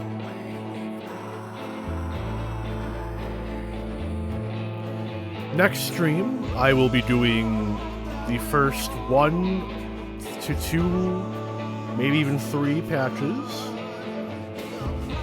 of post Shadowbringers.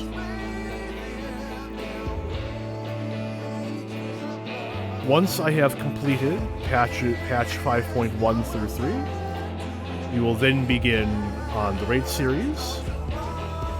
Following that, we will do the trial series.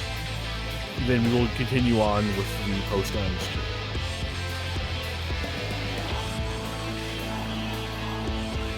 But I want to thank everyone for stopping by who did, anyone for watching who did, anyone for chatting who did, anyone who gives me the time of day. I deeply appreciate it. And until I stream again, have a good one all.